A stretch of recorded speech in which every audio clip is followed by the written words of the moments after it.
Good evening and welcome to the January 12th, 2021 meeting of the Santa Monica City Council. City Clerk, will you please call the roll? Yes, Councilmember Para. Here.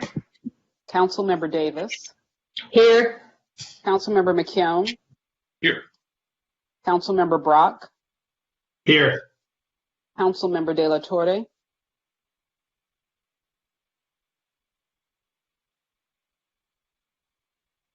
Councilmember De La Torre.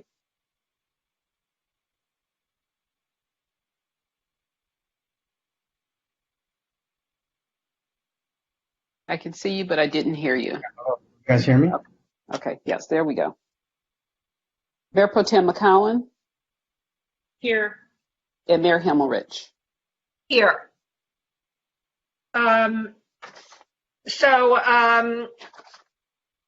Would you please, Denise, call the closed session calendar? Yes. We have two closed session items. The first one is an existing litigation, and it's Sandra Beltran-Thurna versus the City of Santa Monica. And then we have another existing litigation, is Jerica Javerto versus the City of Santa Monica. And we currently have no callers for that item. Thank you. And George, do you have an estimate for our return? I expect we should be back and ready to go by 6:30 p.m., which is the earliest we can start the remainder of the calendar. That was 6:30 p.m.? Yes, which is the earliest we can start. Thank you very much. So we will be back at 6:30 p.m. And let me just say before we go off that if you have public comment on any items that are on our agenda tonight, the number to call is 310-458-8423. Thanks very much, and we'll see everyone at 6:30.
Good evening, and we're returning from our closed session of the January 12th, 2021 meeting of the Santa Monica City Council. And I'm going to ask our city attorney, Mr. Cardona, if he has anything to report out. Thank you, Mayor. I do. On item 1A, the plaintiff, 20 years old at the time, was walking northbound in the west crosswalk at 3rd Street and Pico Boulevard on March 20th, 2017, when she was struck by a car, resulting in traumatic brain injury. The plaintiff spent months in a coma and underwent several surgeries. Though plaintiff can now perform most activities of daily living, she has permanent cognitive disability and greatly diminished long and short-term memory. Plaintiff settled with the driver's insurance company for $6 million. Plaintiff then filed a complaint against the city, alleging that the intersection constituted a dangerous condition because previously installed pedestrian-activated in-roadway warning lights that were deactivated in 2012 because they constantly broke and were time-consuming to repair remained inoperative at the time of the accident. The city does not admit the allegations, but to avoid the expense and burden of further litigation, we recommend settlement in the amount of $600,000. Motion. Thank you. Oscar, are you seconding? Is that what that means? Yeah, second. Okay, thank you. Can we call the roll, please, Madam Clerk? Councilmember De La Torre. Yes. Councilmember Brock. Yes. Mayor Pro Tem McCollum. Yes. Councilmember McKeown. Yes. Councilmember Davis. Yes. Councilmember Para. Yes. And Mayor Himmelrich. Yes. So that item passed unanimously. So turning to item 1B, the plaintiff in this case alleges that she suffered injuries to her neck, jaw, shoulder, upper back, and torso and hip. The car she was driving made a left turn on a yellow light and was hit by a big blue bus proceeding straight through the intersection of Venice Boulevard and Overland Avenue. Plaintiff alleges that the big blue bus was at fault for the accident. The city does not admit the allegations, but to avoid the expense and burden of further litigation, we recommend settlement in the amount of $155,000. Move settlement. Second. So, Madam Clerk, may we have a roll call vote, please? Councilmember Para. Yes. Councilmember Davis.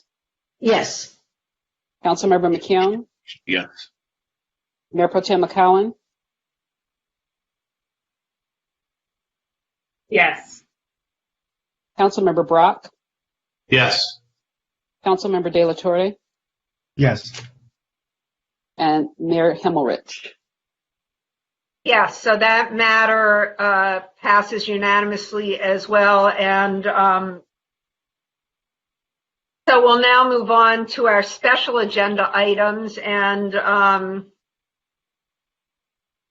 I want to say that we're trying in this new regime to be more inclusive in our allocation of proclamations and various duties that would typically be the mayor's. And so on this next item, and Madam Clerk, would you call it, please?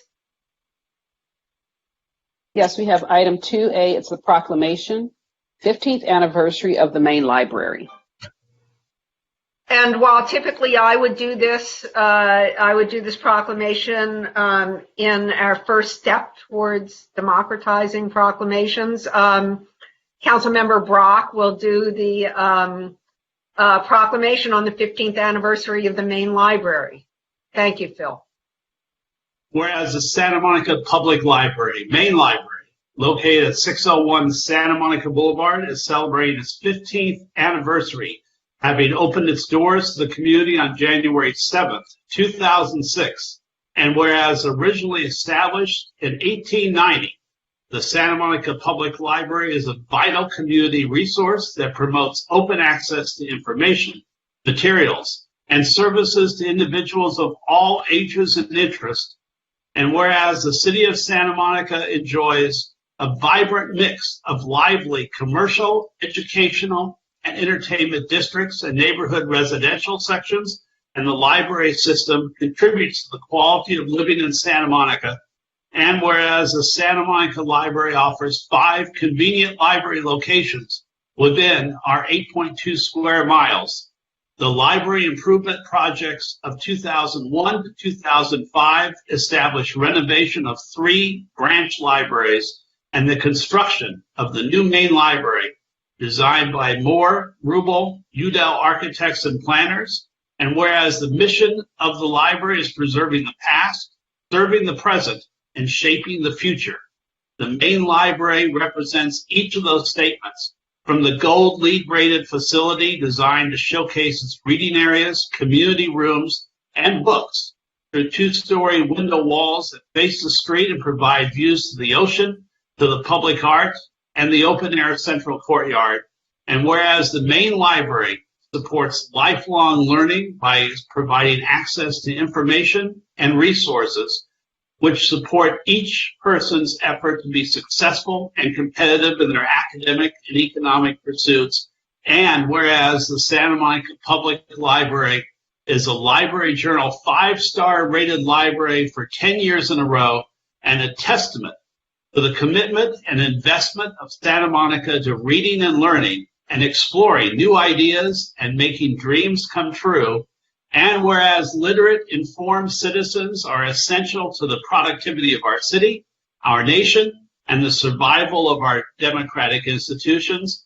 And whereas the main library continues to be an integral part of the fabric of Santa Monica, enhancing the quality of life for residents through its collections and services, educational and cultural programs, championing equity and diversity, and the services of a truly outstanding library staff. Now, therefore, I, say your name, Stu Himmelrich, Mayor of Santa Monica, on behalf of the members of the City Council, do proclaim this month of January 1st to 31st, 2021, to be the celebration of the 15th anniversary of our main library in the city of Santa Monica. And we urge all citizens to visit the library virtually and take advantage of the wonderful resources available online and be a curbside service to share in this success through participation in the virtual and curbside activities held during January 2021, celebrating 15 years of service. And I'll add one small part to this. This is the 3rd main library that I have visited in the city of Santa Monica, and the library has moved about a block and a half during that time, from a Spanish look to a modern look. But through all that, that is the foundation of every student's education, every child's first experiences in the library. And for our seniors, it is the way to read magazines, to see books, and for everyone to experience the world without having to leave Santa Monica. Thank you, Sue, for letting me do that. Sue, you're muted. That was so you wouldn't have static, Phil, but I see that we do have library staff here, including Patty Wong, our esteemed Director of Library Services. And I wonder if, hi, Patty. Hi, good evening, Mayor and City Council. Thank you so much for that wonderful proclamation. The library is near and dear to all of our hearts. We invite you to please come and take advantage of all of the resources we have to offer. Come to smpl.org. John Rubel provided us with a wonderful tribute to the 15th anniversary of the main library. He was the main architect, and he has beautiful memories of building the structure, engaging with the community, and mentioning it as a treasure for all to enjoy. We will be having a series of different programs related to the 15th anniversary, and we encourage everyone to actually make it kit that we're offering to make it your own gingerbread library for your. So please come and visit and We so enjoy being part of our community. Thank you.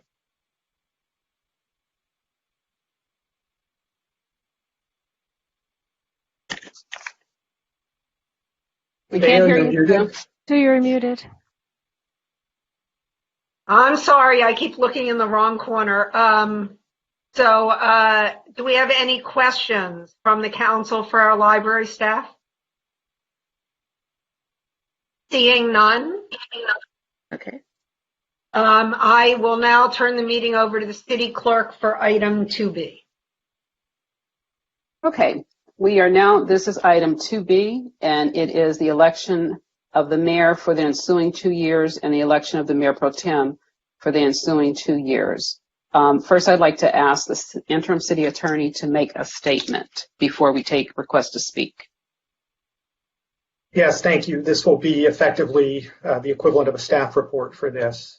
So, on December 8th, 2020, following a voluntary disclosure by Councilmember McCowan of some discussions she had with 3 other council members that she was concerned might have violated the Brown Act, the council selected a mayor and mayor pro tem. On December 18th, 2020, the city received from Olga Zarovska a written demand to cure and correct pursuant to Government Code Section 54960.1. On January 6, 2021, on behalf of the city, I provided a written response. Both the demand and my response are attached to the public agenda for this meeting. In addition, on January 11, 2021, the Santa Monica Observer published a letter from Ms. Zarovska replying to my response, and that published letter is also part of the written public comment for this item. I will not repeat what is in my written response to Ms. Zarovska's demand, other than to note that for the reasons I set out in that response, I believed at the time and continue to believe that the disclosures by Councilmember McCowan at the December 8th meeting resulted in substantial compliance with the Brown Act. That Act's purpose, as stated in Government Code Section 54950, is to ensure that actions taken by a legislative body such as the City Council are taken openly and that their deliberations are conducted openly. In my view, Councilmember McCowan's public disclosure and the subsequent public discussions and votes by the council members in an open meeting resulted substantially in there being open deliberation and action on the selection of the mayor and mayor pro tem.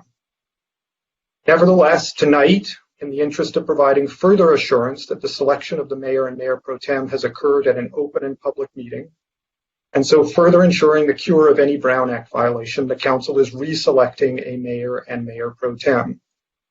This will address any concern that either the public or the other council members did not have sufficient time to respond to the disclosures made by Councilmember McCowan at the December 8th, 2020 meeting. The public has had the opportunity to comment, and there has been extensive written public comment on both the disclosures by Councilmember McCowan and the positions taken by the council members with respect to selection of the mayor and mayor pro tem at the December 8th, 2020 meeting. The council members can consider, discuss, and take into account both the disclosures by Councilmember McCowan and the positions of the other council members with respect to selection of a mayor and mayor pro tem, as expressed both at the December 8th, 2020 council meeting and at tonight's meeting. In effect, the public and the council will have had 2 opportunities to observe the discussions and actions of the council on the selection of a mayor and mayor pro tem.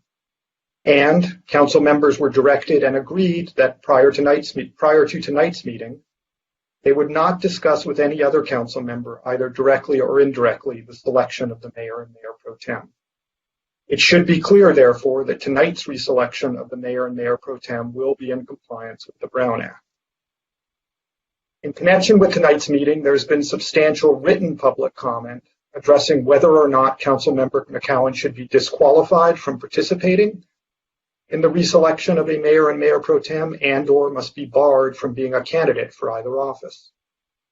This was one of the original demands by Ms. Zarovska, and it is repeated in her published reply. As explained in the city's response, I do not believe that the Brown Act requires this. The Brown Act is intended to ensure open deliberations and actions, and, for the reasons I have discussed, this purpose is accomplished without requiring that Councilmember McCowan be disqualified from participating in the reselection. There is no provision in the Brown Act that identifies disqualification as an appropriate or required remedy here. Several public comments have suggested that disqualification is necessary to ensure that Councilmember McCowan is punished and not rewarded for engaging in discussions alleged to have resulted in a violation of the Brown Act. Ms. Zarofska's published reply and some of the public comments raised the specter that not doing so would encourage others to intentionally violate the Brown Act, knowing that a subsequent disclosure will suffice and avoid additional consequences from secret deliberation. I do not believe these concerns are well-founded. Councilmember McCowan made a prompt and voluntary disclosure once she realized she had engaged in discussions that might have violated the Brown Act. Such voluntary disclosure should be encouraged to provide public transparency and further the goals of the Brown Act by enabling the city to take corrective action as it is tonight. Requiring disqualification despite the voluntary disclosure would serve only to deter future voluntary disclosures, making it more difficult to ensure that any potential Brown Act violations are brought to public light and steps taken to cure or correct any violations by ensuring that deliberations and actions occur in open and public meetings. In this regard, it is important to remember that the purpose of the Brown Act, by which the appropriateness of any curative action must be assessed, is to ensure open deliberation and action, not to favor or compel any particular result of those open deliberations and actions. As a result of the December 8th meeting and tonight's meeting, there can be no question that the public will have had the opportunity to comment on and observe the council's deliberations and actions in selecting a mayor and mayor pro tem. As a result, and for the reasons I've explained, I believe that a reselection of the mayor and mayor pro tem will resolve any Brown Act issues, and that compliance with the Brown Act does not require that Councilmember McCowan be disqualified from participating in that reselection. And with that, I will turn it back over to the clerk. Thank you. We will now go to the public comment. We have 13 callers. Corey, are we ready to bring the callers in? We are. Okay. Transferring Matt Mecco. Matt Mecco, welcome to the meeting. Your time starts now.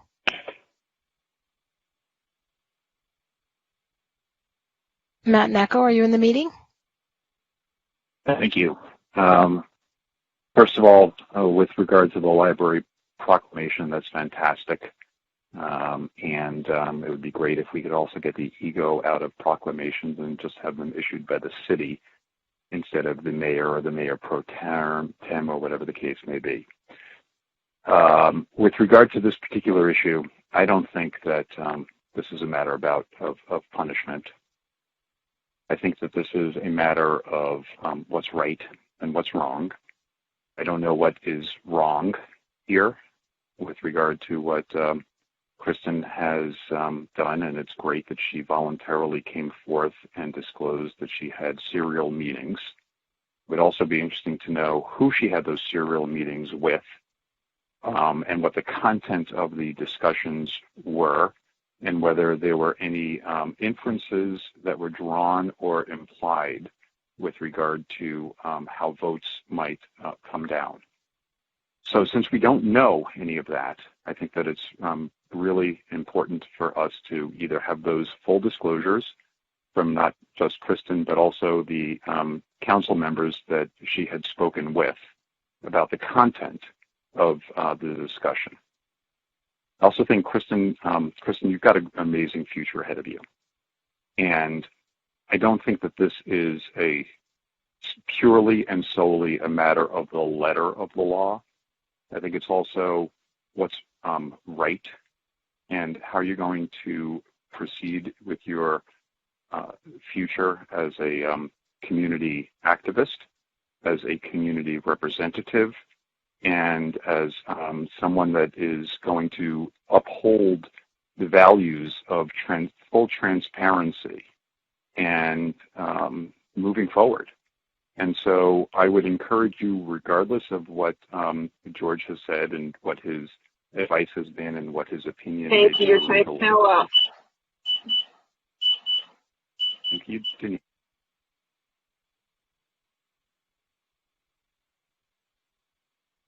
Do the council have any questions for the caller before I drop them? Oh, okay.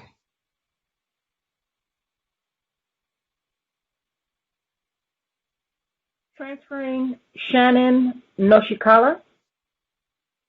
Shannon Noshikawa, welcome to the meeting. Your time starts now.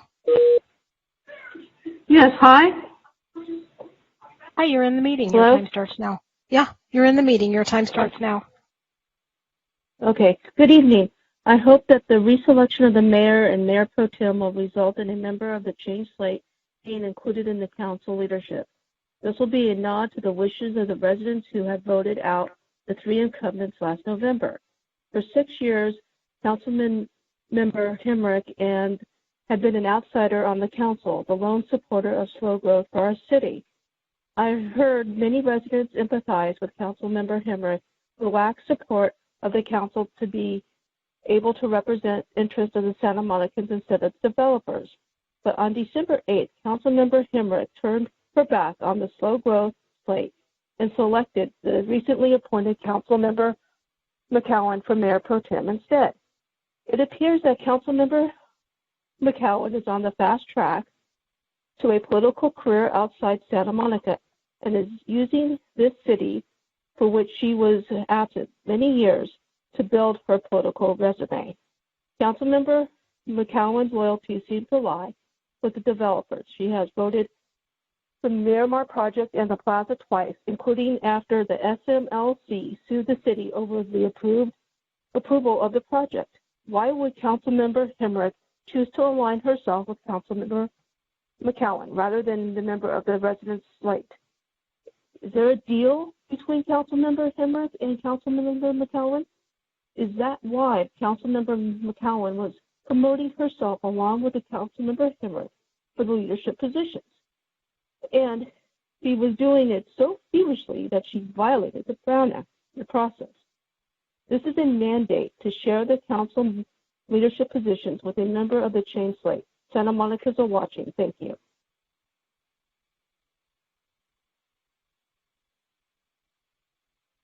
Thank you. Does council have any questions for the caller before I drop them? Oh, they dropped themselves. Sorry.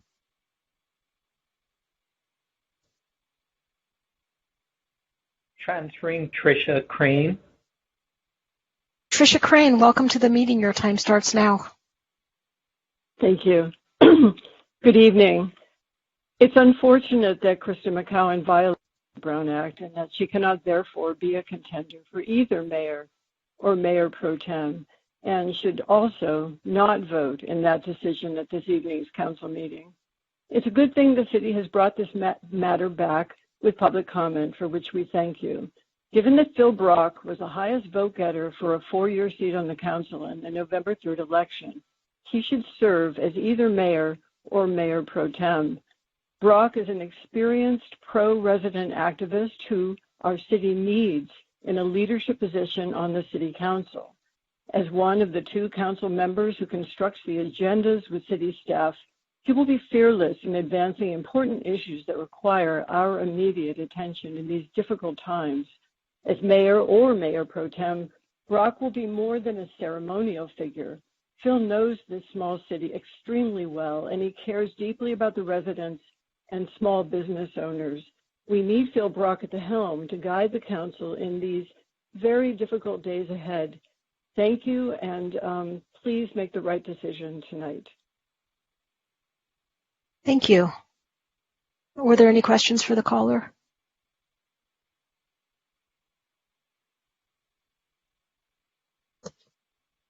Transferring Denise Barton. Denise Barton, welcome to the meeting. Your time starts now. Good evening. I support Sue Himmelrich remaining as mayor, but I do not support Krista McCowan remaining as mayor pro tem. The reason I do not support Krista McCowan is because pro tem position, she violated the Brown Act. So on the Santa Monica City Council, you can violate the law, admit it, and then be rewarded by obtaining a leadership position on the City Council by your illegal actions. Or at least that seems to be City Attorney George Cardona's opinion. by him making the reference that violating the law should not be held against city council members if they admit it, citing transparency. Here I have to question why the rules and laws are different for the Santa Monica City Council members than for the rest of us in the community. If a resident violated the law and admitted it, there would be consequences. But if a city council member violates the California Government Code, then they are rewarded by being given leadership positions. Does that seem right? Or does that seem like the Santa Monica City Council and the city attorney look dirty and corrupt? Then if a Santa Monica City Council member appointed by you does not seem to be aware of or care about the California Government Code, which regulates her position, what does that say about your choice of appointing her to the City Council? Doesn't Kristen McCowan own an $850,000 condo in Mar Vista, which she claimed to have moved out of in November 2019, just in time to apply for the Peer Board on December 16, 2019? Then you appointed her to the Peer Board January 28, 2020, to then be smoothly transitioned through your appointment to the City Council 6 months later in July 2020, and was made Mayor Pro Tem December 8, 2020, after violation of the California Government Code.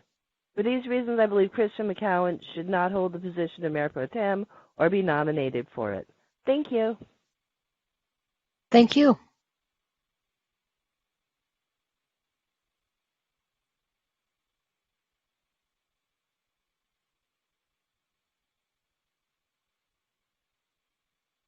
Transferring Leslie Lambert. Leslie Lambert, welcome to the meeting. Your time starts now.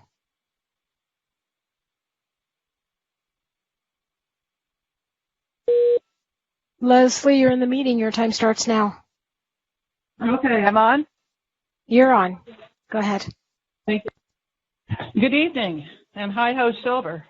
My name is Leslie Lambert, and I am a 42-year resident of Santa Monica, 18 of which I have spent on city boards and commissions, and so I am a very vested member of this community. I'm here tonight to urge you to reinstate Councilmember McCowan as Mayor Pro Tem. Doing so will demonstrate to all that Santa Monica stands behind its commitment to increasing diversity and providing leadership opportunities to people of color. Last year, the City Council adopted the Black Agenda, which calls for the empowerment of African Americans. Please show Santa Monica residents that you stand behind the principles of that action. Those of us who were awake and open to education during the civil unrest of 2020 learned that what we already know, that systemic racism is very real and that it exists in all communities, however progressive their self-image may be. What many of us did not know was how pervasive it is and that it hits very close to home. If reinstated as Mayor Pro Tem, Councilmember McCowan will be the first African-American woman holding that position in a city that has historically been steered by a white power structure. Ms. McCowan is a young, highly qualified Santa Monica native who knows this city and its stakeholders well. I know from experience that Kristen welcomes civil dialogue and respects the opinions of others. Finally, as Mayor Pro Tem, Kristen will be a role model for young people of color and an encouragement for their getting involved in local governance and their community. Please do the right thing. Please show Santa Monica that you stand behind your words and the values we all hold dear, and do not let self-promotion and political ambition make a decision for you tonight. Thank you. Thank you.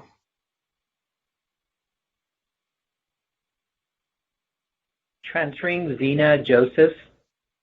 Zena Joseph, welcome to the meeting. Your time starts now. Thank you. I was an elementary school teacher for some years, and we tried to teach our students to treat each other with respect, to always try their best, and to try to follow whatever rules were set for them. When it came to rules, students had to be told what the consequences were for breaking them, and it was important for teachers to be consistent with those consequences. If one student had a consequence while another student was allowed to get away with breaking a rule, pretty soon no one was following the rules. City Council is obviously not the same as elementary school, but there are rules such as the Brown Act.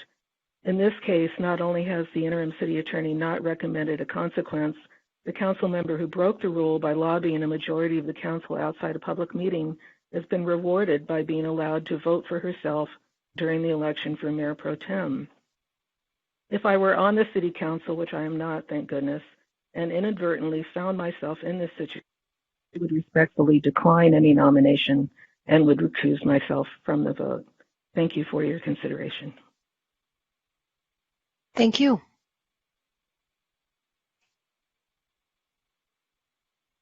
Transferring Laura Wilson. Laura Wilson, welcome to the meeting. Your time starts now. Hello? Laura, Can hi, you hear you're in the me? meeting. Go ahead. Yes, we can hear you. Perfect. Thank you. Okay. So I actually watched the first time that you elected for the mayor and pro tem. I was really highly disappointed. I watched the look on her face thinking, what am I going to do here? Because she was left with the final decision about who to select. And I could see her struggling with it.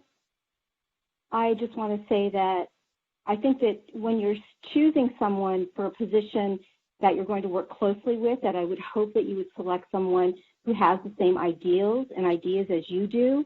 And the fact that Kristen, in one of the very first meetings she was in, voted to advance on the mayor monster, that I know that Sue and Kevin both voted against that. That alone tells me that you are not looking out for the residents, that you chose someone who has completely opposite ideals of that you do when it comes to advocating for residents. I live near the mayor monster, and I'm not pleased with the fact that it was voted to go through.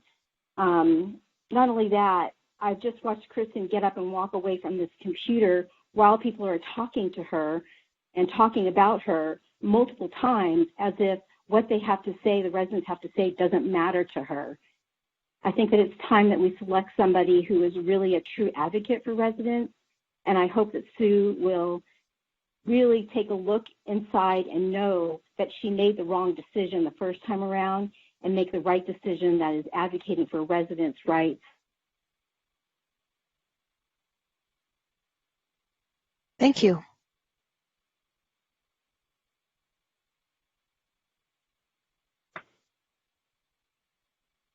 Introducing Carl Hansen. Carl Hansen, welcome to the meeting. Your time starts now. Carl Hansen, welcome to the meeting. Your time starts now. Good evening, Mayor Hemmerich and council members. I'm Carl Hansen, speaking tonight as a resident of Santa Monica. I was very disappointed to see that you're reconsidering your votes for the mayor and pro tem over a minor Brown Act mistake that was both reported and resolved. A revote is a waste of time, but if a revote must be taken, I urge you to reappoint Mayor Hemmerich and Mayor Pro Tem McCowan. I'm proud that our city has Councilmember McCowan representing us as Mayor Pro Tem. Our country and our city are facing issues where diversity is especially critical. Our council needs the perspective of younger residents and people of color, and our community needs to see that our leaders are taking those issues seriously. Given what's been happening in D.C., using a minor technicality to attempt to change the result of the vote feels especially grotesque. If you must revote, please appoint Mayor Hemmerich and Mayor Pro Tem McCowan. Thank you. Thank you.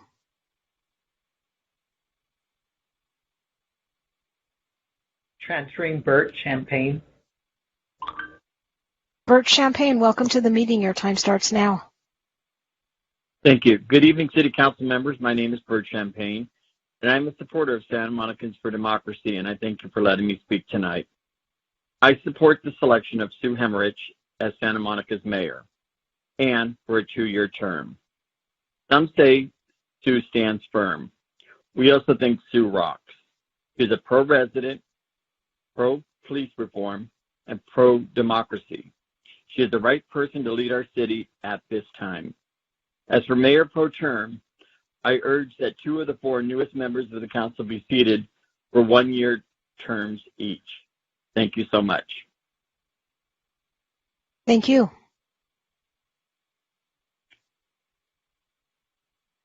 Transferring Meredith Kuhn.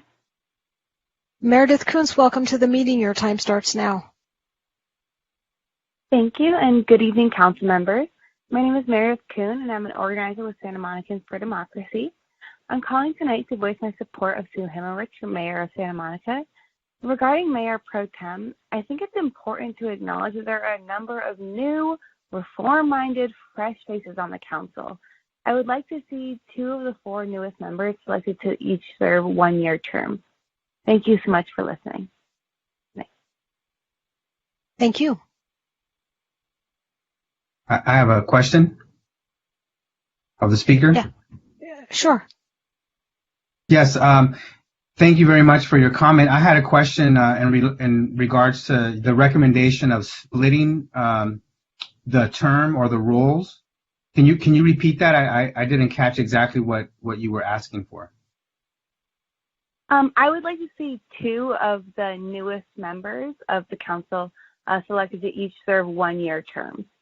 Oh, so what you're saying is that Sue would share the mayorship, so split it. So instead of doing 2 years, she would do 1 year, and then another person can do another year. And then let's say, for example, just for the sake of giving an example, Kristen would serve 1 year and then share it with one of the newly elected council members. Am I saying it correctly? I should clarify, this was in regarding the mayor pro tem position. I believe that position be split into 1-year terms. Okay, great. All right, thank you. To see some of the council members in those terms.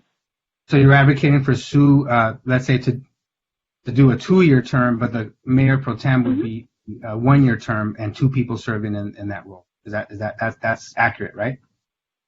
Exactly, yes. Okay, all right, thank you. Thank you. Thank you, caller.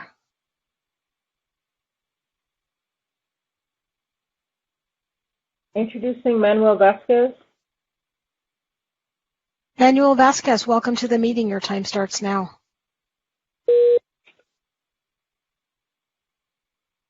Good evening, Manuel council members. Yes. Go ahead. Good evening, council members. My name is Manuel Vasquez. I am a native of our beautiful city and an organizer with Santa Monicans for Democracy. I'm calling to support and applaud the selection of Sue Himmelrich as mayor for a 2-year term. Councilmember Sue was the first council member to call for an independent review of the events of May 31st.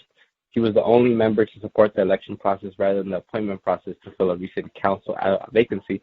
And she has been the only council member thus far to clearly and consistently call for reform of the Santa Monica Police Department budget. These issues are key issues for the Santa Monicans for Democracy, and we hope the Councilmember Himmelrich's 2-year term as mayor will move to our city towards a stronger democratic process and the mayor's job that actually means something. Regarding the mayor pro term, we believe that there are a number of good choices, and that 1-year term should be awarded to any of those any 2 of the 4 newest council members.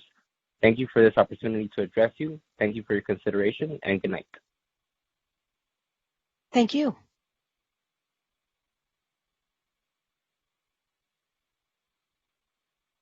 Transferring Philip Parapco. Philip Parasco, welcome to the meeting. Your time starts now. Hi, good evening, Council. My name is Philip Paracco, and I'm a supporter of Santa Monicans for Democracy. I work in the city of Santa Monica. I'm calling to voice my support for the selection of Sue Himmelrich for mayor and for a 2-year term. We need strong leadership that reflects the progressive values of this community. I believe Sue will provide that. Regarding the mayor pro tem role, I believe it should be for 1-year terms and awarded to 2 of the 4 new members of council.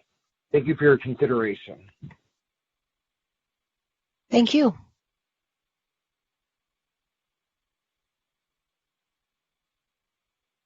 Transferring Danielle Turney. Danielle Turney, welcome to the meeting. Your time starts now. Someone's speaking. You're in the meeting. Hi.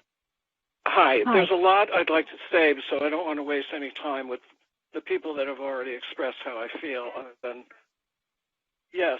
Hi. First, I want to congratulate Sue. Welcome. I know you're going to do a really good job. Turn down your computer or your television because you're getting feedback and there's a delay. So you're in the meeting and you're live. We can hear you. Okay, thank you. I would like to congratulate Sue. I think you're going to do a great job, and I always thought that. What I would like to say is that I don't think this is the way we play a diversity card. I have a huge problem with how this appointment was made to begin with. We had people that applied for this position that were far more qualified with the city and had served the city in huge capacities, like Mario, who really deserved to be there, but was not an obvious choice because he is someone who believes in far more intelligent approach than slathering the city with massive amounts of buildings. So he wasn't going to be chosen. I feel that, I watched Sue's lower lip quiver with some, juberous hesitation when she had to make the decision. And I feel that every way that this has happened with a person who's new, has absolutely no experience on the council, to be grandfathered in this way is absolutely wrong from top to bottom. To laugh at the Brown Act is wrong. I don't care what Mr. Cardona says. I believe there'll be legal actions regarding it. And maybe it doesn't have big teeth, but who needs this kind of behavior? We don't want it. It bespeaks of nothing good. And I think that, while we need diversity, we need ethics and we need honesty and we need people that do that. And we have people here that are put in there by people that were just fed up with the rest of it. We deserve to give them a chance. Okay, thank you very much. Thank you.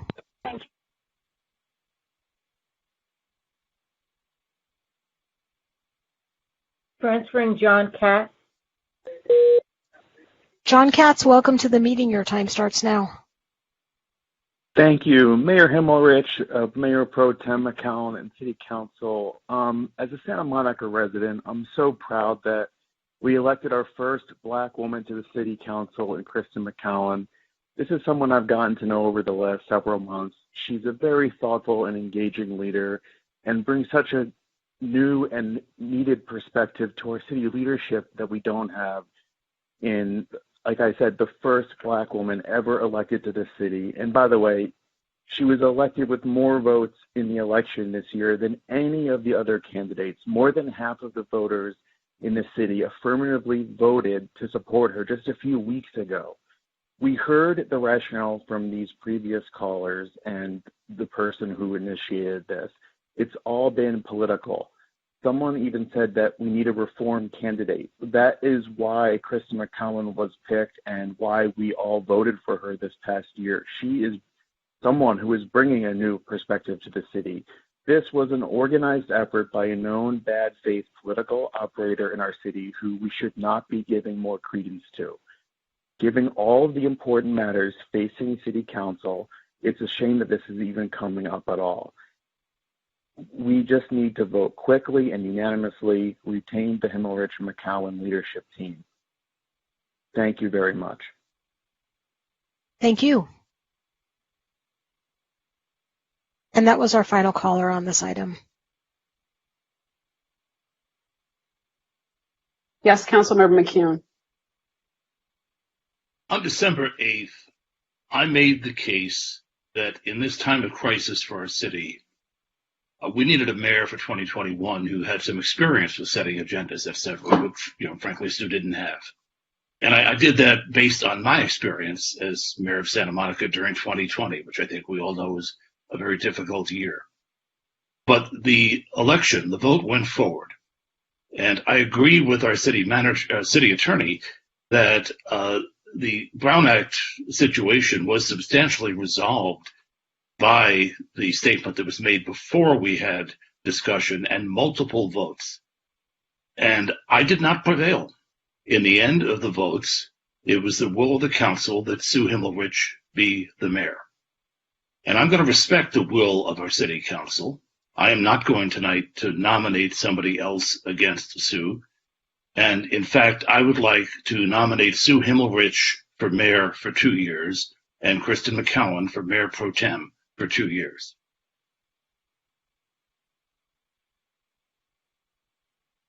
Are there any other nominations? Yes, Councilmember Parra. I'd like to nominate Sue for mayor and Phil Brock for pro tem. Are there any other nominations? Yes, Councilmember De La Torre.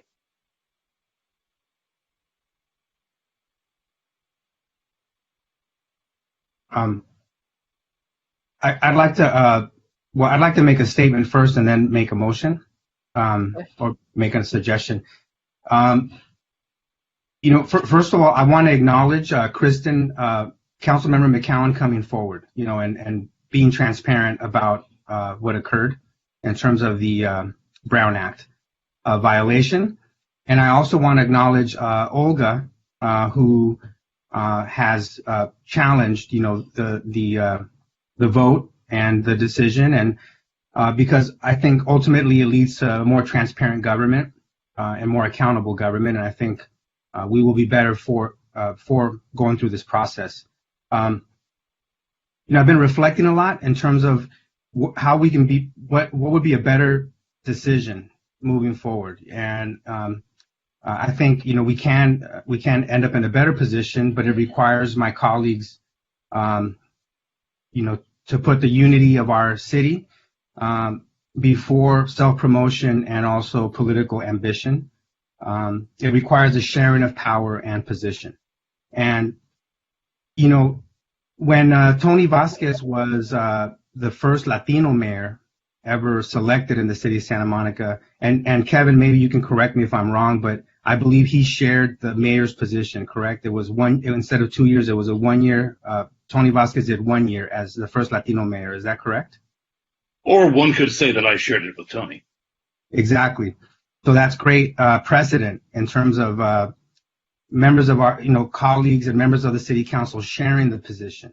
Considering that we have gone through a very contentious election, and looking at also what's going on even at the national level, that unity is so important. Like bringing our community together is so important. And so I really want to really it's a plea really to both Sue and Kristen to think about how we might be able to accomplish that. How can we share the power and build more unity in terms of our governance team? Because there is a precedent for doing that. Kevin just acknowledged that he did that with Tony Vasquez, and his election and his selection as mayor was very important for the Latino community as the first Latino to hold that position. So I want to make sure that we think about that moving forward. So I want to recommend that Sue would split also the mayor role with Phil Brock, and that Kristen split the position with either myself or with Christine Parra. And here's the other thing I want to say in closing on that recommendation. That, I hear people talk about racial justice, but it's like, for example, we say, Kristen McCowan is the first African-American woman to be elected, and that's true, and I'm proud of that. I'm very proud of Kristen, and I support having a woman and an African-American woman, on the city council and in a leadership role. But at the same time, I hear people just ignoring the fact that we have the first Latina ever elected to the city council here in Santa Monica, and no one even mentions that. It's like, I'm the second Latino, right, in the city's history elected to the city council, and it's almost like we're invisible. Like somehow, the call for racial justice only, we're only talking about it sort of in a black-white binary, and racial justice impacts the Latino community as well. So I just want us to be thoughtful of that and think about how we can, have 4 people serve instead of 2 people by splitting the positions. So that's my reasoning on why I think we can come out of this more united and a more stronger governance team. Councilmember Brock, did you have your hand up before? I think I'll stay silent for another minute. Okay, well, actually, wait, I'll stay silent. Okay. So given that we have nominations for Councilmember Himmelrich for the 2-year position, and we have various mayor pro tems. I'm going to go ahead and split them, and I'm going to do the mayor position first. So based off of that, I have a nomination for Councilmember Himmerich for 2 years for the seat. And then I have a nomination from Councilmember De La Torre for Councilmember Himmerich for the first year and for Councilmember Brock for the second year. So when I call you, yes. Denise, I'm sorry, but I want to be consistent, and I cannot do this position. I have to decline Oscar's offer to split this for a year and a year. I said before, and I'll say again, that I will do this position for 2 years. So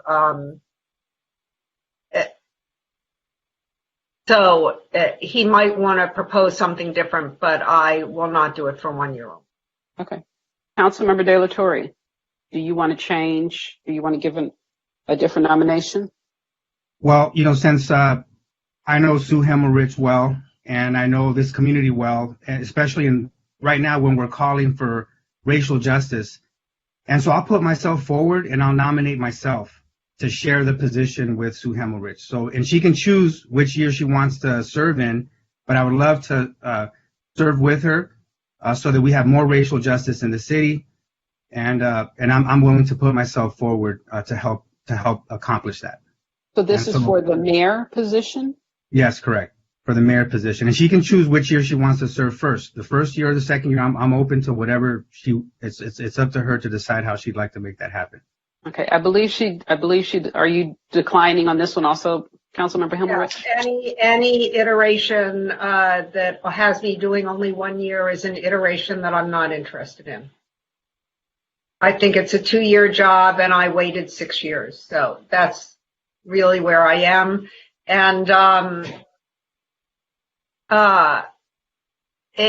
sorry, but I am, this is causing me to have to cut back on my day job at Western Center on Law and Poverty significantly, and I'm simply not willing to do that for 1 year. I need to do it for 2, for those 2 reasons.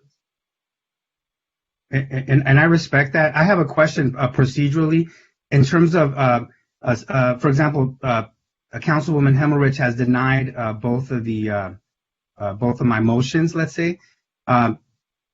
We can't have a vote on that, correct? I mean, if she denies it, there's no vote. It's just that is correct. Okay. That is correct. So then it just leaves me. I just want to just say this, that the Latino community has waited for 300 years for us to get the first Latino mayor ever, and that mayor only served 1 year. He had to share that year. And I'm thinking, how many white women have served as mayor in the city of Santa Monica? I think there's quite a few, but we've only had one Latino or Latina in the city's history. We waited 300 years, maybe more. I don't know, but I'm just thinking that it would be a good gesture for us to meet the moment here in the city of Santa Monica around the issues of inclusivity, diversity, and racial justice, which a lot of callers are advocating for. So are there any other nominations? So currently we have Councilmember Himmerich for 2 years. Are there any other nominations for the mayor? Seeing none, I'm going to take a roll call vote. Councilmember Brock. Sue Himmerich. Councilmember De La Torre. Sue Himmerich. Councilmember Parra. Sue Himmerich. Councilmember Davis. Sue Himmerich. Councilmember Himmerich. Sue Himmerich. Councilmember McCowan. Himmerich. And Councilmember McKeown. As I nominated Sue Himmerich. Congratulations, Mayor Himmerich. You can now take over the Mayor Pro Tem nominations. Thank you. Councilmember McEwen.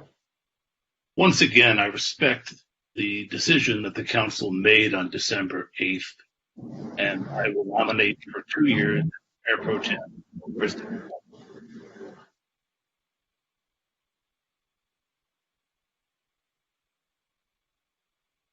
Any other nomination? Councilmember Delatorre. Yes. Again, I want to ask Councilwoman McCowan to reflect on the importance of us of sharing the power for the sake of unifying our city. And I'd like to move that we have Councilwoman McCowan serve 1 year in the position of Mayor Pro Tem, and then Phil Brock, however, again, up to her. If she wants to serve the first year, I'm sure Phil would be happy to serve the second year, or vice versa. But to share the power is the proposal that I'm bringing forward for Councilwoman McCowan's consideration.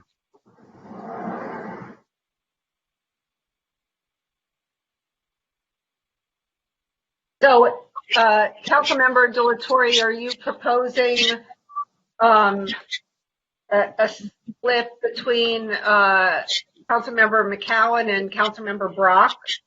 Yes, correct.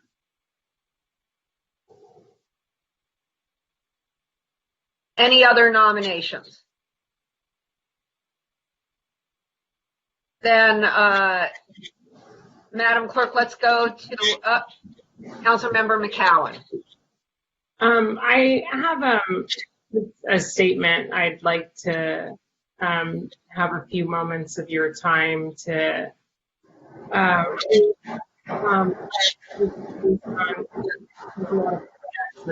going to turn my audio off, and if anybody else doesn't, so we can hear you better. Councilmember.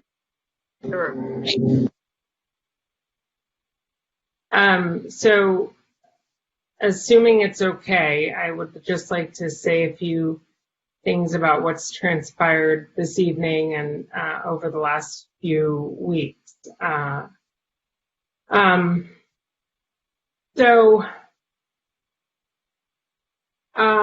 First, I want to thank you all for coming to tonight with an open mind, and I'm grateful for all of the people that wrote in and called in this evening.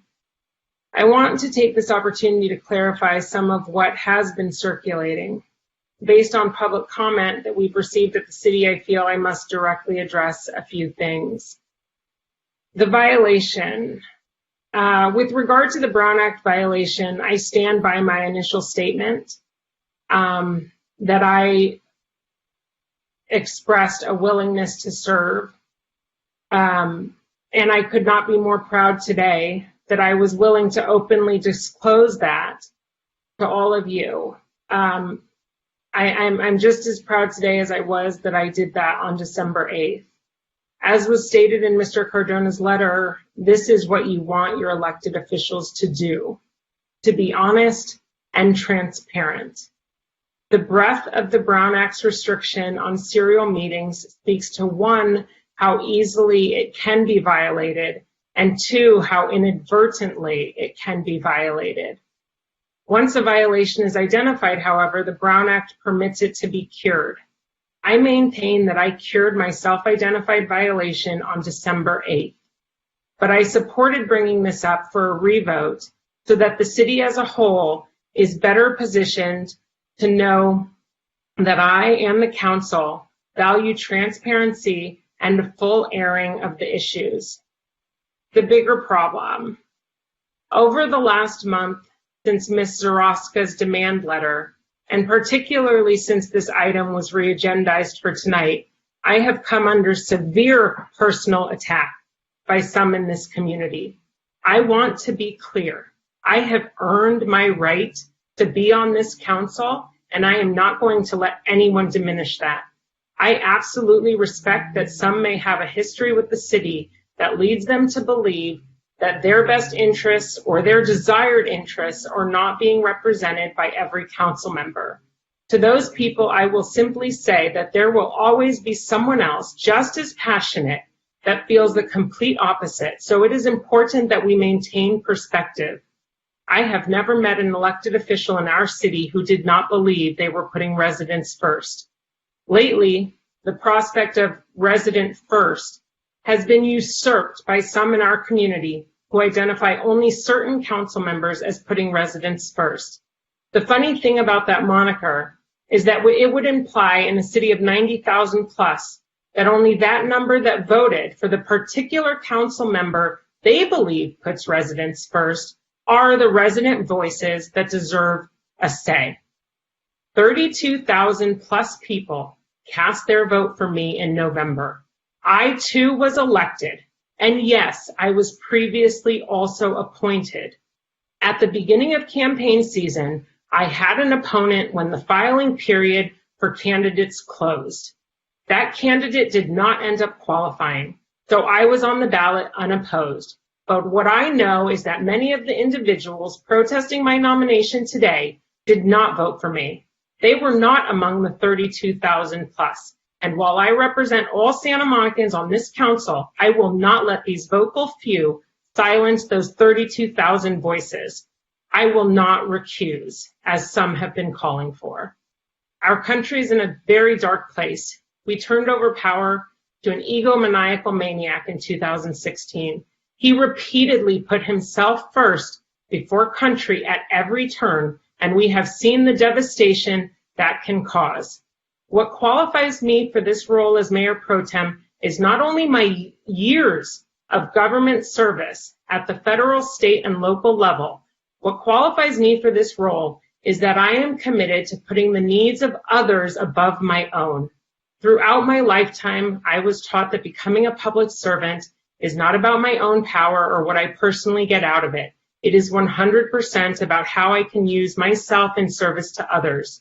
Serving on the council, and more specifically in the leadership role of Mayor Pro Tem, is not just about doing what people ask us to do, it's also about approaching it with unwavering ethics. To that end, I believe it is important that my colleagues understand just who I am, because it seems there is some confusion. I have taken an oath to serve the Constitution of the United States in one form or another since I was 24 years old. My first professional job on Capitol Hill was with the Committee on House Administration. At that time, there was a scandal on the Hill within my own committee that showed me up close the clear responsibility that elected officials and their staff bear to be above reproach. When I was 33 years old, in order to begin my position with the Obama administration, first at Homeland Security and then at the White House, I had to receive a top secret, sensitive, compartmentalized information, DSSCI clearance from the FBI. For more than 9 weeks, my entire background was thoroughly investigated by agents on the ground who interviewed dozens of people in more than 6 states who had both direct and indirect contact with me over the course of my life. In short, I received my clearance, which is a testament to both how I conduct myself personally and professionally and how I have throughout the course of my life. I say all this so that everyone on this council understands that my ethics have never and will never be compromised. This is the standard for which we all should strive, and I will not allow a few loud voices who know nothing of me or my history to suggest that I am an ethically compromised individual. I take that very personally, and I will not stand for misguided accusations. We all make mistakes. A real leader admits them and takes responsibility. And sadly, apparently, I was the only one that chose to do so. I love this city. I love who we are and what we stand for. I do not wish to address the racist undertones permeating public discourse these last weeks and months, but I will say that I have an important voice and perspective. I have every right to serve as Mayor Pro Tem, and my years working in government and these past 6 months on the council amply qualify me to serve in this role at this time. I will not allow the disgusting rhetoric of some diminish me or the value my voice adds to our community or those I represent. I hope that the leadership and professionalism I have shown as council member and now Mayor Pro Tem have helped you all to see that I should continue in this role at this time.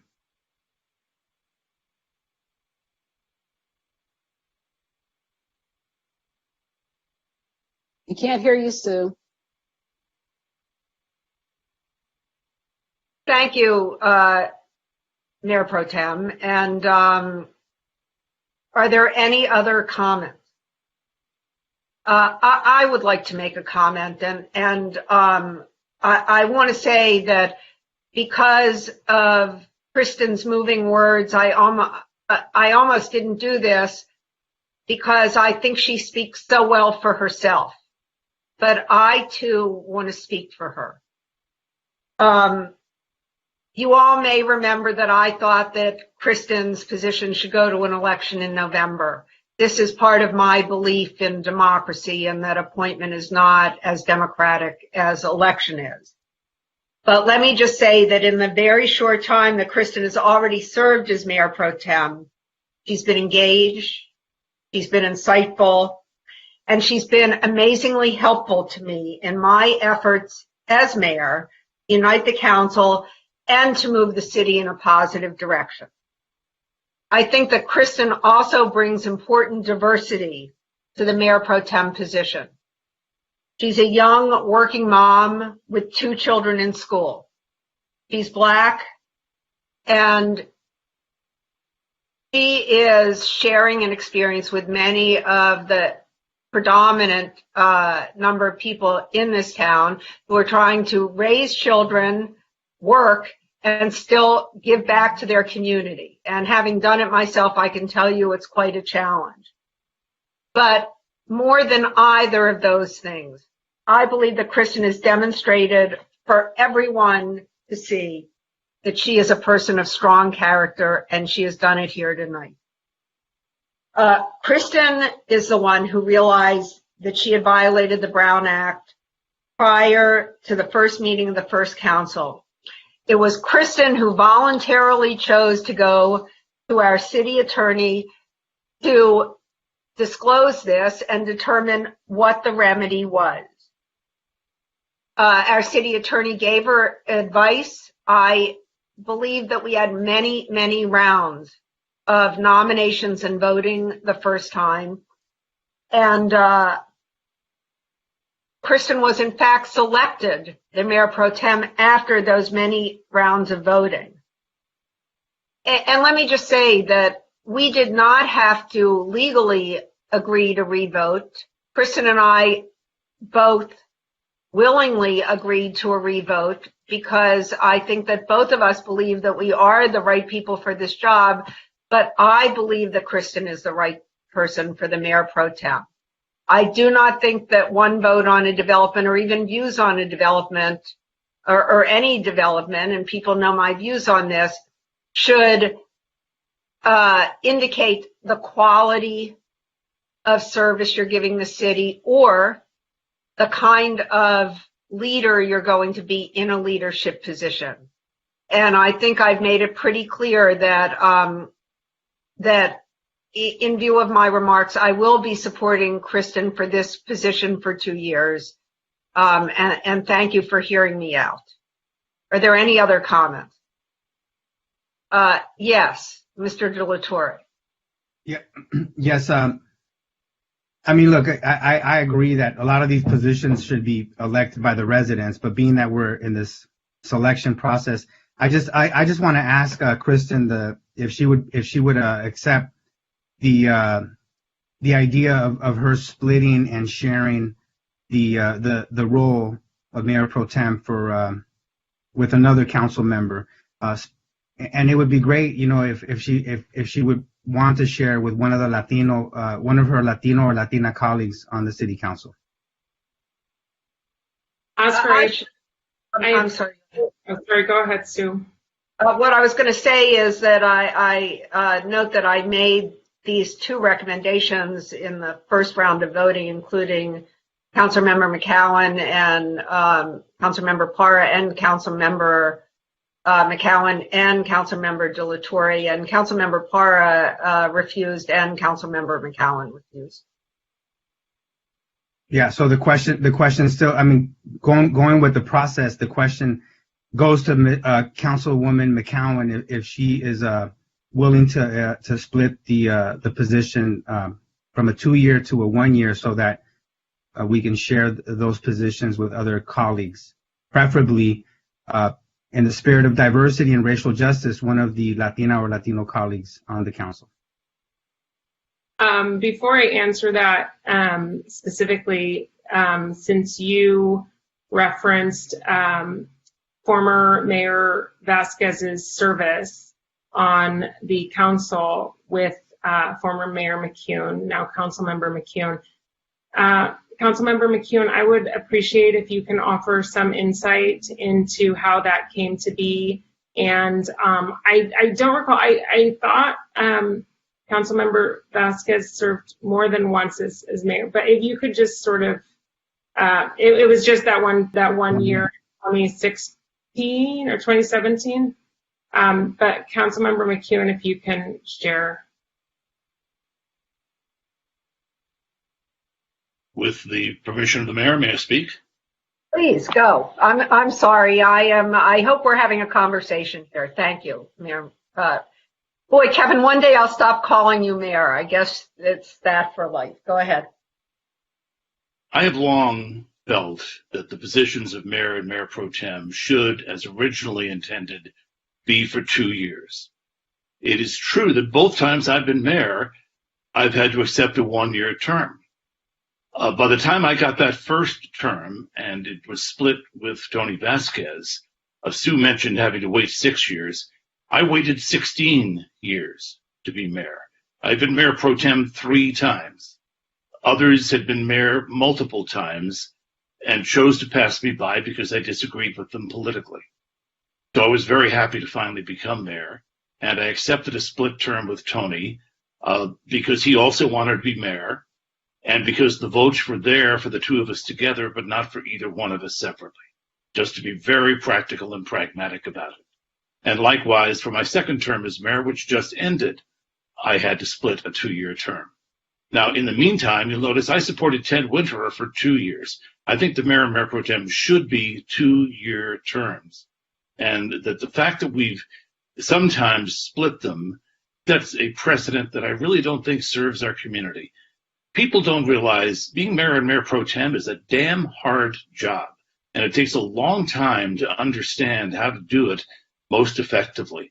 I really regret that both times I've been mayor, just as I really hit my stride, it was time to turn the reins over to somebody else. I think it'll benefit our community, particularly in this time of crisis, to have steady, continuing leadership for both of the 2 years ahead of us. Thank you, Kevin, for that background. So, Oscar, Councilmember De La Torre, in response to your request that I split the term, I am not inclined to do so, and for a couple reasons. And I want to firstly put to rest this notion that was raised yet again tonight by a resident who does not know me, that I somehow am aspiring to some far off political office. That is not the case. That never will be the case. When my husband and I decided to have children and we moved back to my hometown to live here, initially we could not afford to live here and we relocated to Mar Vista. Personal, difficult circumstances returned us to Santa Monica permanently to reside, but I have always been invested in this community, as you know, Oscar. And I really am so disgusted by the rumors swirling around town on this issue because I know where they're coming from, and there's only a couple places where those are coming from. And so I've been really disgusted by that. And so I'll just say that my decision to accept a nomination for a 2-year term has nothing to do with what I'm hoping to get out of this in a few. No, it has everything to do with we are in a terrible crisis of COVID right now. It will take at least another year before we start to see some semblance of normal in our community, and another year after that, very strategically focused on the future of our city. And after that, you, Councilmember Pata, who I have a great deal of respect for, and Councilmember Brock, will all still be on council in a wonderful position to take over the positions of mayor and mayor pro tem at that time. And I would be happy to support any qualified candidates if I'm reelected in 2022. But for right now, this is a 2-year job, just like Sue said. And I wish to support her in that role for the next 2 years. And I think a lot of what Mayor Himmelrich said tonight is because she understands that I really do understand the second position of the Mayor Pro Tem role. I am here to support her. I have never tried to put myself ahead of her or others. And so I'm inclined to stick with the 2 years because others have done it for 2 years. It's the way it was intended, and it's how we should get this back to normal and stop this business of splitting things and not building continuity in our government. Anyone else? Yes. Yes, Councilmember Brock. So, Kristen, I so respect your ability. I respect your statement a little while. I've known, as you know, I've known members of your family now for almost 55 years, 50 years. And I respect and love your family. So I will withdraw my name from nomination, provided, Kristen, you will spend the next 1.75 years helping me learn how to be a great counselor. Okay? I am here to work with everyone. And I am here because we need unity on this council to rebirth our city. So it shouldn't be about your presumed political ambitions, which you just squashed. I have nowhere else to go. I'm staying in Santa Monica. There's no other job for me. So I'm here as long as the people of Santa Monica wish me to be here. And I will fight for them. But I will fight for them in conjunction with all of you on the city council, each and every day. Kristen, I want you to be Mayor Pro Tem for the next 2 years. And then I want you, before you run for re-election or after you win re-election, nominate me to be Mayor Pro Tem. Deal? No? I guess not. It would be impermissible to cut such an advanced deal at this point in time. I was just kidding. We're over the Brown Act. There we go. Thank you, George. Thank you, Kristen, for being quiet. Open, not agendized yet. So are there any more comments, or can we have a vote now, please? So, Mayor, I hate to do this, but we just found out that we had a couple of members from the Black Agenda that wanted to call in and weren't able to get in. And I'd like to ask if it's okay that we allow those callers to come in. Are there any objections to having the additional callers who weren't in? None being heard, let's go. I just want to state that the additional callers should be allowed in not based on their affiliation with any particular organization or movement, but because they're members of the public who want to be heard. And I see no objection. And I would like to have an environment where if people are somehow blocked from calling in, that we do allow them to come in. So may we hear from them, Madam Clerk? Denise, if I can interrupt, Commissioner Lori Brown had texted me a while ago saying she had been online and somehow been dropped. Okay, the queue, I don't know if she got back online. I have no idea. The queue is open. Corey, do we know if the callers have come in? The agents are probably handling the callers right now. It takes half a minute or so to read them what they need to know to be in the meeting. So as soon as they come in, I can unmute them and invite them in. Thank you. Thank you, Corey. Corey, you're doing a great job as always. Thank you. Elaine, I apologize. I turn my email off when I'm running the meeting so you guys don't hear the dinging all the time. So I didn't receive the email until in the middle of the discussion. Good. I'll text you next time. There are members of the public waiting. Thanks. Okay. Thank you. So, Corey, while we're waiting. Yeah. That's another feature they need. You can turn off your computer volume, right? Yeah, And that's a great idea. I'll let them know. Yeah. That's a feature that other platforms have. Okay, I'll write that down. It looks like that the agents haven't received any calls yet.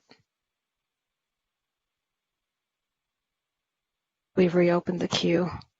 Yes. Oh, one just came in. Okay, they're handling the call, and we'll put them in as soon as they're ready. Thank you. Yeah, we just received an email that one person got through. Okay, if it's only one, it's two now.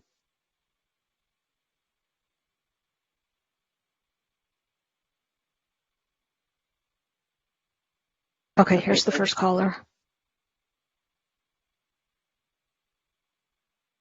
Transferring Angela Scott. Angela Scott, welcome to the meeting. Your time starts now. Hi, good evening, council members and interim city manager Lane Dilg. This has been a lively discussion. I just wanted to contribute to this dialogue that we're having, first and foremost, as a Pico area resident, community activist, and education advocate. I strongly support the continued leadership of both Mayor Sue Hemmerich and Mayor Pro Tem Christian McCowan. In this time when transparency and accountability are our optimal concern right now, self-reporting is a true example of integrity and strong character. All elected officials should be transparent and be more accountable for all of their actions. Both Mayor Hemmerich and Mayor Pro Tem McCowan demonstrate those strong qualities that we need in leadership. Thank you very much. Thank you. And are there any other calls, Corey? There are. We're just about to take the second one. Okay, thank you. Transferring Erica Leslie. Erica Leslie, welcome to the meeting. Your time starts now.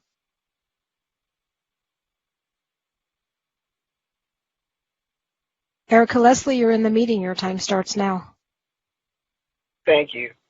Good evening, City Council members. Good evening, Mayor Sue Hemmerich, Mayor Pro Tem Christian McCowan. I was just calling to say this.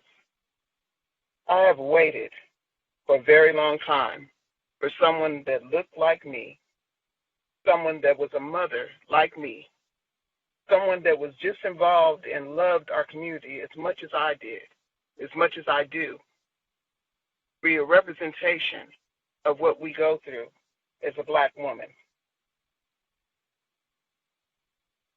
There is so much racism going on right now that would be heinous and cruel to undo what has already been done. That's all I wanted to say. Thank you. And it seems like there's one more caller. Let me just see if this is someone calling in. Transferring Robbie Jones. Be a representation. Robbie Jones, welcome to the meeting. Your time starts now. Council. Robbie Jones? Go ahead. Yes, I'm here. Yes, good evening, everyone. I'm sitting here just in tears right now. I am happy, it's bittersweet, because I'm finally glad that Christian got a chance to stand up for herself. I cannot believe the behavior of some of these council members that came on and said the things they said, and the attacks that have been launched by people in my city against this Black woman. It's just unbearable to even talk about it, that my granddaughter will see this video and I'll have to explain to her exactly what happened. It's ridiculous. It's a Mickey Mouse show, back and forth for power, just for power. What about the people? We talk about unity, but there have been some folks who have split their communities over and over and over again. So, yes, we do need unity with everyone. I put that in my letter that I sent to the council. So I hope you all read it. But Christian, your words tore me to pieces inside, and I hope it does the same for everybody else. And I want to thank Tara Barakas for getting us back on this call, because a lot of the Black Agenda members and other folks from the community were kicked out the queue. So I thank you for letting us back in and letting us speak. Thank you. Good night. Thank you. I hope Good you night. do the right thing right. Thank you. And we have one last caller. Transferring Barry Snail. Barry Snail, you're in the meeting. Your time starts now. Thank you, council members. This is Barry Snell, and presently I'm a college board member and a board member for downtown Santa Monica. I've been involved in public office or commissions for the past 16 years on this council. Listening to this debate as to whether Pro Tem Mayor Christian McCowl should have a 2-year term and be recommended and voted for the position, it'd be strongly supported by all city council members. This is not about Christian's ability as a council member to serve as Mayor Pro Tem, but it is about her integrity, about her quest for wanting to do the right thing. And I think we all should be really grateful for her statement, which was heartfelt, pretty hard to say. So I'm hoping that we will find a unanimous vote for Christian McCowl to be Mayor Pro Tem for 2 years.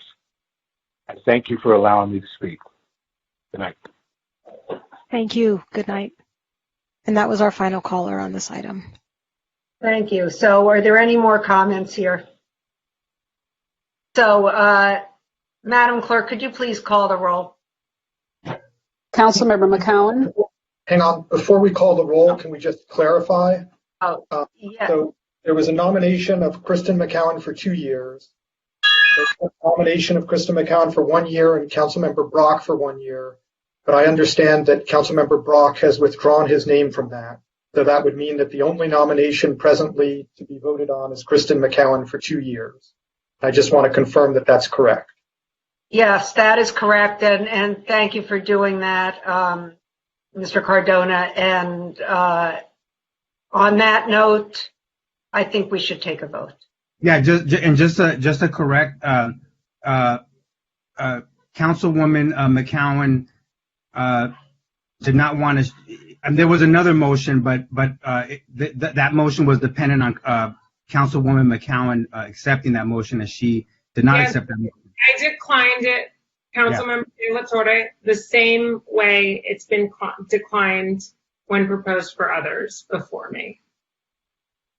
Yeah, and, I mean, well, there was Tony Vasquez, did 1 year as well, but that's just history. But anyway, I just wanted to correct the record. Oscar, you need to look. I'm sorry. Enough. We've had the discussion. We can carry on later outside of here. If you have another suggestion or you have another proposal that we should vote on, then I'd like to hear it now so we can vote. No, I move that we support Kristen McCowan for 2 years. Thank you very much. So now, can we go ahead and take the vote? let's take the vote, and then we can do some real work, right? Thank you. Councilmember McCowan? Yes. This is just a yes or no, by the way, you guys.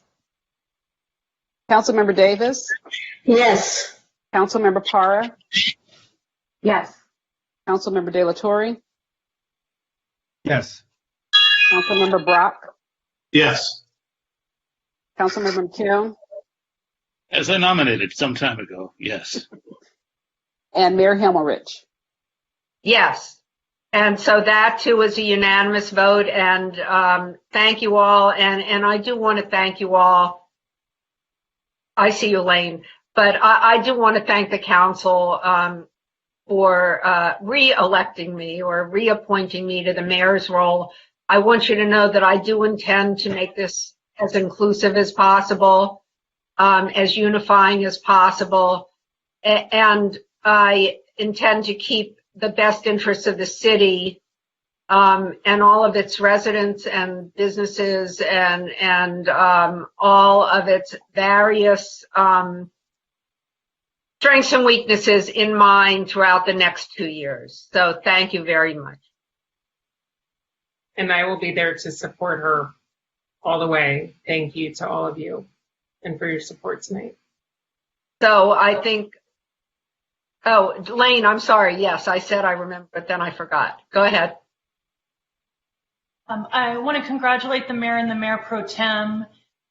Council, I've said to all of you many times, I often say that democratic government is my highest principle, and I have no desire to weigh in on your vote on the mayor and the mayor pro tem. For as long as I am your interim city manager, I will work with any mayor and mayor pro tem that you choose. I do want to address, however, some of the racist undertones of the earlier public comment for the sake of my staff. I want my staff to hear that for the remainder of the time that I am your interim city manager, we will continue to have the hard conversations about racism in our community and in our nation. We are having conversations internally right now about how you cannot have civic dialogue without first addressing racism and other forms of bias. So I want my staff to hear that they have my continuing commitment to do that work. And I will continue to ask the council to join us in that work and to ask the community to join us in that work. It is work we can do together. It is work we want to do together. And I just want to be sure that my staff hears me say that. So I appreciate the chance to address it. Thank you, City Manager, and I too, and I think the rest of the council reaffirm our commitment to this, and we'll be doing, I think, more of this as we celebrate Black History Month in our next meeting. But moving on, are there any more comments? Great. Thank you very much. And Oscar? Yeah, I just want to make sure that when we talk about racial justice, that is, again, that it's inclusive of the Latino experience in this country and other experiences, whether it's Asian, Native American, and so forth. Racism affects a lot of different people. A lot of people have experienced oppression in this country. And I just want to make sure that we're inclusive when we talk about when we talk about racism, that we're not just talking about it from the impact on one group, that it's other groups that have been affected as well, and we just need to acknowledge that. Thank you. And thank you for that comment. And I think we will now move on. And I do acknowledge it, by the way. And now let's move on to the next item on the agenda. We have item 2C, City Manager Report, COVID-19 update, and we have a staff presentation. And we have no callers at this point.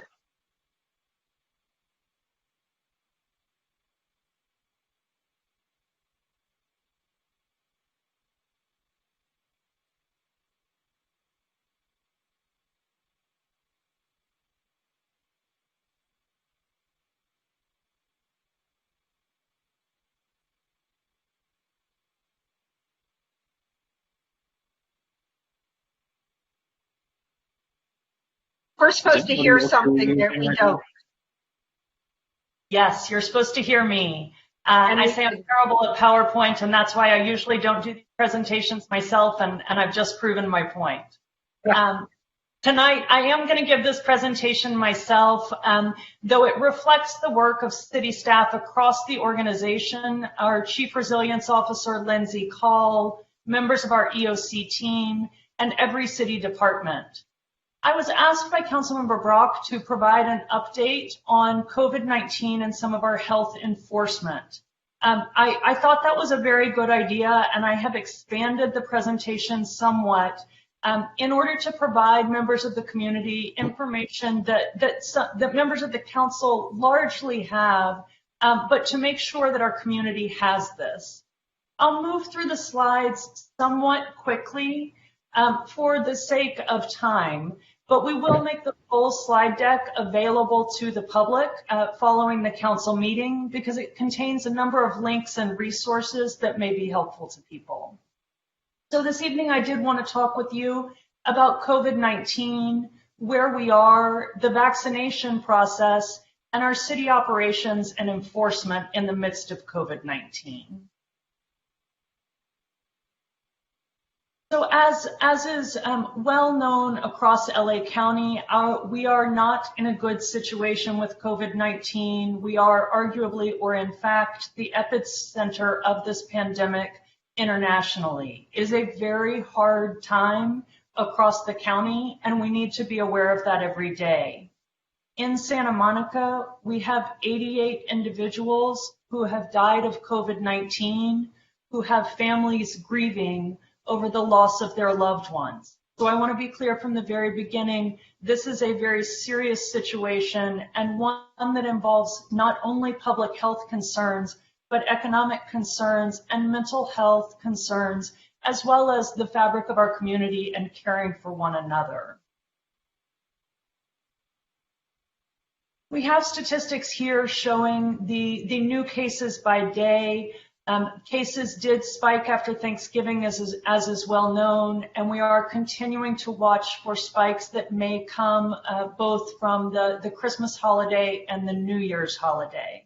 As we look at the cases, we originally became alarmed when, for example, we hit that 4,000 case per day mark. We are now in the 15,000 range, 11,994 new cases today, and a testing positivity rate of 19.6%. We used to look for anything below 6%. What that means is that our hospitals are full. I'll provide information on the local hospitals in a moment, but the healthcare system is in crisis, catastrophic crisis, and it must be taken very seriously that the availability of healthcare is something that is very much in jeopardy and jeopardized by individual action.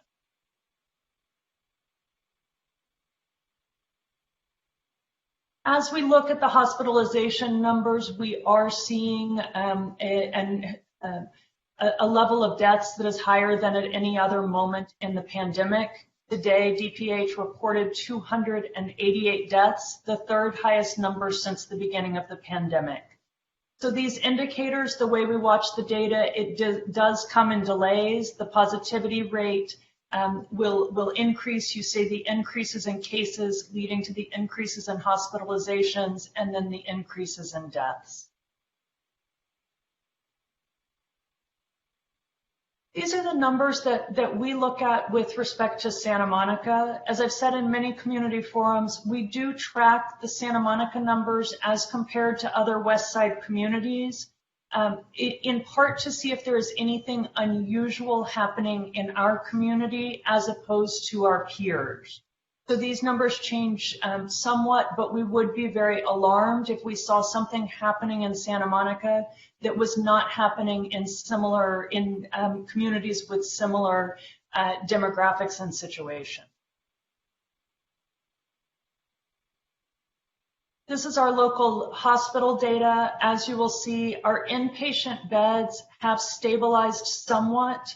Our ICU beds remain very much occupied. I want to caution everyone that the hospitalization data, the fact that it is looking slightly better, remember that we may have another peak of cases coming on top of what is already a peak. So this very mild stabilization of the hospital data is not something that we take great comfort from. Obviously, we are pleased to see any decrease in our hospital data, but when we are talking about 90% of beds occupied, and we then look at the possibility of another surge, it means that the situation is, as we have been saying for weeks now, truly a catastrophic crisis that everyone must take extraordinarily seriously at every moment of every day. This is our skilled nursing facility data. which we also watch quite closely in order to provide support to skilled nursing facilities should we see spikes in cases in any particular facilities. This is a moment for me to be clear with the community. For those who don't know, our public health authorities are the California Department of Public Health and the LA County Department of Public Health. What we do is largely on the operational side based on the public health determinations that they make. We do not make public health determinations in Santa Monica.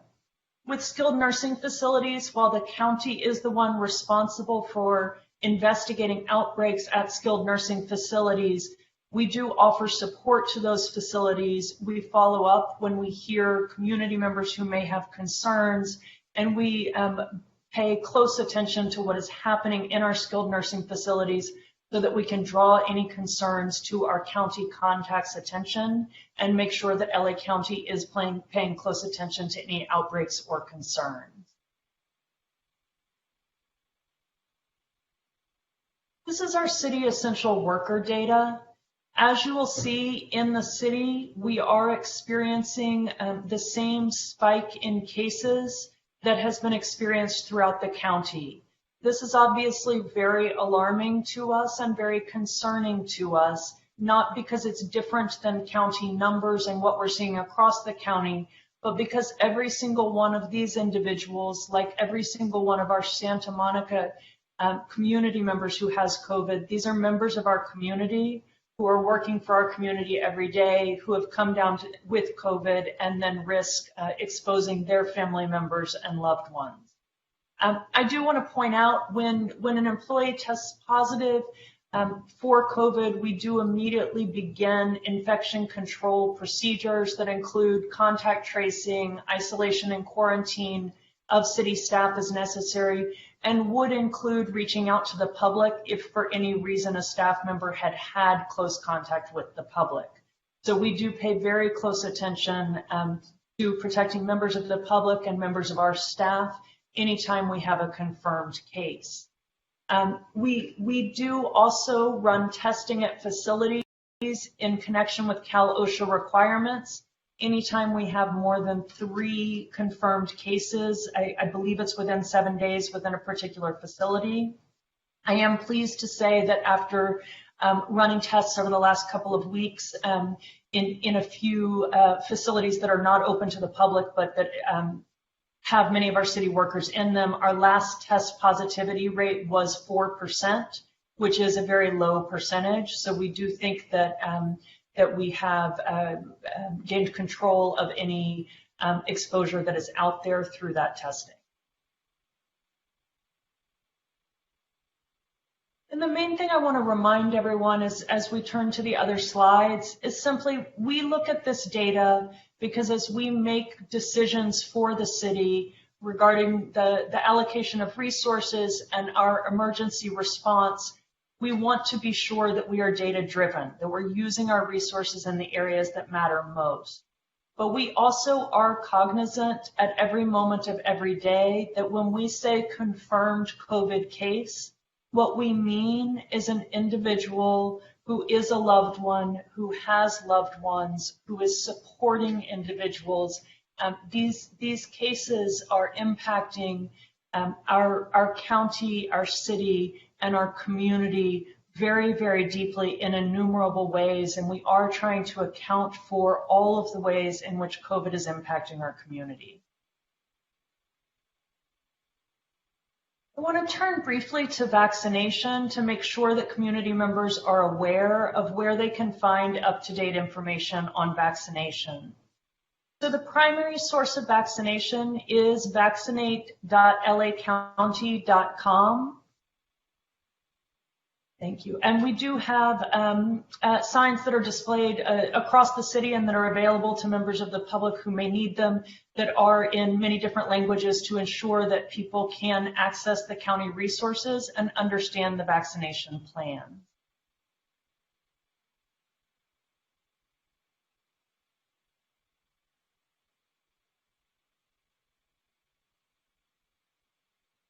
With respect to vaccination, there obviously are many different government actors involved. So at the federal level, we have seen good news with potential increase in rolling out vaccination in 2 areas, a plan to release national stockpile doses, as well as potential authorization of single-dose vaccines that do not require cold storage and that would be easier logistically to roll out to the community than the currently approved vaccines. At the state level, the governor has taken actions recently to speed up the pace of vaccines. One thing that you do see now is large-scale vaccination sites that are opening this week. Those are important for 2 reasons. One, they are not relying on the same healthcare facilities that are caring for COVID patients.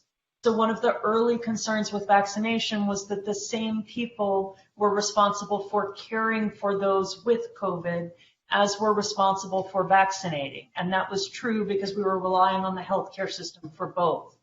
The large-scale vaccination sites opening this week do use medical personnel, but they are largely run by cooperation between counties and cities.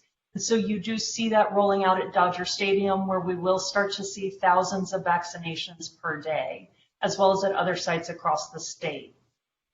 In LA County, anyone in phase 1A, which I'll discuss as all healthcare workers, can go to any of the available vaccination sites, but will need to make an appointment and show credentials to show that they are a healthcare worker. Within the city of Santa Monica, we are working closely with DPH and with state actors to ensure that we are able to facilitate vaccination in any way that will move vaccines out to members of our community more quickly.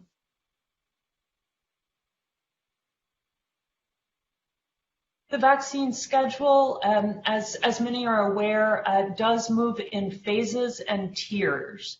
For members of the public who need information, the best source will continue to be vaccinatelacounty.com. I will talk about our hotline shortly, and we can provide information, but the best source is vaccinatelacounty.com.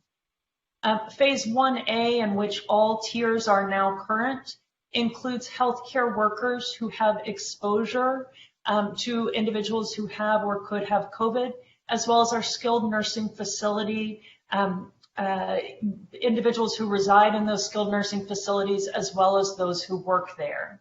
And I do want to point out to those who are very anxious about the vaccines, as I know everyone is, that every vaccine, particularly in our skilled nursing facilities and for some of our vulnerable populations, the vaccines and the increased vaccination also helps our hospital capacity and the availability of care for those who are who do not have such serious cases or those who do become seriously ill. So vaccination for one is good for everyone.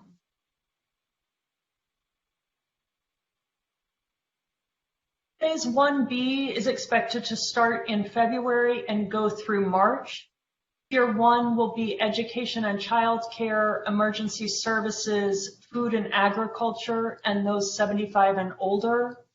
Phase 1B will be 65 to 75 years to 74 years of age, as well as certain work categories for those who are at risk of work exposure.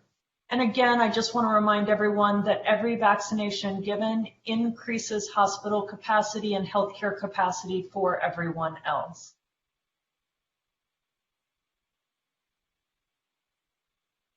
Phase 1C and Phase 2, Phase 1C beginning in March, expected to go to early May, going to be individuals 50 to 64 years, as well as those not already vaccinated with an underlying health condition or disability that increases their risk, as well as other sectors who are essential but do not have potential contact with those with COVID.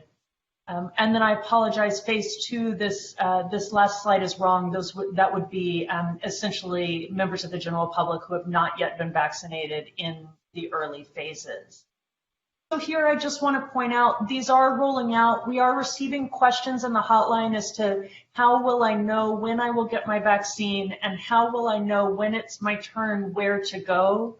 The best source for both questions continues to be vaccinatelacounty.com, but our COVID hotline can help you to work through that site and to find the information you need. As phases beyond healthcare become available, we will run significant communications campaigns to make sure that everyone knows where to go and how to access the vaccine once they're eligible.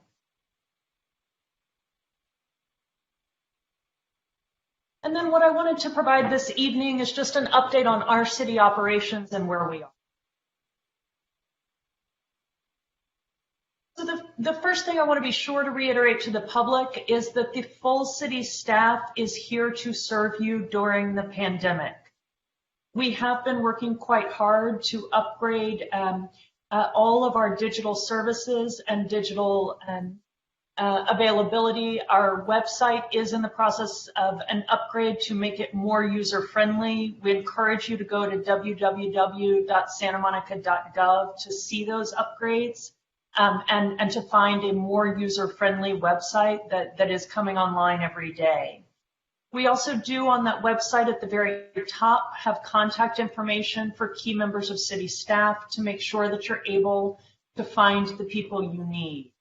We've also reconfigured our counter services and increased contactless processes, including plan check and developer support, as well as other processes to try to be available digitally. And for those who may not instinctively go to our website, we do also have contact information posted outside of City Hall to make sure that people can find who they need. We also are behind the scenes hard at work on some additional improved customer service mechanisms, which we'll start sharing with you in the next couple of weeks. And we're very excited to share with the council and get your thoughts and ultimately share with the community. We are also at all times continuing the work of the city. So obviously planning and policy items still coming before you as the council at every stage of the pandemic. And also for those who have been following the guidance and have not been out in the community, as many people know, we have completely redesigned Main Street for increased outdoor experience. We have expanded the North Beach Trail for much easier biking and walking on the beach, an upgrade that's been in process for 2 years now, I believe. It is, my son and I have been down there many times. It is a much improved biking and walking experience. We've also been in the process of expanding biking and outdoor dining on Ocean Avenue. We are completing next month historic Belmar Park for opening to the public. We've installed 24 new public EV charging stations, and we have an Art of Recovery program that highlights local artists that appears throughout the city. So while we are encouraging everyone to stay at home as much as possible, and we are being very careful with the way we run our city operations to ensure that we can provide continuity of city operations, and that our essential workforce stays healthy and safe. We are at all times working behind the scenes to serve the community and to serve all of you. So in-person city services, we are running consistent with LA County Public Health guidance to the best of our ability to serve the community. We are running the Virginia Avenue Park Food Pantry, serving 200 families weekly. We have large-scale food distribution events that we have run with SMC and LA County. We have 4 farmers markets operating to provide outdoor access to essential food and support our local farmers. And that does include EBT access to those farmers markets. We also have been running out of school time youth programming because we recognize how important that is to our working families and to our community. So Crest, a new pod-based Crest Fit Kids program, PAL and Virginia Avenue Park Youth Programming are currently operating. And we also are operating outdoor physically distanced recreation consistent with LA County guidelines at the swim center, skate park, and the tennis court. The library, as you heard earlier, has been tremendously creative and innovative with their digital catalog and virtual programs, as well as with curbside services at the downtown library and Montana and Pico branches that offer book bundles that, if you have not tried, are truly wonderful, where the librarians collect bundles of books for you. We also have an herbside service at the Montana branch library where you can grow a seedling that has been fostered and cared for by the library staff. That programming does continue to roll out, as you saw with the 15th anniversary of the downtown library. We have a tremendous amount of virtual programming going there too. The Big Blue Bus does continue to operate daily, serving more than 16,000 customers daily during the pandemic, as well as 1,500 rides monthly with the MODE program. 64% of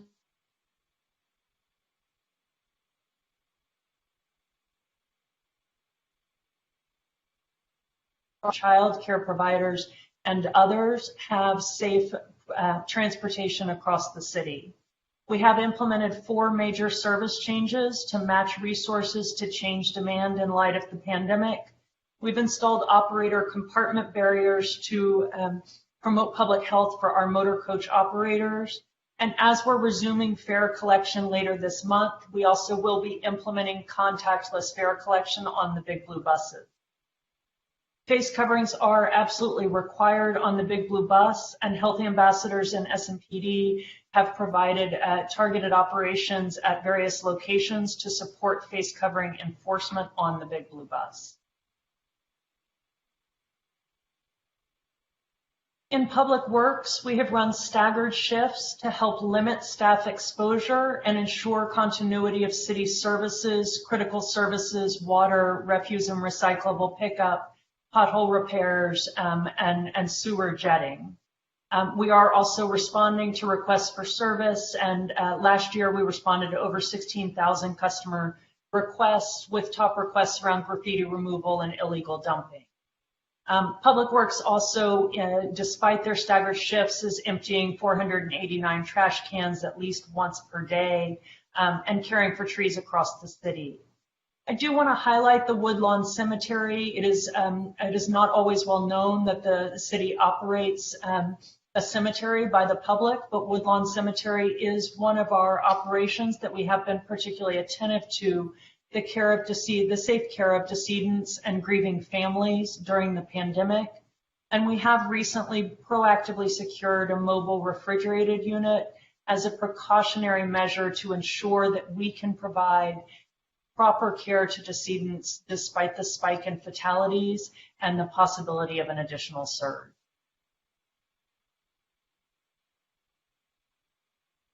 Within the fire department does have in place an ambulance surge plan. They have daily situational awareness with McCormick, our ambulance provider, as well as additional SMFD ambulances staged across the city and ready to be deployed if needed.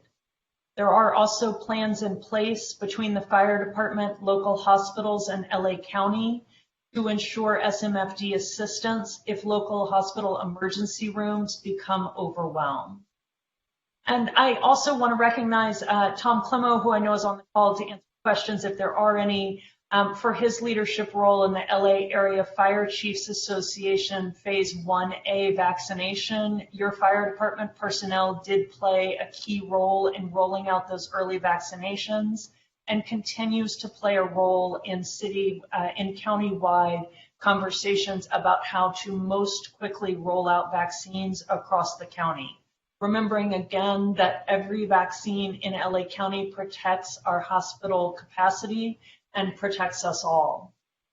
The Santa Monica Police Department, to ensure continuity of operations, has shifted to a pod staffing model that minimizes cross contact within the organization.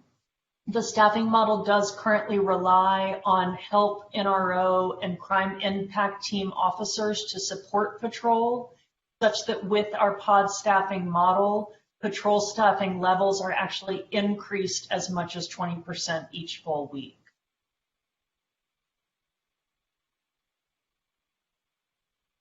Public health compliance and enforcement is a priority for the city, and we know is a priority for our community.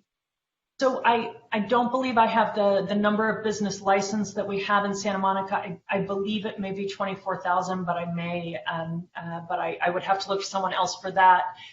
We have focused on business compliance because those are indoor spaces that we are very concerned about. There have been 156 citations issued to businesses, as well as 178 stop work orders, and there have been over 50,000 business compliance checks conducted. Face covering compliance, you can see the numbers here, over 19,000 checks. This number is wrong. We'll fix this. On face coverings distributed, it's far more than that. I'm aware, so we'll get that corrected.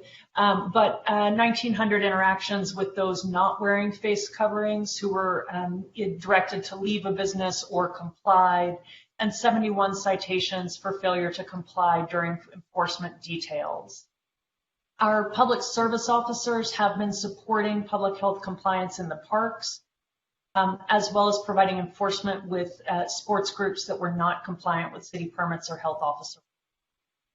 And we have also been particularly focused on the vendor community, which we know has raised concerns both in terms of physical distancing and mask wearing. DTSM has been an important partner to us in public health compliance. Their ambassadors, who are on the promenade 7 days a week, have distributed more than 11,000 masks since July. And we do have mask and distancing requirements posted at the end of each block of the promenade. The promenade has, DTSM has also recently changed their promotions to ensure that they're consistent with public health guidance that everyone should be staying home except for essential purposes. Our COVID-19 Health Ambassador Program is something that we put in place in October to increase health compliance and support targeted details as well. We will be, I believe they started today actually, we have onboarded 5 additional health ambassadors to allow for greater outreach in the community with a particular focus on the pier area, oceanfront walk, and the beach. As I'll talk about in a second, weather is something we very much account for in emergency operations in Santa Monica. A beautiful day during the pandemic is an enforcement, is a red flag for enforcement for us, and these additional health ambassadors will help us to be present in more places, particularly when we have significant numbers of people down by the beach. We have run targeted face covering and outdoor space details. These are often in cooperation between code enforcement and SMPD. We have done 15 in business improvement districts, 20 in the parks, and 4 down on the pier and oceanfront walk. We also did upstaff and run special operations on Halloween and New Year's. Halloween, interestingly, we did not have as many gatherings. New Year's, we did issue citations at some gatherings in Santa Monica, though we found our community to be largely compliant. And the other tool that we have at our disposal, which is a more blunt tool, but in some ways a more effective one, is unfortunately closures. So Muscle Beach is an area that we have had to close multiple times because people simply would not obey requirements to wear face coverings and physically distance. The pier we did proactively close from Thursday, December 31st to Sunday, January 3rd. The pier is one of our beloved outdoor spaces, and we recognize that community members want to be on the pier for safe, physically distanced outdoor walks. What we do look at here is weather and a variety of factors, and we are imposing closures based on projected or actual attendance when physical distancing cannot be easily maintained. I do want to let you know tonight we will be closed. The pier will be closed weekends through January. We have decided based on weather, and I will tell you when I started receiving EOC reports, it sort of made me chuckle that it started with a weather report, a very, very good one. And I quickly learned to understand why. Weather is very relevant with respect to our enforcement operations. Thursday and Friday, we do expect it to be above 90 degrees inland and above 75 degrees in Santa Monica. For that reason, the pier will not open Thursday through Monday. So this Thursday through Monday, and we have informed the pier tenants and worked with them. They obviously regret that situation, and I do encourage delivery from your favorite pier restaurants as they struggle through this time, but we cannot ensure safe physical distancing when the weather and other circumstances mean that we simply draw too many people. COVID-19 communication and outreach has been a priority throughout. We have responded to more than 20,000 callers and 4,000 resident emails during the pandemic. We hope that everyone will go to santamonica.gov/coronavirus, where we try to provide as much information as possible.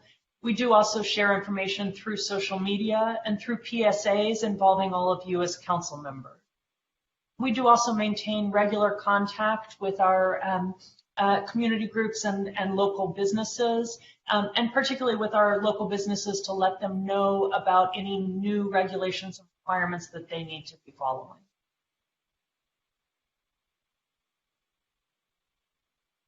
So for our community members, we want to be sure people know how to stay informed. This is all the information here, and like I said, we will distribute out this PowerPoint.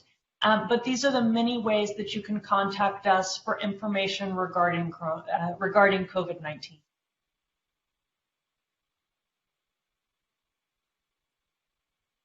And most importantly, we want to reiterate to the community how important it is to be following public health guidance at this time. At this point, LA County Public Health is telling everyone now is the time to stay home as much as possible for the protection of yourself, your family, for the capacity in our healthcare system, your healthcare workers, your grocery store workers, your city essential workers, and your city volunteers. We do ask you to stay at home as much as possible, as well as to quarantine or isolate if you are exposed to or are confirmed with COVID-19.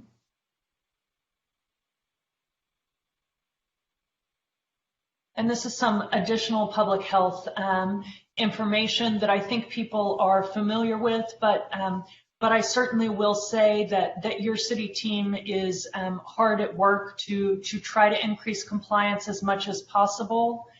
We do receive a number of postings on Facebook and other things.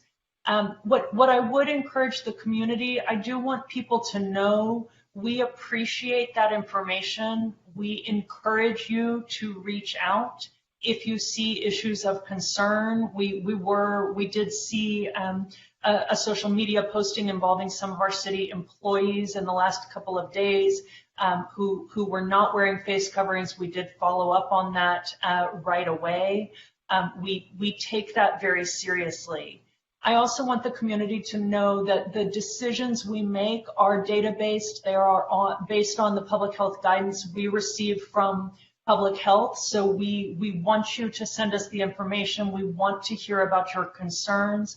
We also want you to know that to the extent you see one isolated instance and you wonder why something is not right there, right then, the answer is that we are looking overall at a very complex situation and working on a daily basis to provide the essential services that you rely on and to promote public health across the city in every area and every aspect of this community.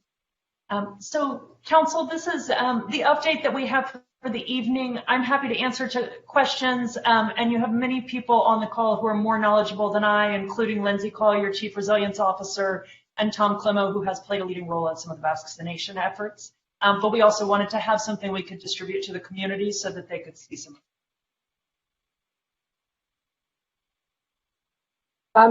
Yes, Councilmember McEwen. Still, there was a wonderful slide that showed how we can all stay informed. You have a slide that shows the best way for people to report incidents, issues, or situations they observe to get to the appropriate city staff most quickly. I mean, we monitor Facebook, but that's rather indirect. People contact us as council members, but then we have to relay it on, and that means additional time and also perhaps a loss in translation. Do you have something that would show people, if they have a concern or an issue, how best to get a hold of the appropriate city department quickly?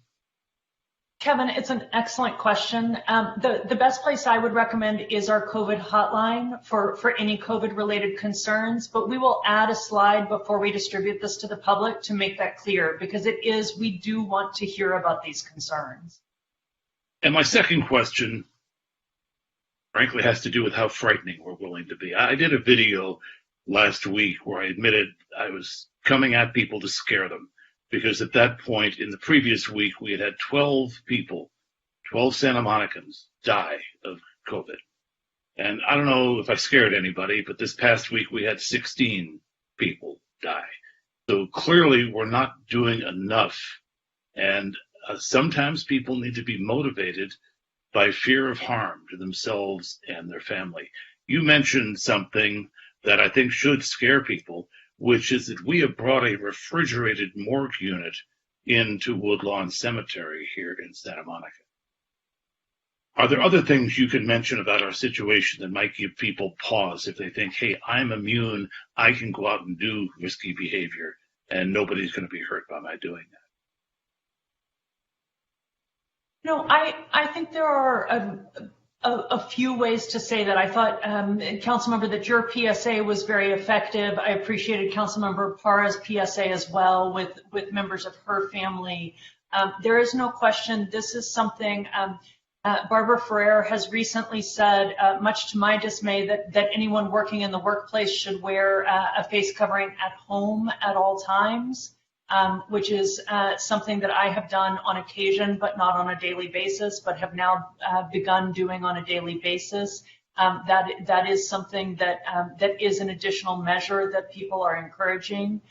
What I would say is, if you don't need to be out, please do not go out right now. We need healthcare capacity. We need to protect our healthcare workers, and we need to protect the essential workers who are working every day for you. If you have a choice to stay home, is what I would say. Thank you. Councilmember Davis, I did see you, sorry.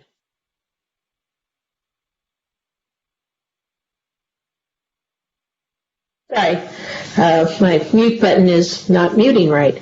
Thank you. And I know this was raised in the presentation, but I think a number of us have gotten emails very recently, and actually I think it's been an issue over time, about mask wearing. And I know that was discussed.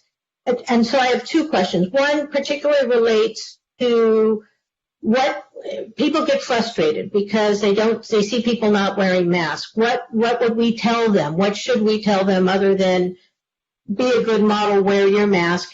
And then particularly we've had some inquiries about mask wearing on the Big Blue bus. So I'm wondering if that can be addressed, because obviously we want people to feel safe on public transit, and our essential workers depend on public transit to get to their jobs. So we want to make sure that they're staying as healthy as possible. Yes, Councilmember, I appreciate it. I would say if you see your neighbor walking 20 feet from you without a face covering, we need your help. Apply some social pressure, contact your neighbor, let them know we absolutely, that you take it seriously, and that we need people to comply, because we can't use our enforcement resources to stop one person who's walking alone in a not heavily trafficked outdoor space who's not wearing a face covering. Now maybe we can at some point if we get there, but that is not our public health priority. So what I want to say to the people who are concerned about that is we need social pressure, and we need intense social pressure. We need people to be embarrassed and ashamed to be outside without face coverings on when it's not when they're anywhere near someone else. What I would say regarding our indoor spaces, including the Big Blue Bus, our indoor business spaces and the Big Blue Bus, those are our enforcement priorities. Those are the areas that are more likely to have spread. The Big Blue Bus is something we are continually attentive to, and you will see our new healthy ambassadors engaged in some of the code enforcement details. So we need social pressure there. We also have our enforcement resources there. And then there are areas like Oceanfront Walk and some of the more highly trafficked public outdoor spaces. Those are also health enforcement priorities for us, and that is also where you will see these new resources that we are bringing online, is to increase our compliance in those highly trafficked public spaces. So I want to be, and I should be more clear, we do run details in unexpected areas, so you can get a citation at any moment in Santa Monica for violating the rules, but in terms of where we are allocating our enforcement priorities, we are trying to do that consistent with the areas most likely to infect others. Great, thank you. Phil. Lane, first of all, thank you for this presentation. I hope it reassures our residents that we all are very concerned about our neighbors, about other residents and our visitors in the city. And we're trying to keep everyone alive. You know, quick story, my mother lived here during World War II, went through 4 years of rationing, blackouts, shortages. He made it through. We can make it through by wearing a mask, staying away from others, and only doing the essential trips we need to do. It's on all of us. I want to save my neighbors. I want all of us to save each other. I've had 7 friends die during this pandemic. Each one of those deaths, I'm torn apart by. I don't want to see any more Santa Monicans or anyone die or be in the hospital because of this pandemic, because of COVID-19. Please, it's simple. Wear a mask. Consider others. Consider your neighbors. Consider your relatives. Consider us. We are one community. We don't want to lose any of the thread that makes up the fabric of our community quilt. Thank you. That should have been my PSA. Phil can do it, Phil. Anyone else? So I have a question, Lane, and that is about mental health. We've talked about this before. As one of my friends says, none of us is our best self right now. And I know I'm not. I think that people are really have slowly gotten to a point where they may need help. So do we have any resources for those folks? We do, Councilmember, and that's a very good point. I will add a slide on that. It is absolutely critical. We have both county mental health and city providers who do provide mental health resources. LA County Mental Health does have we regularly provide information about their resources, but I will also add a slide with the local providers that can help. And until you do that, I jotted down the number, which I tend to, and there is a 24/7 county mental health line that you can call if you're feeling at the end of your rope. And that number is 800-854-7771. And this is for mental health, but I think that a lot of us are really at a very difficult point. So I encourage you to call that number if you're feeling at the end of your rope. So thank you, Lane. And great report. I really appreciate it. And thank you to Councilmember Brock for the suggestion. So seeing, I'm sorry. Yes, Councilmember De La Torre. Yeah, no, just looking at the data in terms of our city employees, police, public works, our Big Blue Bus personnel. I mean, it seems like they're taking the hardest hits, and I just want to make sure that we offer whatever counseling services, whatever support that we have available, that we really make a concerted effort to, provide those services to those to the employees in those departments that have been really heavily. Mostly impacted. Thank you, Councilmember. We do, but it's a reminder that we will over and over again. And the low test positivity rate that you saw, that 4%, we did offer voluntary testing at Big Blue Bus, the public safety facility, and the impacted public works, one of the impacted public works sites, and we do have a 4% positivity rate coming out of that. Obviously, everyone who tested positive is now at home, as well as anyone that they had close contact with is tested and at home. So we are doing everything we can with those particular areas, and we appreciate that. Councilmember will continue to provide the support. Thank you. Thanks. Thank you. Anybody else?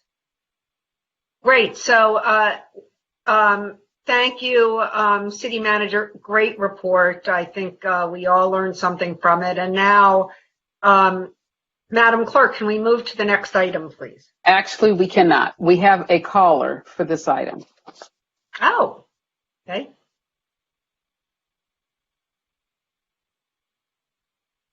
Transferring Ann Sanawala. Ann Fanawala, welcome to the meeting. Your time starts now. Hi, you're in the meeting, Ann Fanawala.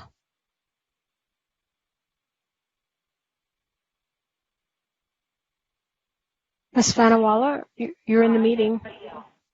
Hello. Great. So thank you, City Manager. Great report. I think we all learned something from it. And now, Ms. Fanawala? Madam Clerk, can we move to the next item? Actually, we cannot. We have a caller for this item. Oh, okay. Ms. Fanawala, you're in the meeting. Your time starts now. Oh.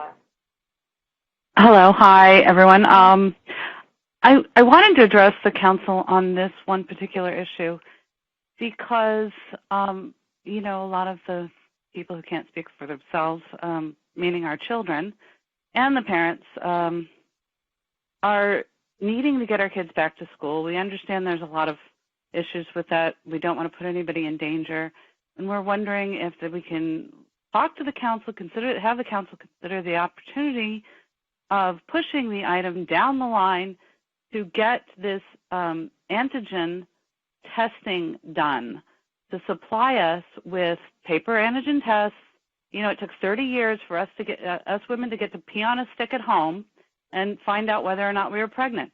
These are the same sorts of tests that can be done at home in the privacy of our own home within 15 minutes, have results. These are rolling out in other countries, in cities around the world, and it would put public back into public health. So the idea is to consider this, to look into it, because my understanding is that once 30% of the population has been infected by this virus, those antigen tests become 95% accurate. So please look into this as a consideration. I'm not a scientist, but I did look on the CDC's website, and that's what it seems to appear to me to have happened. And if we are actually testing at 1 in every 4 residents in the county, it would seem appropriate for us to look at this now. Thank you. Thank you. And that's our final caller on this item. Thank you. So now, Madam Clerk, may we move on to the next item? Yes, we have the consent calendar. All items will be considered and approved in one motion unless removed by a council member for discussion. There's also a special meeting with the Redevelopment Successor Agency And so I would ask council if they would like to combine the city council and the redevelopment successor agency item. Is there any objection to that? Seeing no objection, we will do that. Okay, and I also need to announce that you receive no compensation as the redevelopment successor agency, and I need to call the roll. Thank you. Agency member Parra. Yes. Agency member Davis. Here. Agency member McCown. Here. Agency member Brock. Here. Agency member De La Torre. Here. Chair Pro Tem McCowan. Here. And Chair Himmelrich. Here. Are there any chits for the consent calendar? We do not have any callers on the consent right now. Does any council member wish to pull any item from the consent calendar? Council member Brock. I'd like to pull 3B and as soon as I find it again, and 3E. Does anyone want to remove the remainder of the consent calendar, please? I move the calendar with the exception of items B and E. I will second. May we have a roll call vote, please? Agency Council Member Parra. Yes. Agency Council Member Davis. Yes. Agency Council Member McKeown. Yes. Chair Mayor Pro Tem McCowan. Yes. I'm sorry, I couldn't hear you, Kristen. Yes. Agency Council Member Brock. Yes. Agency Council Member De La Torre. Yes. And Chair Mayor Himmelrich. Yes. And before we go any further, I have to say we have one caller on the consent item that just came in. And let's hear from that caller, and then we'll proceed to the items that were pulled. Okay, we're just waiting for the agents to transfer the call into the meeting.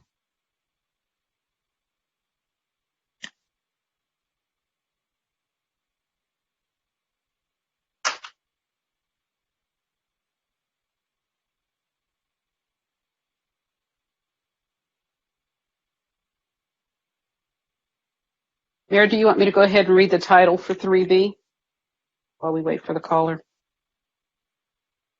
Sounds like the caller hung up. I'm sorry, Denise. It sounds like the caller hung up. Okay. All right.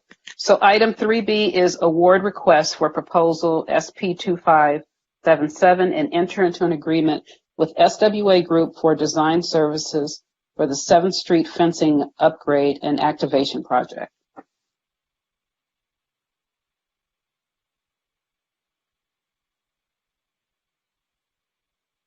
Mayor, we cannot hear you. You're on mute. Councilmember Brock, would you like a staff report on this item, or do you have a specific question? See your hand. I have a specific question. I pulled this for a reason that is very simple and dear to me. We're creating additional park space in the city, and I don't really have a question. I want to celebrate that for just 10 seconds that we're creating the first dog runs north of the Santa Monica Freeway, and we're creating a little patch, not a big patch, but more open space in our city. And anytime we do that, I think the entire council, the entire city should celebrate. But we're going to have dog runs for different sized dogs, and we'll have a place for the people who live downtown to take their dogs. So I'm ready to vote on it if someone wants to make a motion, but I just want everyone to know. Why don't you make the motion? Councilmember Brock, why don't you make the motion? Because our meetings aren't long enough. Hold on a second. I move that we approve 3B. Okay, so I'm going to ask you guys to hold that thought for a second. We have our callers back. More than one, Denise? I believe there's two. Yes. Thank you. I believe there's 3, actually, and here's the first one. Transferring Ann Thalawala. Ann Thalawala, welcome to the meeting. Your time starts now. Oh, okay. Hi, hello. I am talking to the item 3E. I'm glad that it was pulled.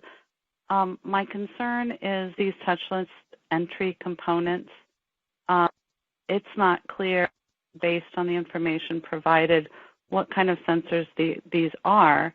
However, if you've been in a bathroom and you've watched or are a dark-skinned person trying to use a sensor to get the water to go on, you know, it's an involuntary discrimination product, unfortunately. And because this item lacks any data about what kind of sensors these are, these hand-waving sensors, that's one concern. And the other concern is that's about the entry part, right, versus the push button. And we don't know how often these sensors break down in comparison to a push button. I understand the issue with spreading germs, but it's something to be considered because, you know, discriminating on germs. Let's figure that one out.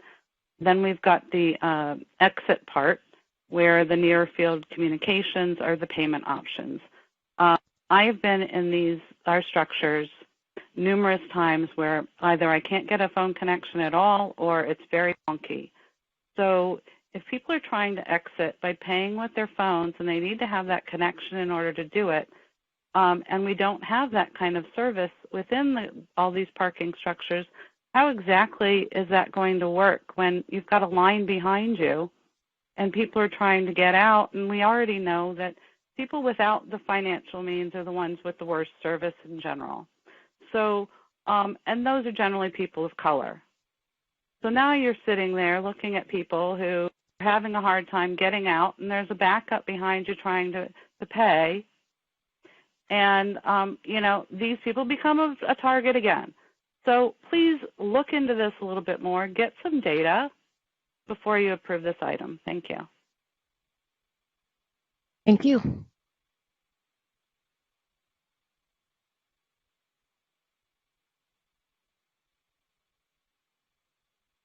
I'm just checking, but it sounds like she may have been the only caller, actually. I believe she was. She was? Okay. Yes. So that was the final caller on this item.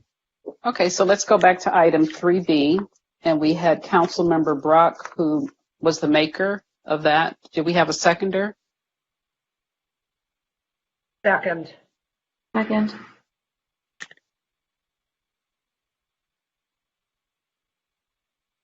Okay, I will do the roll call vote. Councilmember Parra?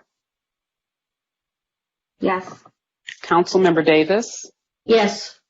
Councilmember McKeown? Yes. Mayor Pro Tem McCowan?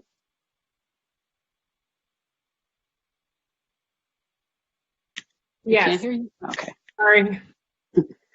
Councilmember Brock? Yes. Councilmember De La Torre? Yes.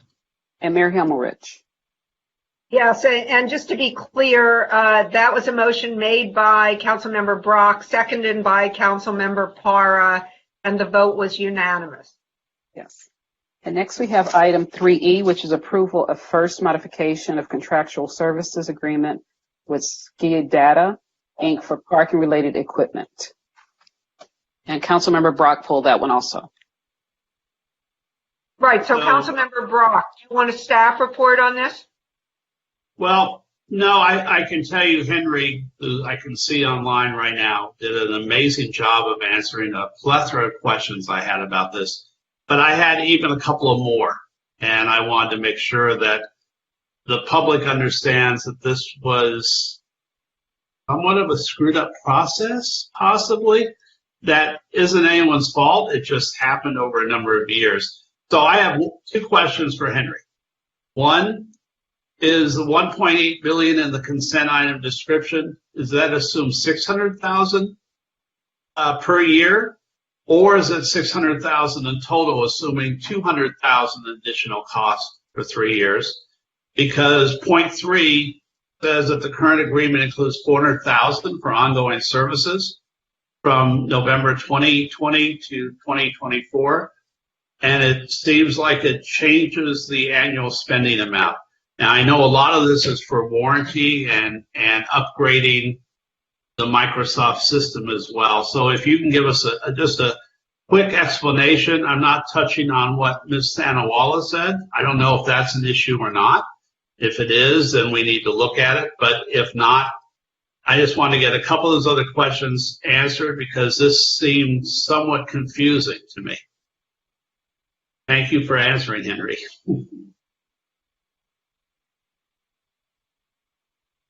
So we can't hear you, Henry, and you're not muted on my screen, so that's weird. Yeah, Henry, go to the settings icon. Am I listenable now? You are Yes, hearable now, yes. Thank you. We double mute here just to be safe. Honorable Council Member Brock and members of the City Council, thank you for that question. So the total expenditure per year would be $600,000 for the remaining life of the contract. We currently spend on average about $400,000 a year. So it's not on top of anything else, it's total. If we take this contract and you authorize the city manager to negotiate and execute it, you basically see $600,000 for the 2 out years and the remaining fiscal year beyond the approved one to come up with the $1.8 million. Thank you. You said there is no other company that does this type of collective response for our parking system, correct? Yeah. There was no other one else really to bid against.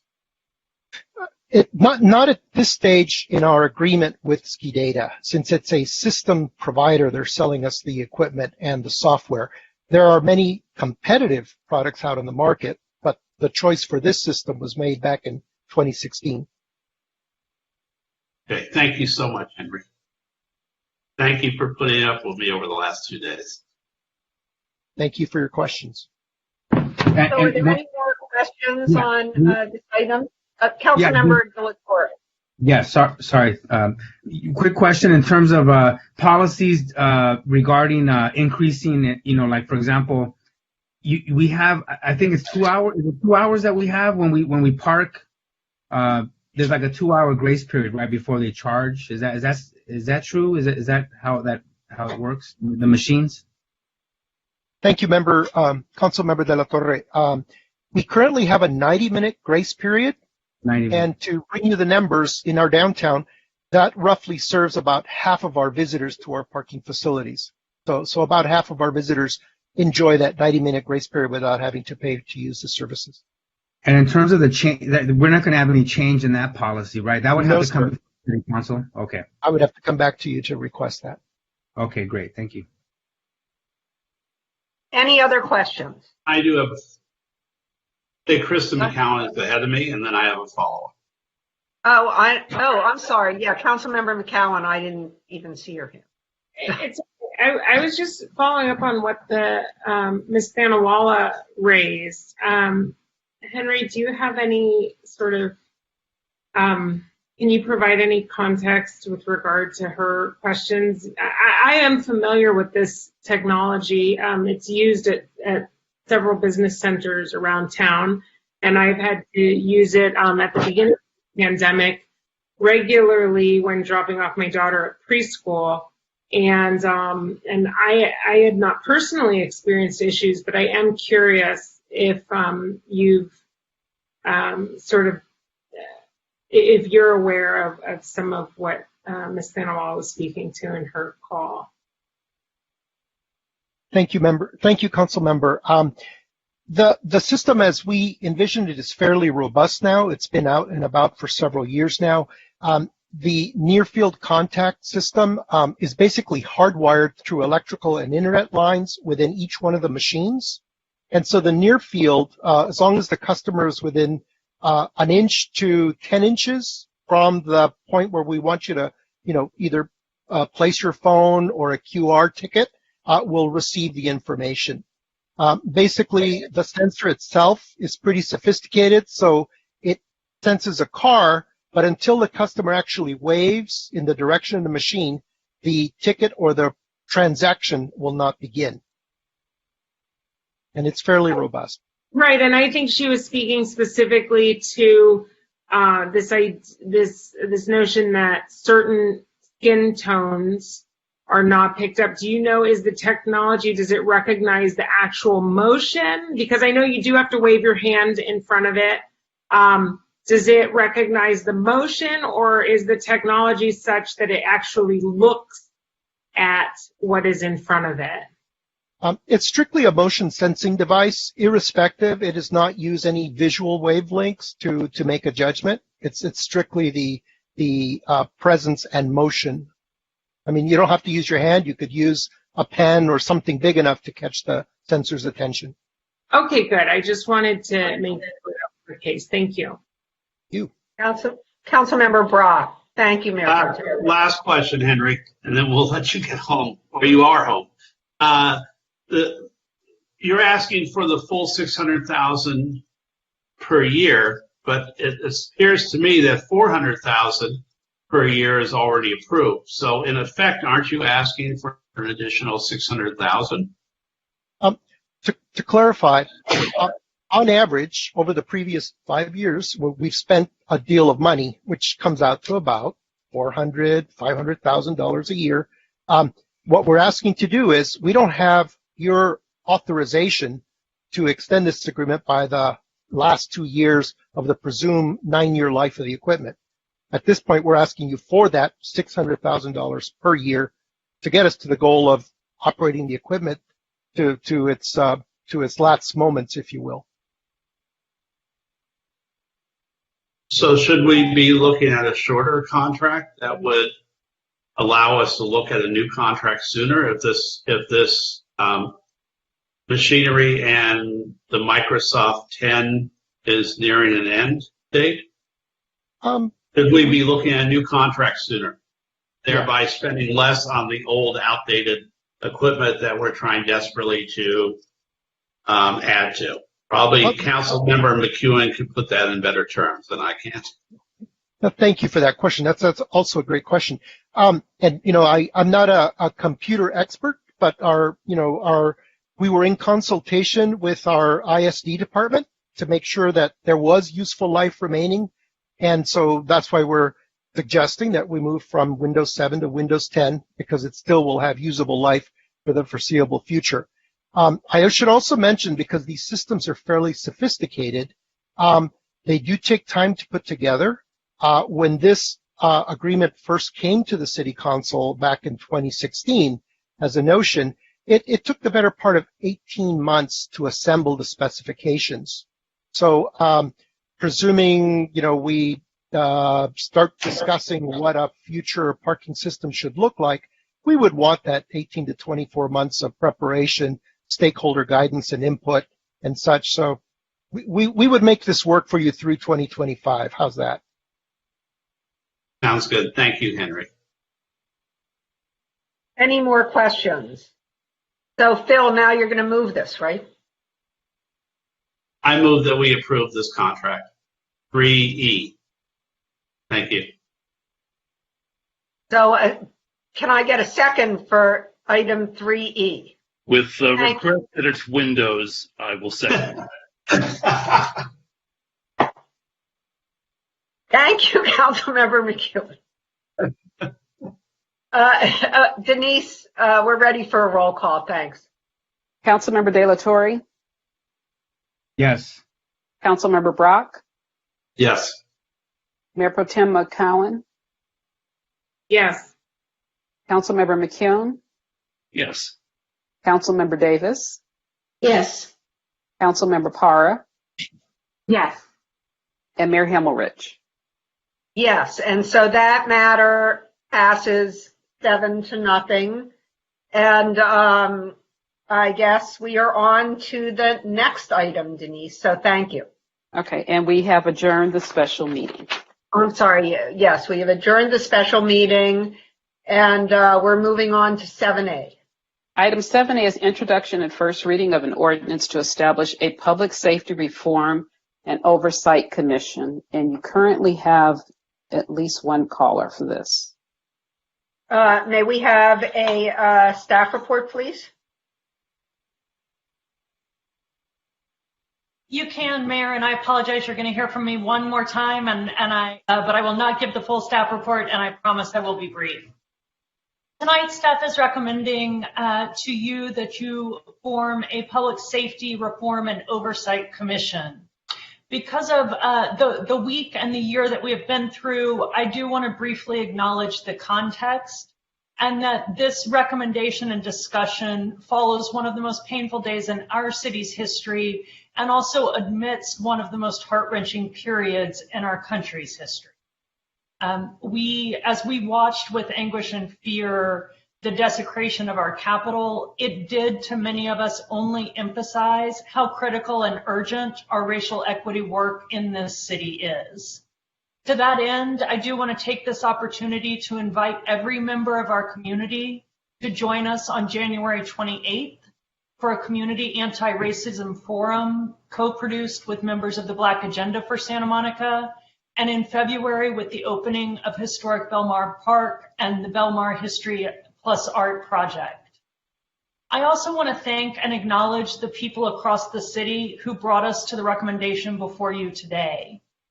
As we speak and as we talked about earlier, the diverse men and women of your Santa Monica Police Department are on our streets in the middle of what we all know is a deadly pandemic.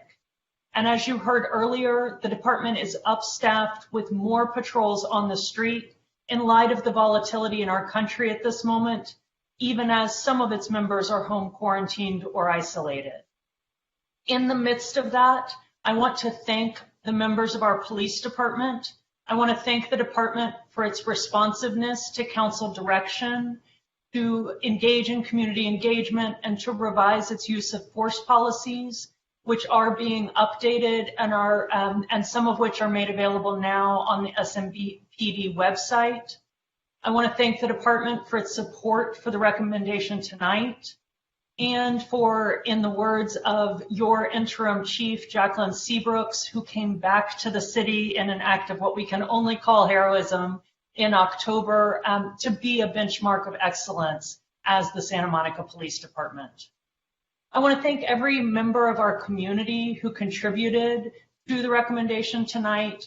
As you know, this is the product of a months-long community engagement process that included public comment from many members of the public and that brought a dedicated and historically diverse group of our community members, including members of both our Black and Brown communities, and members of the community across advocacy, mental health, law, finance, parenting, and community services, together to spend countless hours reviewing, and it's not really countless because we made it move so quickly. It was hour upon hour in the space of, I can't remember, but they said we have so many hours in such a short time frame. They really worked incredibly hard to review national reform policies and to propose meaningful progress tailored to our community in Santa Monica.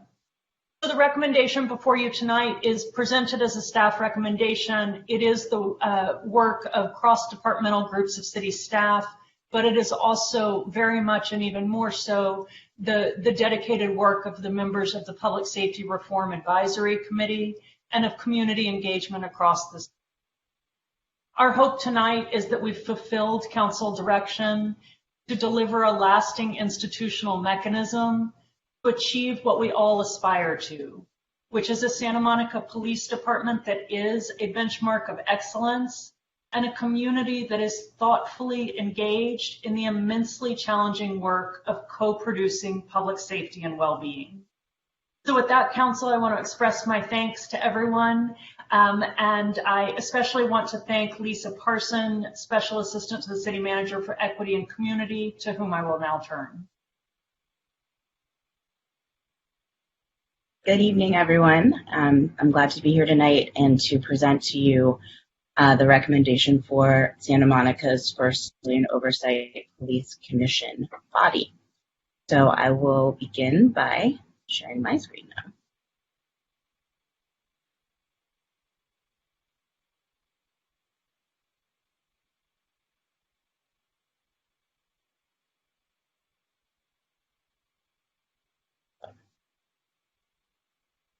All right. So as you've seen in the staff report, we've got an ordinance to establish the Public Safety Reform and Oversight Commission before you tonight. As a reminder of how we got here, in June, Council acted very quickly to direct staff to engage the community to review its police use of force policies and to provide recommendations for police reform. In July, our interim city manager appointed a 15-member Public Safety Advisory Reform Committee that worked very hard and very quickly to develop a set of recommendations regarding a wide range of topics, including use of force, alternate response strategies, community engagement, police culture and training, budget allocations, and civilian oversight. On September 8th, Council approved the recommendations made by the Public Safety Reform Advisory Committee to include the creation of a civilian oversight body for the Santa Monica Police Department. The core functions as highlighted by that committee and adopted by the council were a 90-day review and recommendation of disciplinary practices for the Santa Monica Police Department, community engagement, looking at a way to create a community process for community complaints, Santa Monica Police Department budget review, data transparency, review of Santa Monica Police Department actions, and an overview of policing policies. So as we looked to develop this ordinance, we did do a great amount of research. We did a horizon scan of police commissions, both nationally and regionally, to look at what was available and what was already working and not working in California. Here in California, we have had many long-standing police commissions, some as early as 1916 in Los Angeles County. And we have seen the development of many new police commissions in 2004 in Inglewood, earlier this year in 2020, Pasadena, and several of our peer cities are in the process of developing their own police commissions that will probably come online later in 2021. What we learned was that there is a broad range of core functions and staffing types and structures for police commissions. Some things that tend to overlap in all of them are the investigation of citizen complaints or the review of citizen complaints, looking at officer-involved shootings or significant cases, looking at policies and training, use of force, again, and weapons discharge, and analysis of investigations once investigations are completed as a second check. There are a number of staffing types that are developed to support commissions, in particular because the sensitive nature of some of the issues that will be brought before the police commission require certain levels of clearance for people to be able to review the data. So we've seen cities in the region accomplish this through paid consultants, through creating offices of inspector general, by hiring community policing coordinators, independent police auditors, and others. And in general, we've seen the commissions either make recommendations to city manager, the city council, the police chief, or all three, as is necessary. The key issue that comes up for police commissions and their ability to be effective is data access, as I mentioned on the previous slide. There have been three real ways that people have looked at to address that regionally and nationally. In one instance, you can grant the commission subpoena power. In another, you can hire an independent entity that reports to the commission. And in some cities, they staff the commission with a member of the police department who is no longer in the traditional chain of command. They now report to the police commission, but clearly have access to all police data. Once we had a good understanding of where our peer cities and longstanding cities with civilian oversight bodies had gone, we looked at the recommendations from our Public Safety Reform Advisory Committee and looked at what the right size and right structure of a civilian oversight commission would be for Santa Monica. What we are proposing in the ordinance is an 11-member committee that would be appointed by City Council with 2 members that are between age 18 and 22. All members would be voting members, and all members would be residents of Santa Monica. This is a slight diversion from the recommendations from the Public Safety Reform Advisory Committee, as they had recommended that members be residents, property owners, or business owners in Santa Monica. But we wanted to, in this ordinance, propose that it aligns with what we've done with other commissions in the city. And there was also a note that it felt that was important that sworn and unsworn members of the Santa Monica Police Department would not be eligible to serve on the commission. Commissioners would serve staggered 4-year terms, again in alignment with the city charter, and all commissioners would receive training relevant to civilian oversight, as offered by many national and regional civilian oversight organizations, and we would also ask that all commissioners complete the Santa Monica Police Department Citizen Academy so that they have a strong foundation of understanding of the specifics of our city, the big issues that our department works on, and the challenges that they might want to take on in order to move our department forward.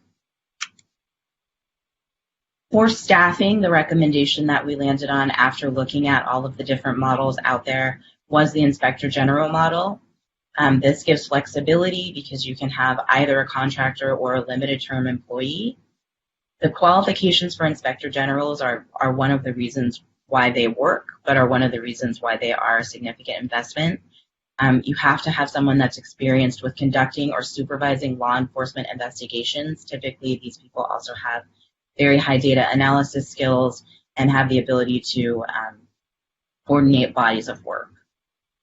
This Inspector General will be granted access to data and records regarding Santa Monica Police Department disciplinary actions, personnel files, use of force, stops, arrests, and convictions, and other matters as directed by the Police Commission. And this person would report to the Police Commission, although they would be compensated by the city. As an overview of the powers and duties that this commission, if we choose to establish it, would have, the commission would review Santa Monica Police Department policies and practices and make recommendations.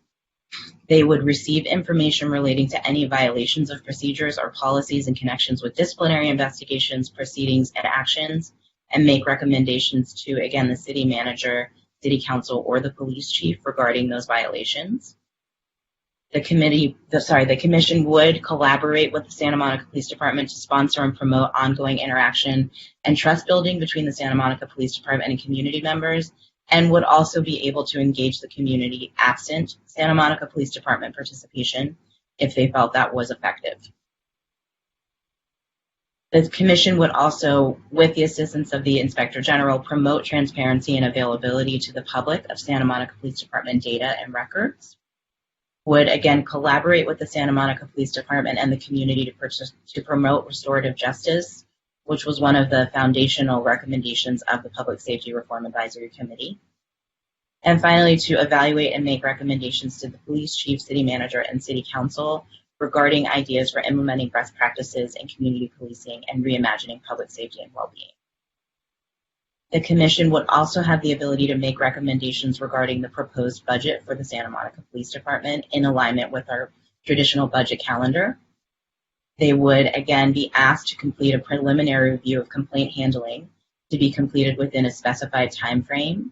The original recommendation for that preliminary review was 90 days. In the ordinance, you'll see that there is a proposal that be expanded to 150 days to allow for more time, particularly if there is a decision made to hire an Inspector General. And the commission has been mandated to provide reports to City Council at a minimum of every 6 months or more frequently.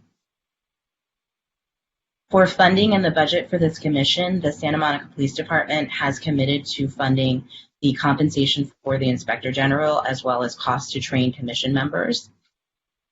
Existing resources that would be allocated to this commission in line with how we handle all of our boards and commissions would be staff time from representatives of the city manager's office, the city attorney's office, and the Santa Monica Police Department. Our next steps would be a second reading of the ordinance later on this month. At the beginning of February, we would be able to post applications to the commission for membership, as well as an Inspector General RFP if we decide to go that route. In March, we would be able to appoint commissioners and select an Inspector General, and April would bring us to the first meeting of the Police Commission. So in summary, staff recommends that council introduce for first reading an ordinance adopting Santa Monica Municipal Code Chapter 2.50 to create and establish an 11-member Public Safety Reform and Oversight Commission. The key questions that we raise here for consideration are whether or not to pursue the route of hiring an Inspector General to staff the commission, whether or not to align the commission residency requirement with that of other boards and commissions, or whether to broaden it to allow business owners, property owners, and whether we want to see the first preliminary review come back to council within 90 days or 150 days of the first meeting of the Public Safety Reform Commission. I'm going to leave the recommended actions here for just a second, and then I'm going to hand it back over to City Manager Lane Dilg.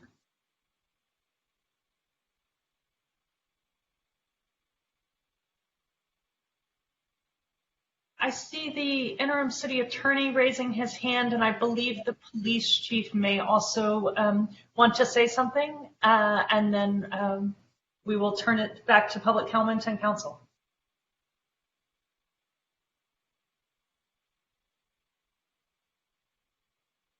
You're muted. Okay, George, are you speaking first? No, so my question is, you two will speak and then we'll have questions of everybody and then we'll have public comment. Yes, thank you, Mayor. Is that correct? That's correct. Great. Who's first? I'll just go first. It's a very quick clarification that the proposed ordinance that you have before you was drafted in accordance with the recommendations of the PSRAC. So in terms of residence requirements, the ordinance as drafted before you contains the recommendation of the PSRAC that they reside, work, be a student, or own property in the city. And with respect to the time for their initial report, it contains the recommendation that that be 90 days. The staff report is recommending something different, but the proposed ordinance was drafted to accord with the PSRAC's recommendation.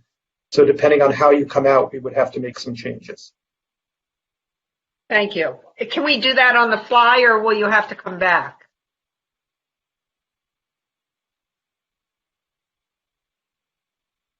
I'm sorry. I think that if those changes are desired to be made, we can do it on the fly. There's also one other change that we're going to suggest based on a comment that was made by, I believe, Councilmember McCune relating to who is eligible, just to align it with and make sure there's no confusion with other city requirements for service on a commission. Great, thank you very much. Hey, Chief, nice to see you again. Good evening. It's nice to be seen, and good evening, Mayor, Council, Madam City Manager, City staff, and Santa Monica community.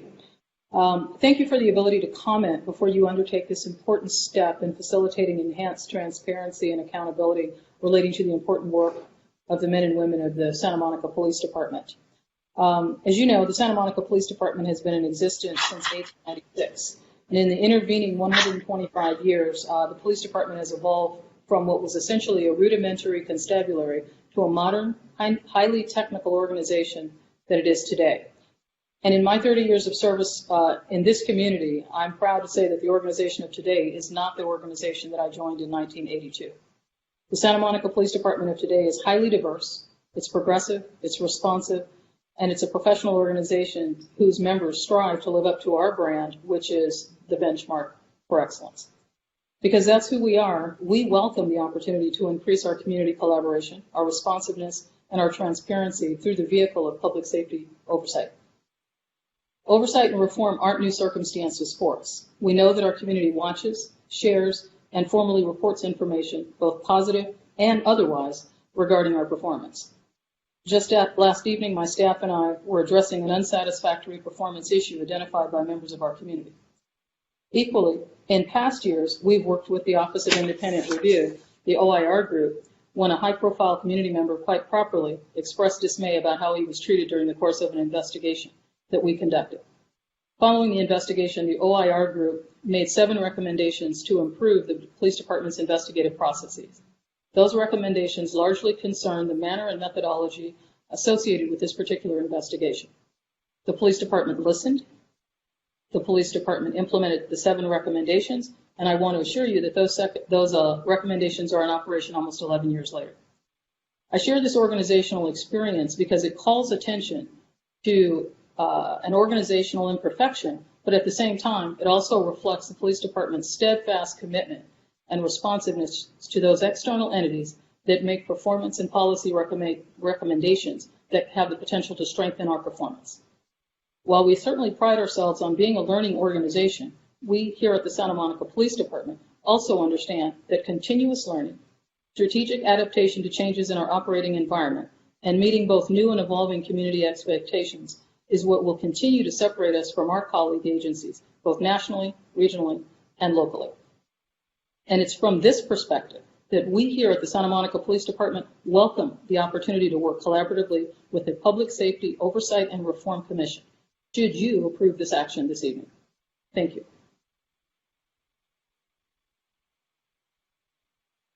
Sue, you're muted.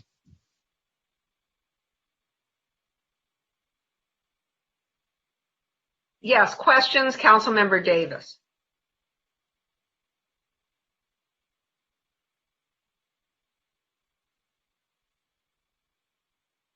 Thank you. And George, you actually answered one of my questions, which was the inconsistency between the staff recommendation and the language of the proposed ordinance. I have 2 other questions, though. One has to do with the issue of the power to review policies and practices. My question is, what policies, what practices? And in particular, I'm asking about, for example, would this proposed commission be able to weigh in on hiring standards, that sort of thing? So the standards we might set for any person who wants to be a police officer in Santa Monica.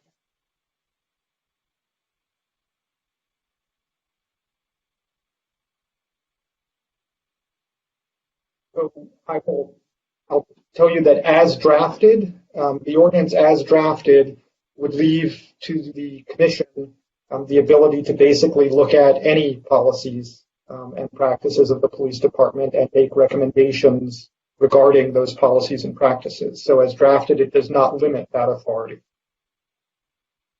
Okay, great, thank you. And then the other question I have has to do with the Inspector General position. After reviewing the proposed duties of that person, it doesn't seem to me like we need a full-time Inspector General, at least I certainly hope not. Do we have some sense of, and I know that you can't say X number of hours per week because it depends on what's going on, but is that a half-time position, a quarter-time position, an average of 5 hours a week? I'm just trying to get a sense of how much work we think that's going to entail so we can determine, how we want to go through the exercise, if you will, of bringing someone in, assuming we decide to do that. Councilmember, I can address that question. It is, and certainly Chief Seabrooks and others are welcome to weigh in, but we have discussed that at length. It is possible that this would be a significant job, almost up to an FTE in the beginning. We do not anticipate this as a full FTE position going forward. And that is why we have included the option of a contract for professional services to provide the OIR, to provide the independent, I'm sorry, I'm tired, the Inspector General services. We believe a group like OIR Group, and there are many others, so I'm not saying it would be them, but a group like that could provide these services at a cost that would be less than the numbers that you see in your staff report, so certainly less than $200,000, and in some years, likely substantially less. So just so make sure I'm clear, so there's going to be a ramping up period where there may be a significant amount of work to get this commission established, get people trained, set up some criteria for review, that sort of thing. But then once that's in place, it will be on sort of an as-needed basis as they review and work with the commission, review the commission's actions or review the department's actions and then work with the commission. Is that right? That's correct. We believe that's the most cost-effective model. Okay, great. Thank you. Councilmember McEwen. Well, two questions, and the first one also has to do with the Inspector General. First of all, let me say we owe a tremendous thank you to all the people who worked on this proposal and this ordinance to get this to where it is now coming to us, because frankly, a good metric of our gratitude should be the fact that of all the communications I got, at least, about this tonight, almost every single one, without exception, was laudatory and said we should be adopting this as it's been brought to us. And those are from people who worked on this and people who didn't work on it. But I did get one email, and I know senior staff was copied on this, questioning details of the role of the Inspector General. This came from somebody who has experience in similar investigatory bodies, Resident Nancy Coleman. Does staff have any answers to the issues that she raised in that email before we go forward to the public comment? Does staff know the correspondence? Are you aware of the correspondence Councilmember McEwen is referring to? Yes, Mayor and Councilmember, I have reviewed the correspondence from Nancy Coleman, and Interim City Attorney, certainly feel free to jump in if you prefer to address it. But I do believe that those are issues that could be addressed in the future. We certainly will take the correspondence into consideration when we look at an RFP for the Inspector General. But we do think that that many of those issues, if necessary, could be addressed in the future.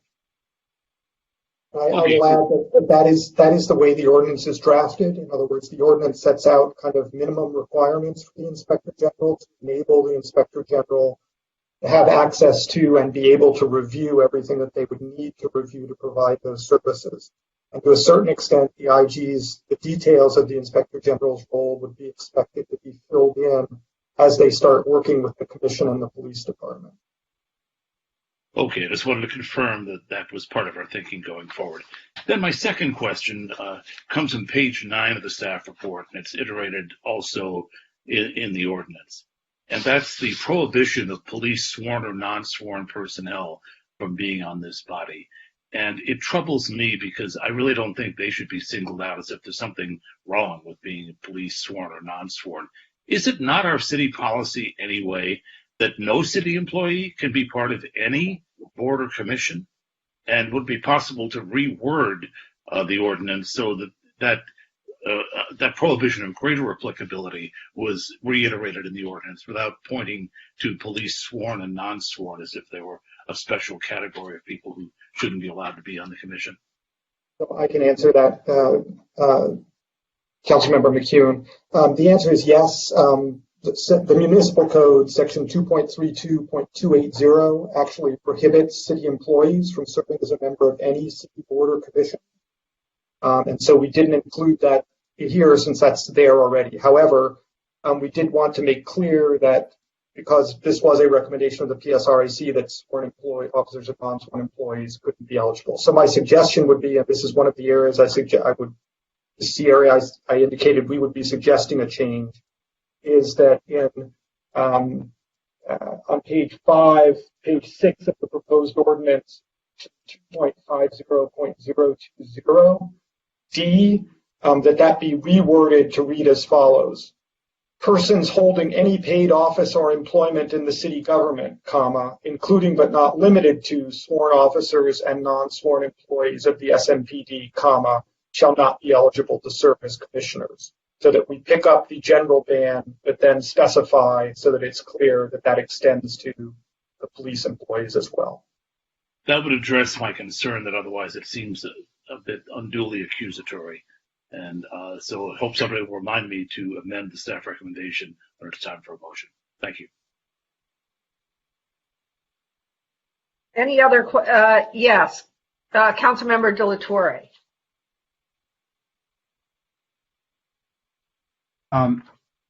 I also want to echo the accolades for the Public Safety Reform Advisory Committee and the great work that they did in a very short amount of time. I'm very impressed with the quality of the work for the time frame that they had to work with. A couple of questions that I have in terms of how will this commission interact with internal affairs? We're not getting rid of internal affairs, right? Internal affairs will still exist in the Santa Monica Police Department, but what is the interplay between the internal affairs in terms of, like, let's say, reviewing of complaints? Who handles the initial complaint? If a resident has a complaint against a member of law enforcement, does everything start with the police department and internal affairs, or does the commission, does the process start with the commission? So I'll try and answer that, and the chief should feel free to weigh in as she did. But the ordinance as drafted would not change the Santa Monica Police Department's approach and policies for how they handle complaints, and it would not modify internal affairs.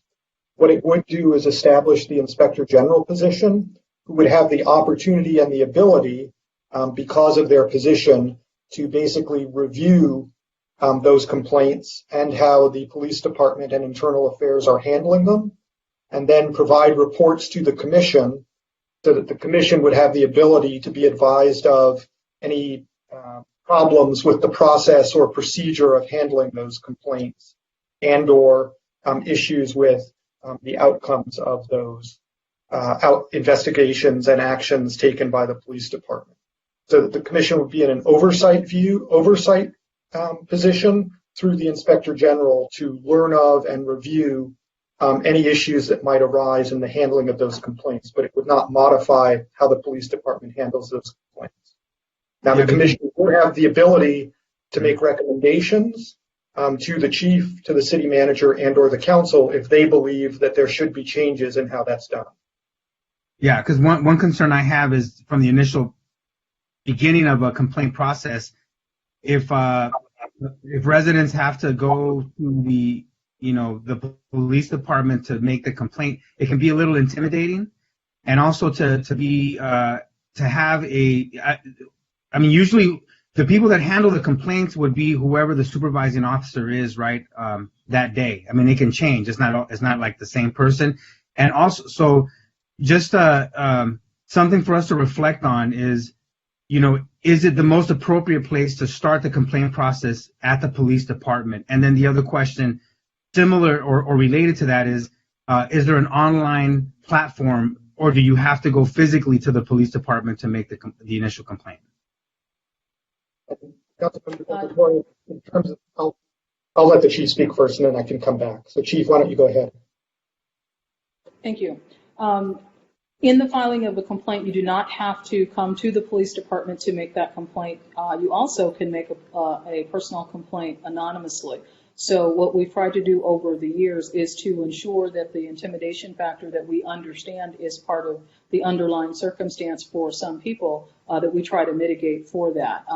And we don't necessarily require that someone come into the police department. We can also identify other locations where we can meet with individuals to take the complaint. And they don't have to make the complaint directly to the affected employee's supervisor. There are other mechanisms for us to receive those complaints. And we do that quite frequently via email, via telephone, via the internet. Councilmember Delatorre, just to note, the concern you've raised was one that was raised by the PSRAC as well. And so section on page 10 of the proposed ordinance, section 2.50.080B, one of the first things that the PSRAC wanted the commission to do, and that's included in the ordinance, is that within a specified time, one of their first jobs would be to come up with a set of initial recommendations regarding proposed reforms for handling complaints, including proposed reforms for the intake, review, and investigation complaints. And Lisa Parsons referenced one of the things that staff is looking to the council for guidance on is the PSRAC recommended that time period be 90 days. The staff report is recommending that be expanded to 150 days to allow more time for the commission. Okay, and in terms of the Inspector General position, can someone remind me the cost? Like what is the total price tag on the if it was a full-time equivalent, 100% FTE? What would be the price tag on on an annual basis for this position, the Inspector General position? Councilmember, we tried to find comparables so that you could understand the financial impact if there were a full-time FTE. That we estimate that cost at approximately $200,000 to $225,000, including benefits. Our HR department would do a compensation study before creating such a position, but those numbers are based on Transparent California for similar positions, as well as comparison to the city's salary schedule for the internal audit manager and deputy city attorney 2 positions. That would be validated by HR, though. If we brought on an FTE, we believe it is likely more cost effective to try to find a professional services. Okay. The other question I had is regarding, well, the meetings are going to be, they'll conform to the Brown Act, and will they be broadcast? Like how much transparency can residents expect in terms of the commission's work? I mean, will there be a section for public comments, for example? So the commission will be because it will be appointed by the council, it will be a Brown Act body whose meetings will be subject to the Brown Act. So that will require that items be agendized and that there be an opportunity for public comment. Yeah, but in terms of also like will they be broadcast? Like will we have the ability, sort of like what we're doing right now, where it's being recorded, we're online? Will that be a similar sort of process that we'll follow in terms of our transparency with the public? Councilmember, during COVID, when we're not meeting in person, yes, they would follow this same format. The question of broadcasting of board and commissions meetings is likely one we'll discuss in April in terms of resources and budget and other things, but it would be, once it's in person, it obviously would be a physically available meeting. It would be recorded in one format or another. They are all recorded audio or audio video. And that's just a cost consideration that we would discuss with you when we talk about all boards and commissions in April. But these will plant some seeds and get some resolve as we move forward in the process. The handling of data. So, for example, citations, like breaking down.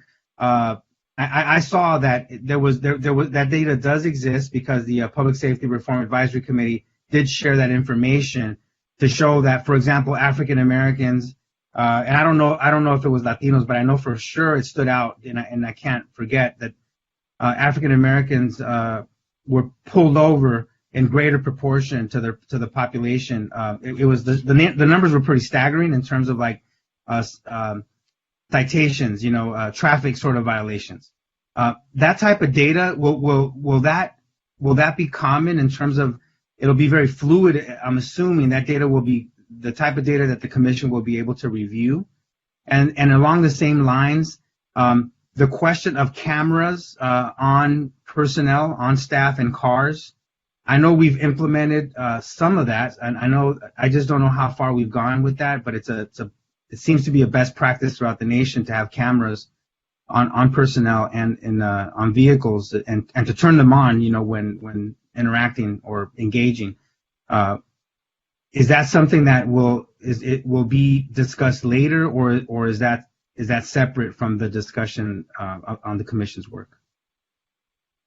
I'll answer the data piece first, since that's in the proposed ordinance. Proposed ordinance specifies that the Inspector General will have full access to data regarding use of force, stops, arrests, convictions, and similar matters. And the Inspector General will then have the ability to share that with the Commission to the extent permitted by state law. There are state law limitations on what can be shared, but to the extent state law permits it, the Inspector General will be able to share that with the Commission. And in any event, the Inspector General will have access to that and could then prepare statistical reports for the Commission as well. Okay. And in terms of cameras, I don't see anything in the report regarding cameras. Is that because that's being handled some other way, or it was not important? I mean, what's the resolve on that, on cameras? Chief, do you want to address that? We do need to be careful, Councilmember, of the Brown Act as we're discussing the ordinance, but Chief, let me turn to you on that piece. Well, let me say this. We've had in-car cameras for a number of years. I would almost venture to say probably almost 2 decades. We've had body-worn cameras where the officers are wearing the cameras since 2015, and the vast majority of our personnel who are field-based, both civilian and sworn, wear body-worn cameras. Okay. So that practice is there, but in terms of the reviewing of the footage and all that, that only comes into play when there's an issue, right? A complaint and so forth. Not correct. We have a policy that we put in place in 2015 when we went to body-worn cameras that requires that the employee's supervisor randomly selects a finite number of videos reflecting over I believe it's twice a month. They have to look at each employee in 5 different randomized incidences and to make comment and provide feedback to the employee based upon what's observed on that. And as a point of fact, we've identified a number of problems wherein we've had to engage in either training of the employees, or we have put them in the disciplinary process by virtue of those audits that are a required part. Yeah, I don't have any other questions. Thank you. Anyone else? Christine. Hi, thank you. I just wanted to begin by thanking members of the community, the advisory committee, and staff for your hard work and dedication to this very, very important topic. Most of my questions have been answered already, but I just wanted to state for the record that I agree with staff's recommendation in terms of membership, that it is just residents. And in terms of the financial impacts, full-time employee versus contracted base, I'm interested in finding out more about a contracted-based inspector general. That's all I have. Thank you. Thank you. Anyone else? So I do have a question, and that is whether there's been any consideration, and I know on other commissions we ask that one member be this and another member, in other words, that there be special qualifications. I see that there is the 2 members who are 18 to 22, but I wonder if there are any other categories in the research that staff has done or in the committee's look at this that found that there should be members of the commission who have a background or expertise in X or Y. Lisa, could I ask you to answer that? Hi, yes. So there was some interest in making sure that the commission was as diverse as the makeup of the Public Safety Reform Advisory Committee. There were not specific designations for specific types of backgrounds in the recommendations from that committee. There were more recommendations broadly that the commission be diverse. Thank you. Mayor Pro Tem McCowan. Yeah, hi. I'm sorry. I was kind of saving some of this for discussion. And is it permissible that I save some of it? Because it's sort of... Yes. No, we should. I just asked that question. Yes. Then we can hear from the public, right? And then... Yes. Okay. So I'll be here. I hear you. Me too. Is everyone ready to hear from the public? How many speakers do we have? We have 7 speakers, 7 callers. Okay, so let's hear the callers and then we can go back. So, Mayor, before we go, it looks like the interim city manager had her hand up. Oh, I'm sorry. Mayor, very quickly while they're queuing up, when we solicited applications for the Public Safety Reform Advisory Committee, we did call out particular kinds of experience we were potentially looking for without actually designating slots. So for your future conversation, that is an option and a model that you have the option of using. And do you have those particular, the things you listed? I can pull them up. That would be great. Thank you very much. So now I think we're ready for the public. Okay, here we go. Transferring Bert Champagne. Bert Champagne, welcome to the meeting. Your time starts now. Good evening, City Council members. My name is Bert Champagne, and I'm active with the group Santa Monicans for Democracy. We are gratified by the results of the recent council election and hope that the new reform-minded members will help achieve genuine, progressive police reform here in Santa Monica. The forming of the new Oversight Commission is a good step. I support it. On the detail of the commission, we support the work of the Public Safety Advisory Committee in general and George Brown's recommendations specifically. Also, we do not believe that the current or sworn police officers or their family members should serve on the commission. It's important the perspective of law enforcement personnel is not currently underrepresented in policing matters. It is perspective and values of the people who live here and are so underrepresented in policing matters. I support the forming of the new Public Safety Reform and Oversight Commission. However, it should not lessen our call for police budget reform. We are still waiting for SMPD budget reform. I believe we will be revisiting that at the next City Council meeting. Let's at long last redirect some funds from the police budget and use them to increase social services for people of color, especially youth of color in our community. Also, I want to make myself clear. We support the ordinance as recommended by the advisory committee, not as revised by the staff. And in light, I would also like to say, I often find Councilmember McEwen scary, but I haven't seen his PSA yet, so I will wear my mask. Thank you. Thank you.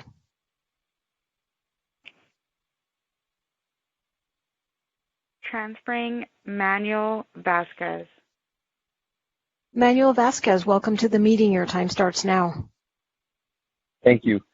Good evening. This is Manuel Vasquez calling again. I'm a community organizer with Santa Monicans for Democracy and a Santa Monica native. I'm calling to express my support for the formation of a new Public Safety Oversight Commission. Also, I want to urge that current or recent police officers and their family members not serve on the commission. The views and experience of police officers is valuable, but it is not unrepresented in policing matters. The views of ordinary residents and our values, that is what is so grossly underrepresented in policing matters, and that is what has to change. While I welcome this new committee, I do not, however, believe that it should minimize the necessity, which has only become increasingly apparent, for progressive police budget reform and the redirection of some funds for social service programs. Our community has exercised patience waiting for you, our representatives, to reflect the values of the people who live here in some of the most progressive zip codes in America. We identify and support the Black Lives Matter movement and want to see the SMPD reform where it can bring about the most positive, substantial impact to the residents of this city, the budget. With the turn of the new year, we are hopeful that our city's elected representatives will spearhead the SMPD budget reform and not allow the forming of this commission, as important as it is, to distract the urgent need to revisit the SMPD budget in this current fiscal year. I am excited to see the formation of this new Oversight Commission, but even more so to begin the much needed and much delayed undertaking of the police budget reform. Thank you so much. Thank you.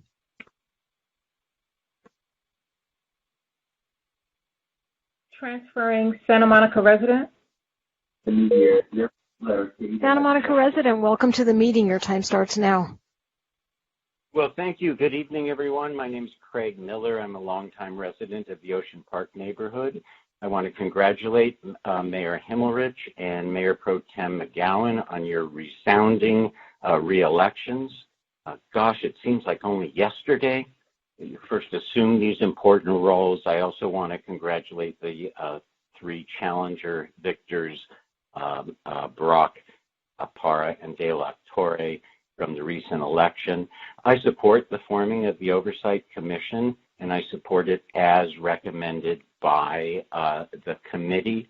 I would beware of comments or references to slight differences that was presented in the staff recommendation and really look at those differences. They're not minor, they're significant. I think the committee and George Brown in particular know their stuff, and that the recommendations that they worked hard on and forwarded to the committee is of top quality. I agree that committee deserves to be well treated. Speaking of which, it was, I believe, on September 8th, the city manager was directed to circle back with this committee for specific recommendations about budget and budget reform, and I don't believe that ever happened. I'm wondering if perhaps the city manager could speak to that. In any case, we look forward to real budget reform at your next meeting, and congratulations on these steps with this commission. Thank you so much. Thank you.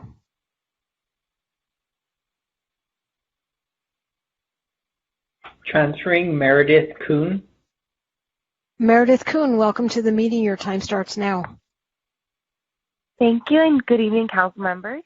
This is Meredith Kuhn again, and I'm an organizer with Santa Monicans for Democracy. I'm calling regarding the matter of the Public Safety Reform and Oversight Commission. While I am in full support of the formation of the commission as the advisory committee as recommended and feel it is long overdue, I oppose having current or recent sworn officers or their family members serving on the commission. We need the views of residents to be increased in policing matters. I'd also like to mention that the forming of this commission in no way lessens the needs of real police budget reform. I ask the council to keep this in mind as we approach the budget discussions at the January 26th meeting, and be prepared to act to amend the SMPD budget this fiscal year. It's just some funds to increase life-affirming social services for youth of color. Thank you so much for your time, and good night. Thank you. Transferring Matt Stoffer. Matt Stoffer, welcome to the meeting. Your time starts now. Thank you, council members. Matt Stoffer from the Chamber of Commerce here to briefly recap a letter that we sent in partnership with Santa Monica Travel and Tourism today on this topic. The main point of that letter was simply to ask that you consider business representation on any oversight commission that you decide to form tonight. Businesses in Santa Monica are vital stakeholders in the community with unique insights and perspectives on public safety, and certainly have an overarching interest in making sure that Santa Monica is a safe and inclusive place to visit, work, and live. So we simply ask that you consider business representation on the Oversight Commission, whatever form that takes in your deliberations tonight. Thank you.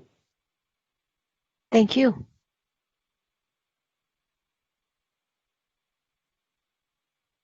Transferring Philip Ratko. Philip Ratko, welcome to the meeting. Your time starts now. Hi, Council. It's Philip Ratko again, calling on the topic of the Police Oversight Commission. I want to voice my support for the forming of this commission. I support the ordinance recommendation made by the Public Safety Advisory Committee and George Brown, now as revised by staff. Also, I urge the current or recent sworn police officers or the family members should not serve on this oversight commission. We need to elevate the residents' perspective. That is what is so lacking. I would also like to remind the council that this must not lessen the need for police budget reform that we've been pressing for and the public is clamoring for. We need to redirect some of the SMPD funds to social services for youth of color. It needs to be done in this current fiscal year. Hopefully it'll be brought up in the next meeting when it's discussed. Until then, thank you and good night. Take care. Thank you. Transferring John Katz. John Katz, welcome to the meeting. Your time starts now. Thank you, Mayor Himmelrich, Mayor Pro Tem McCowan, and the rest of council. Glad to be on the call again.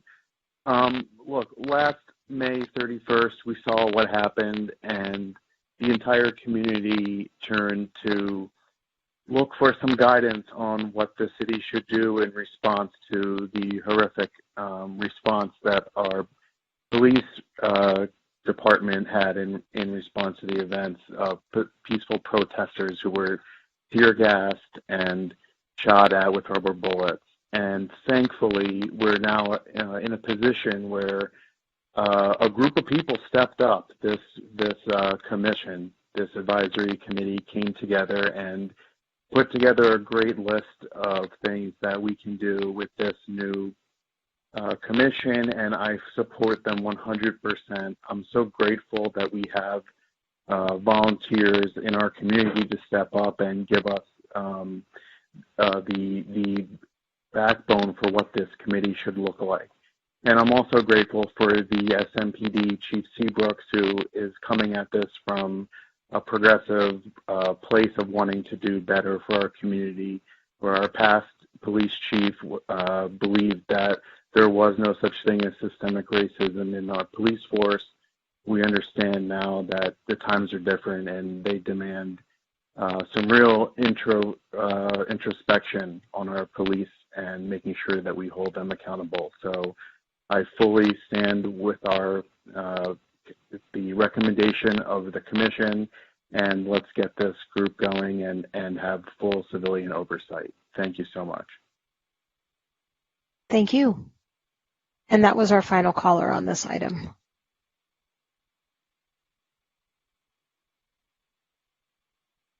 Mayor, you're muted.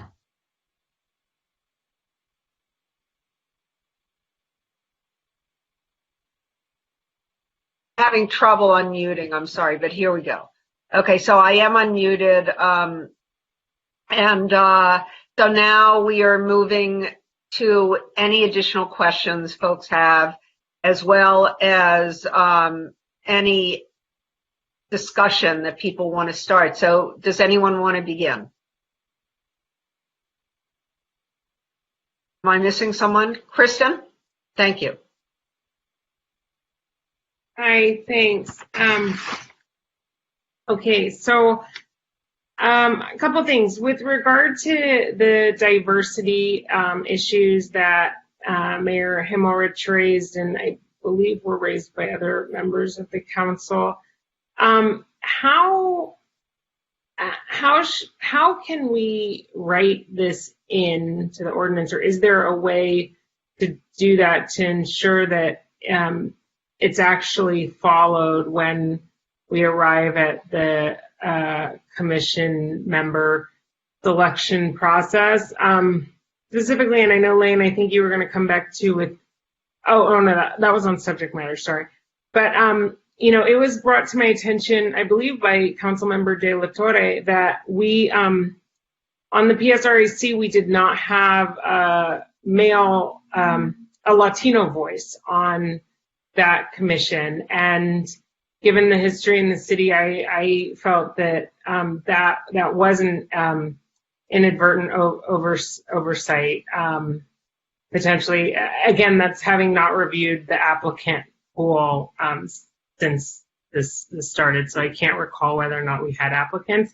But I'm just curious how we can write that in to the ordinance, if at all, that the specifics about the types of diversity goals that we have. And then, do you want me just to lay all my questions and comments out now, or should I do this one at a time? I think we ought to do it all. It can take a very long time if people engage on each point. So if you could lay all your points out at one time, I think that would be helpful. We'll go around the loop. Okay, great. And I know that we can't have a sworn officer as a member of the commission. I'm curious, though, if there should be some requirement that, similar to what we see in the City of LA Police Commission, but that the chief at least have required attendance at commission meetings to be there to provide, you know, input as needed. In the same way that at some of our other commissions, you know, the peer commission, we have a representative always in attendance from the police department and a staff liaison, et cetera. And then with the IG, I'm a little concerned.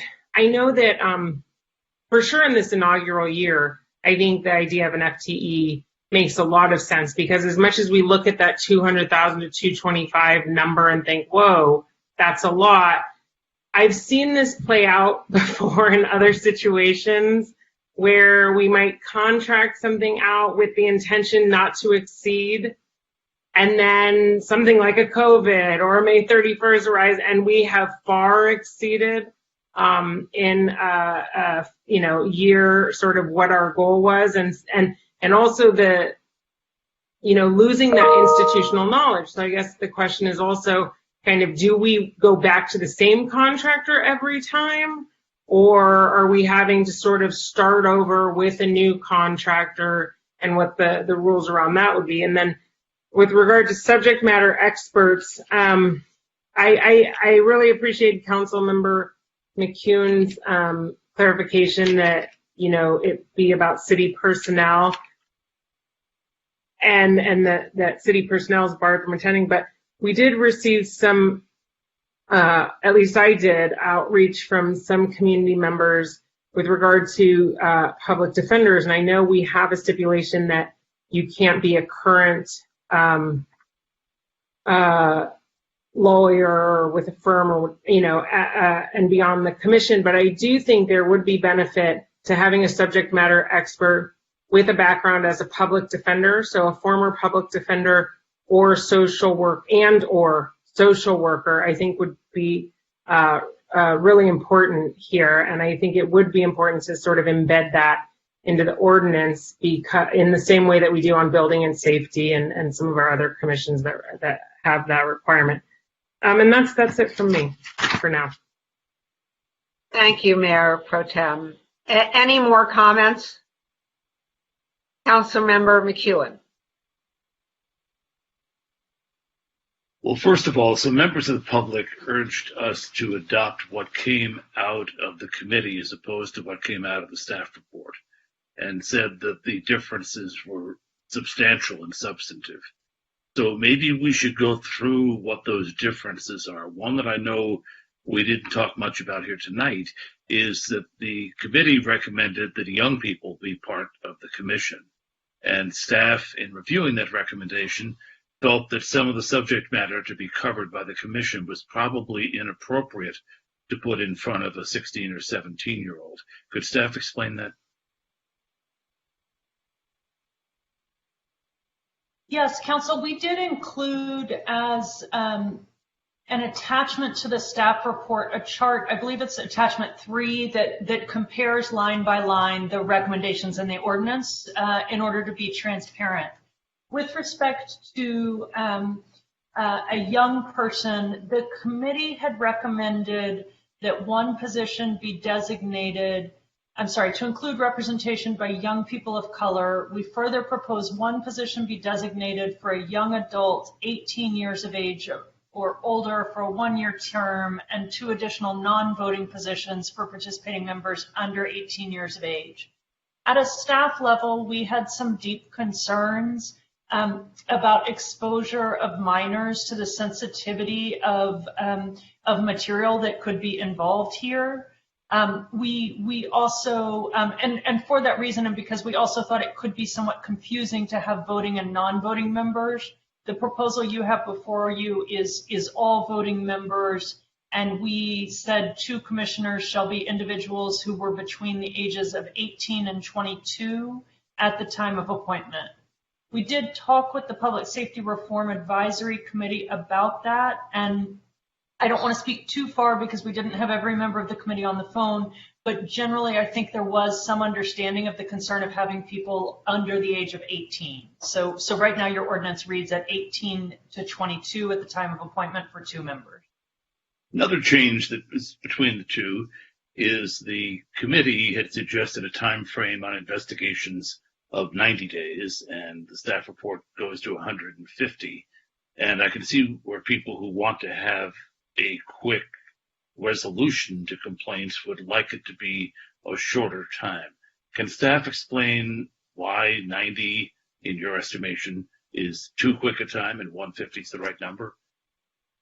I'll tell you, Councilmember, some of that came from me. I don't like to write things into law that people are likely to not meet. So you are writing law here. So just in the way that we tried to keep it consistent at the level of law with the understanding that some things could happen in the commission bylaws, et cetera, I was trying to give some flexibility so that the commission didn't violate their own charge in our municipal code. I think the other reason is simply that it will be difficult. It will be difficult work. I mean, to review the I want to pull the language, but to review, to make recommendations regarding proposed reforms for handling complaints, including reforms related to intake, review, and investigation and oversight. That's substantial work. This also includes present to the police chief, city manager, and city council. So it's possible that they will want to do some of that sequentially. They could certainly move faster than that. They could present you recommendations in 90 days, but the requirement we would recommend be 150. And then you mentioned bylaws, and of course the council can also pass subsequent resolutions. What's before us tonight is the first reading of an ordinance to establish the commission. And I've heard some concern about having certain categories, and I hate to say quotas, but for instance, we were contacted by a public defender who thought that the expertise of a public defender would be important to have on the commission. That could be problematic if the public defender was then assigned a case that had to do with Santa Monica Police Department, but I'll assume we could work that out. But as far as setting up categories, I'm a little bit hesitant to tonight, just off the top of our heads, but list off categories of something as important as who the members of this would be. If we pass the ordinance as it is tonight, what opportunities are there going forward for us to receive further input, have a little more thought about it, and if appropriate, come up with a list of the sorts of people we think should constitute this commission, which of course eventually is up to the council. We also have a great deal of discretion as we make the actual appointments. But we do have some of our boards and commissions where people have to have a certain work area, a certain skill set, certain kind of expertise or qualification. So how could we do that should we wish to? So this is George Cardona. There are a number of ways the council could do that. First, as you've noted, the council will have the ability to recruit and select. And so in your recruiting materials, you could indicate a preference for individuals with certain skills, then do your selection based on that. That would be one way. The second thing is this is a ordinance of the municipal code, and so council controls that. So if at a future time you decided that it was very important to include in the ordinance for the police commission requirements, you could go back and amend the ordinance to add them. I wouldn't want discussion of categories of possible applicants to delay our passing this tonight, so I appreciate that information. Thank you, Councilmember. Councilmember Davis. And I do see you, Oscar. I'm just going around the thing. I just want to follow up a little bit with the issue about people who might bring special skills or life experiences.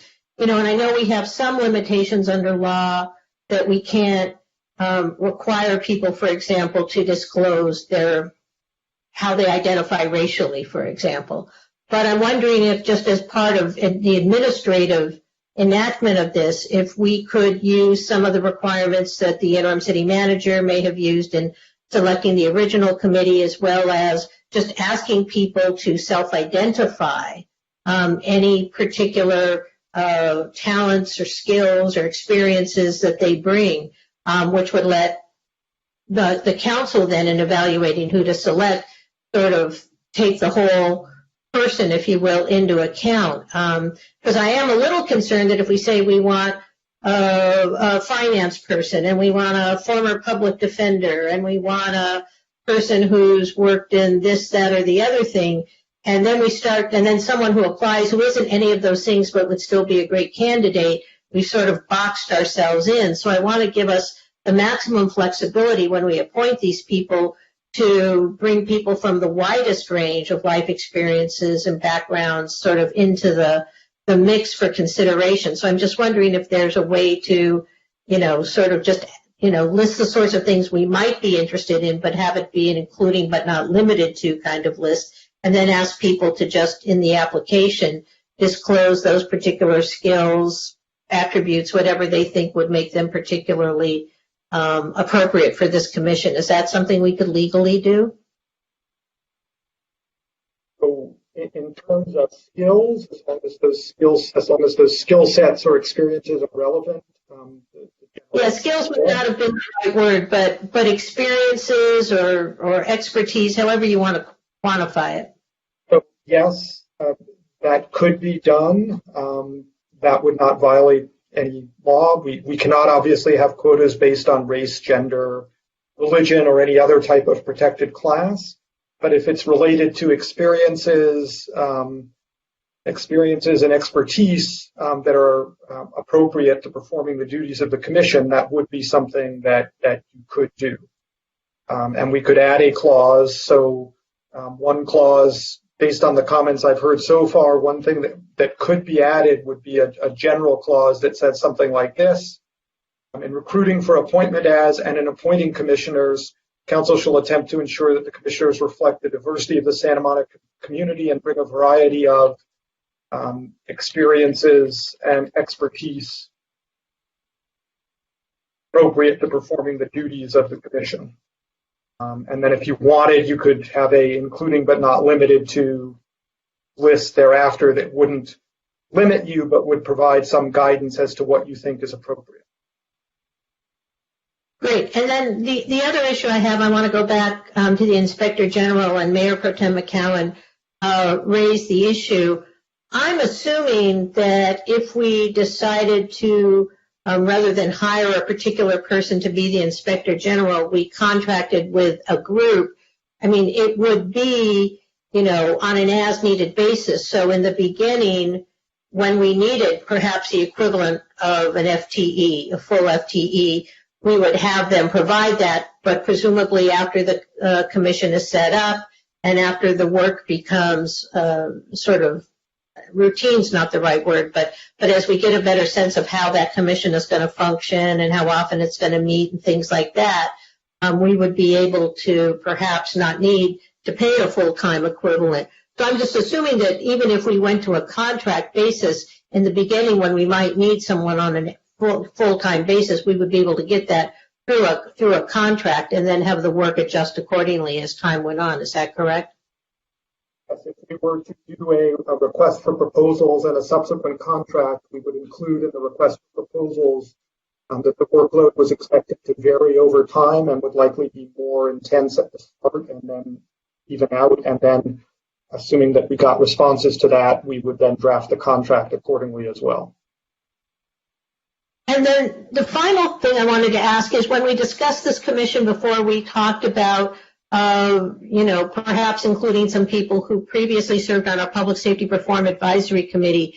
And would it be possible, as we go out into the community and ask people to apply, that we could ask on the, this is sort of like my previous question, whether or not they in fact served on that committee? Would that be an okay question to ask, so we would know if they brought that level of expertise or commitment? I don't think a question of that type would be prohibited. You would just be asking about their experience as a member of the PSRAC, which would be one factor that you could consider in your overall evaluation as to whether to appoint somebody. Okay, great. Thank you very much. Yes, and interim city manager, please.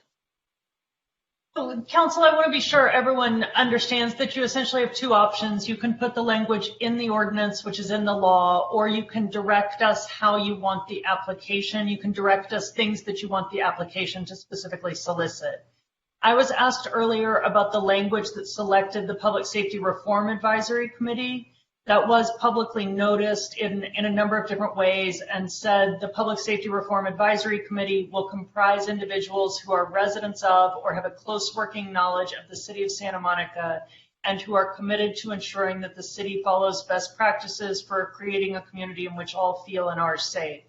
Advisory committee members should bring relevant knowledge and expertise as residents, advocates for racial justice and/or public safety reform, business owners, law enforcement officers or experts, mental health providers or experts, and/or social service providers and experts.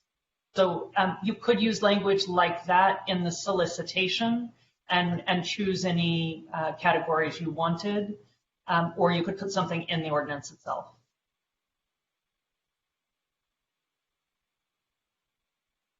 Councilmember De La Torre.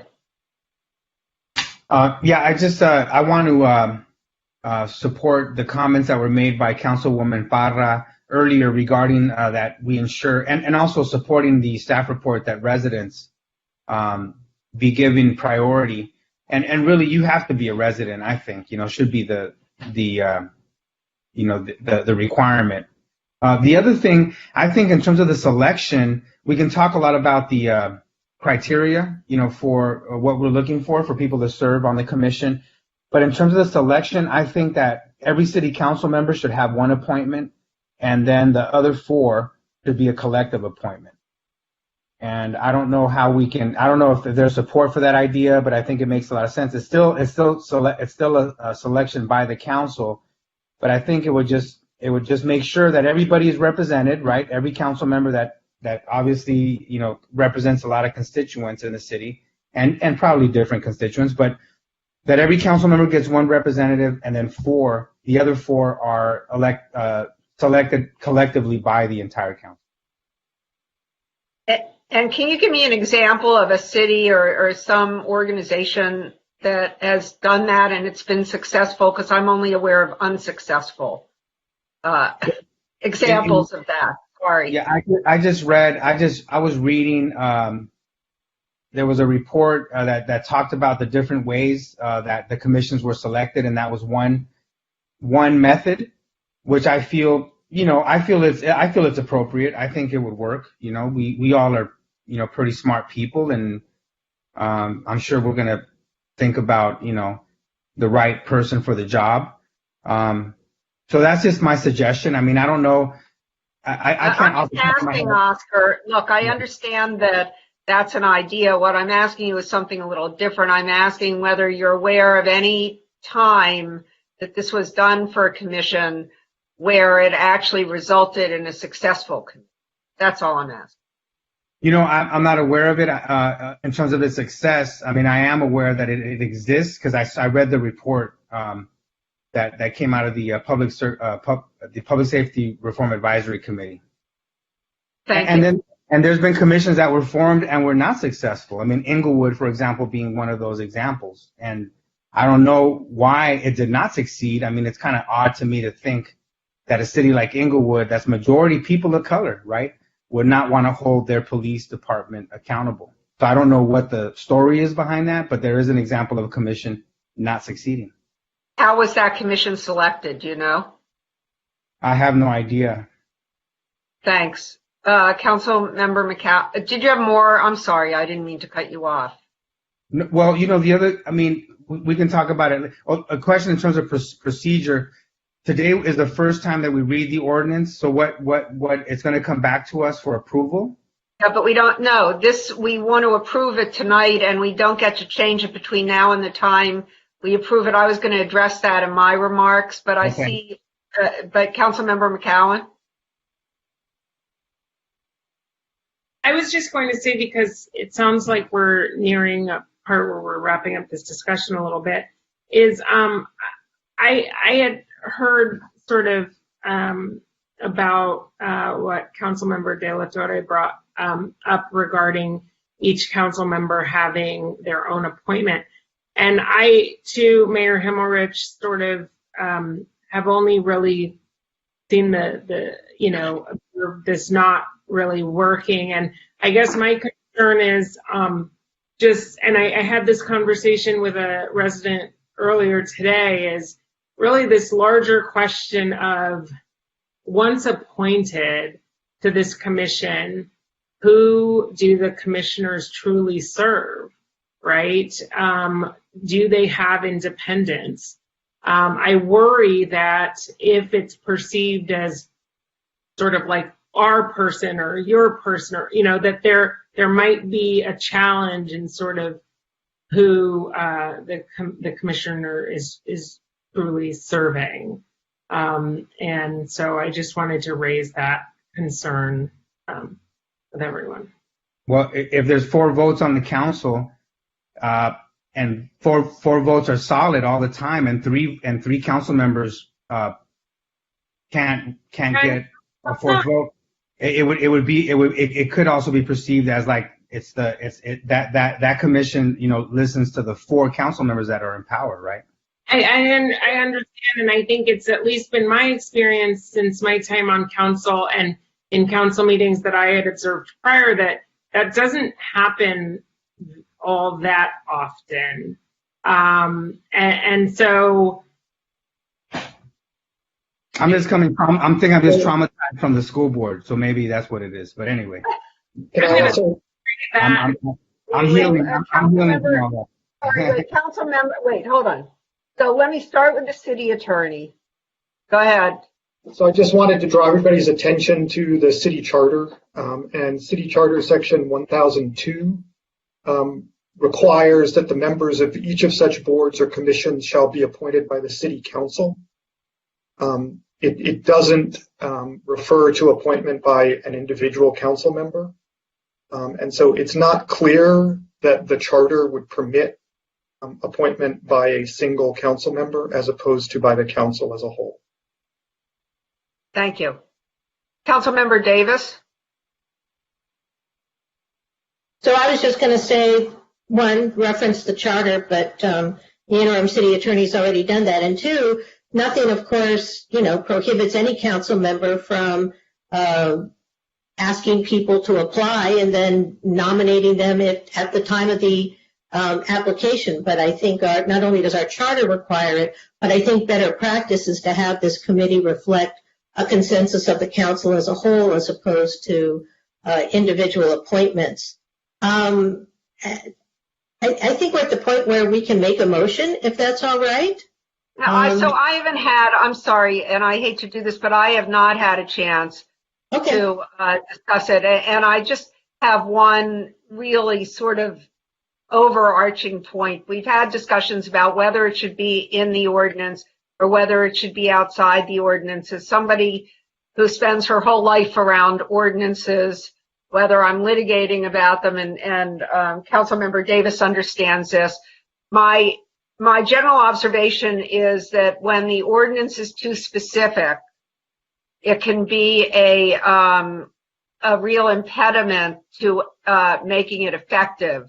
Whereas if it's more general and then you have administrative guidelines that go with it, for instance, as I think our city manager was suggesting, we could get this off the ground tonight and deal with some of the details of appointment in administrative guidelines or something like that, as long as the ordinance has all of the major concerns and details that we care about in it. And that would be my preference in terms of pushing this forward generally, is having the ordinance stay with the general ideas and then administrative guidelines or something similar that that go to what the application looks like, and the other things we've been talking about here that are more details than actual meat. So now I've said what I want to say, and I'm ready for a motion. Well, I would like to move the staff report with following clarifications, since the statute that's attached or the ordinance that's attached doesn't reflect that. The members, each and every member of the committee that will be formed, actually be a resident of Santa Monica, and that I'm not sure what the right term is, but that we use a outside agency to solicit the Inspector General services. And then there was a change, Kevin, that you had that I wanted to make sure we included, but I want to make sure you can say it so I don't screw it up. Well, I'll pick it up then by seconding that and adding in the things that I mentioned before.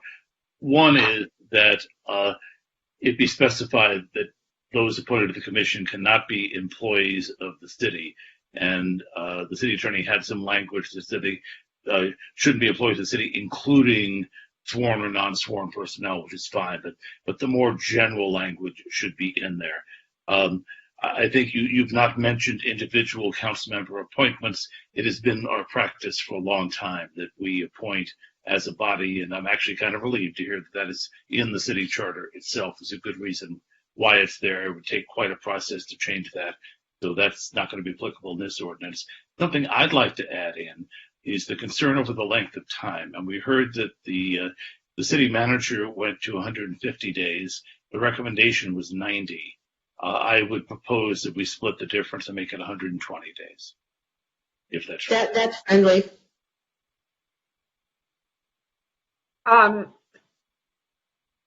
So we have a motion by Councilmember Davis, seconded by Councilmember McEwen, and what the motion is that we introduce for first reading an ordinance adopting Santa Monica Municipal Code, Chapter 2.50, to create and establish an 11-member Public Safety Reform and Oversight Commission that has the following provisions. 1, members must be residents. 2, that the Inspector General be, and I may not have caught this exactly right, Gleam, an outside agency rather than an FTE of the city. Did I get that right? Essentially, okay. We contract with an agency to provide the Inspector General services. And 3, there be no employees sworn or unsworn, as is consistent with our charter. 4, that we not have individual appointments, that we continue to appoint as a body. And 5, that the length of time for making its first set of recommendations be 120 days. I would like to ask about that, because having been involved in the startup of organization, it really is hard to stand up a committee for the first time with 11 members and an Inspector General and all of the logistics that go with standing it up and actually figuring out what you need to do and then doing it. I don't know if anybody else has had this experience, but I actually think that 120 days may not even be realistic to get all of that going. And that it might be more likely to be successful to have this first set of recommendations be 150 days and thereafter a shorter time. Councilmember McEwen?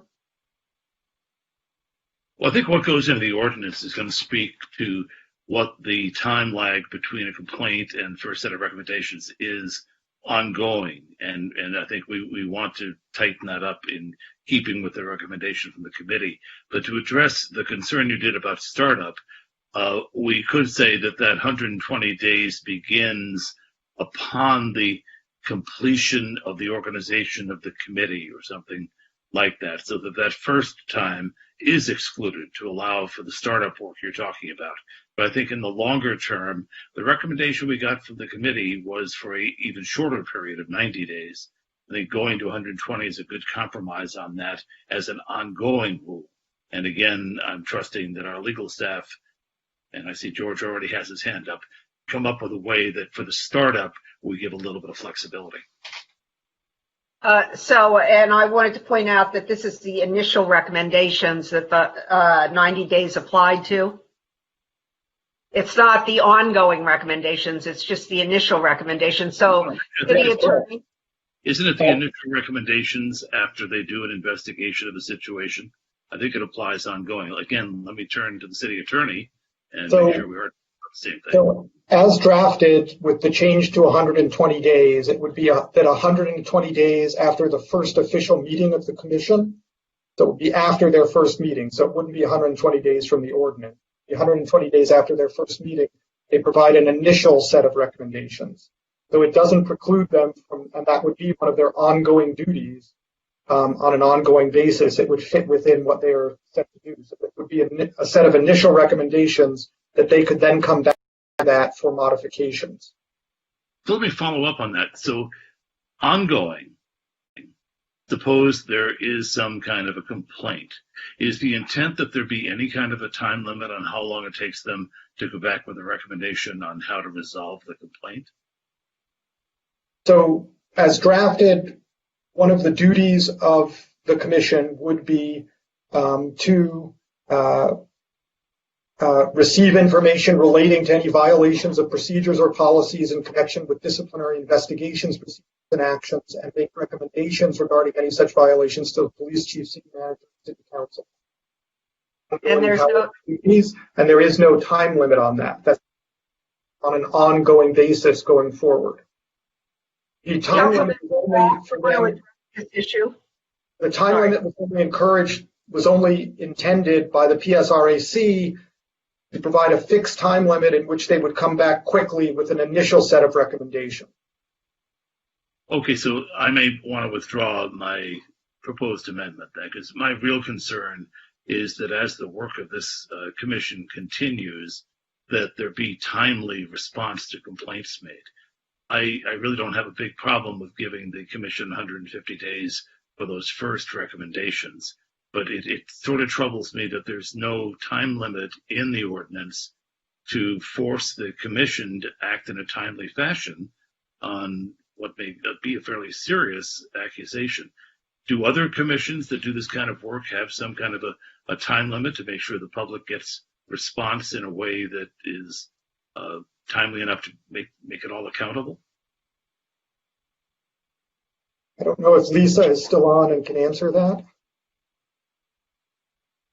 So, and may I say something while we're waiting for Lisa? This goes to my other point about having this. They may need to set their own deadlines, and we should require them to, I think, as part of the way that they're going to operate. I was only concerned about this initial set of recommendations, which, as I said, I think it's hard to stand up a commission like this and have them figure out all of these subject matter areas within 90 days. That's all.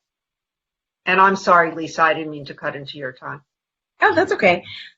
Yeah, so just to clarify, the 90-day recommendation was really specific to the first work of the committee once it got started. So once the committee got stood up, within 90 days, they'd come back with a set of recommendations generally on all the topics that were listed there. They did not identify a turnaround time for the review of complaints and things like that in their recommendations. I'm going to withdraw my amendment then, and I guess because it was a friendly amendment, that'll have to be done with the concurrence of the maker of the main motion. Yeah, I mean, that's fine. I think since the committee has to come back to the council with its recommendations at that point, if they don't recommend a time frame for resolution of complaints, we can address the issue at that point. Councilmember Brock, I know you've been dying to get in here. For some reason, I agree. I thought that we were talking about the time to come back once a complaint has been filed, and the police department and the committee meet and the residents.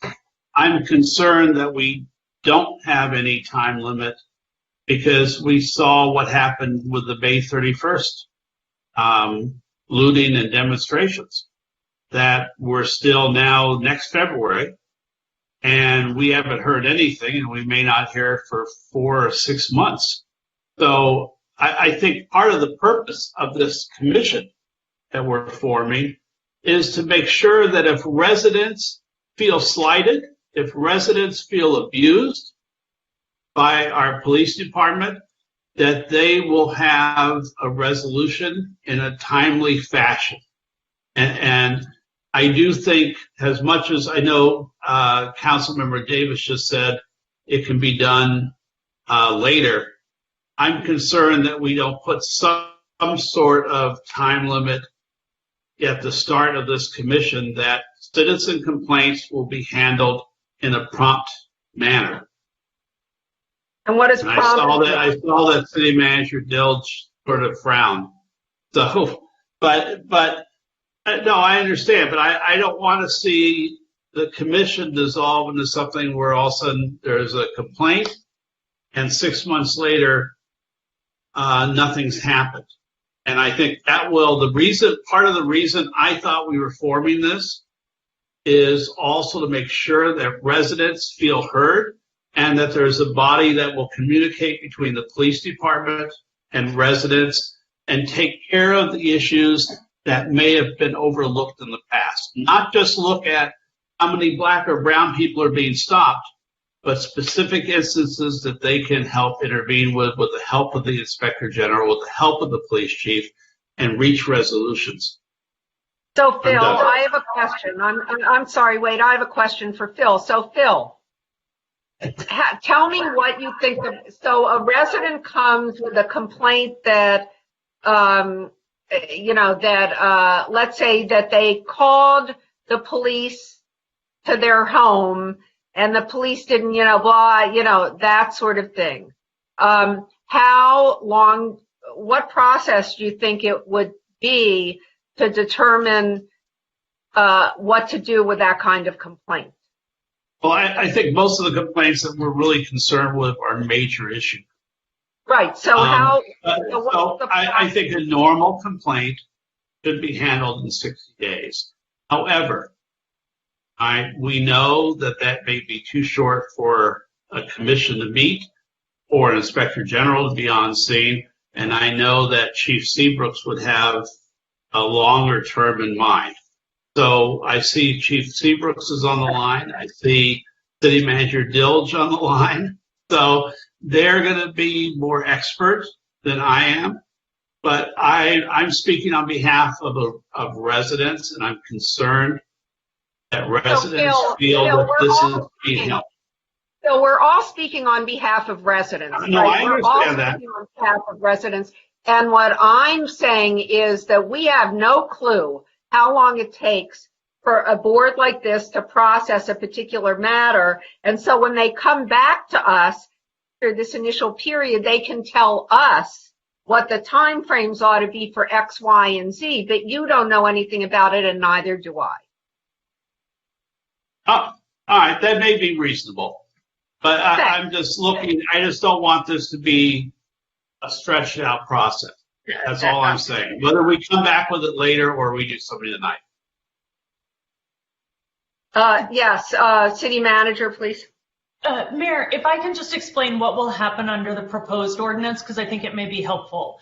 So the commission will be formed. From the date it's formed, either 90 or 120 days, whatever you decide after that, they will return with recommendations related to oversight specifically. And some of the issues that Phil mentioned could be included, that Councilmember Brock mentioned, could be included in that initial 120-day report. But remember, this commission is also meeting monthly and producing reports to you every 6 months. So it is a much more regular community engagement than you have previously had. Yes, and Councilmember De La Torre, I saw your hand. Earlier when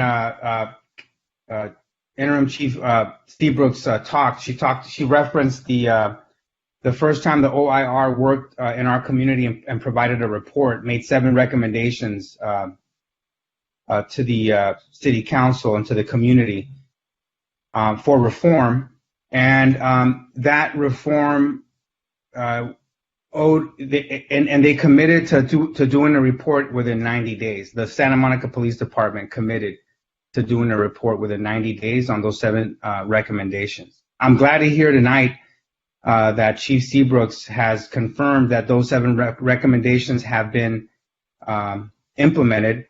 But that report never, from my understanding, that report hasn't come forward or didn't come forward within those 90 days.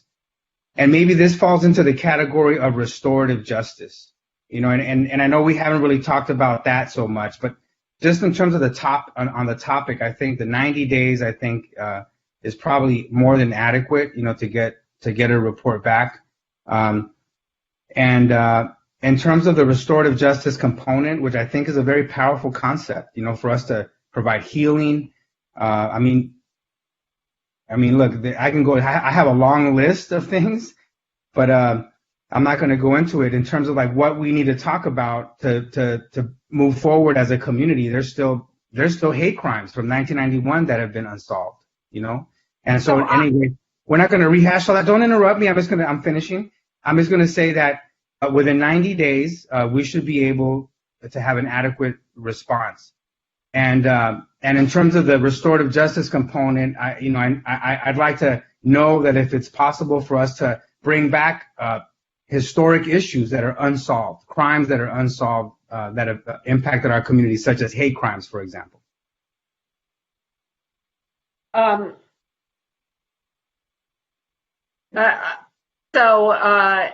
I think we're on the 90 days on the initial report.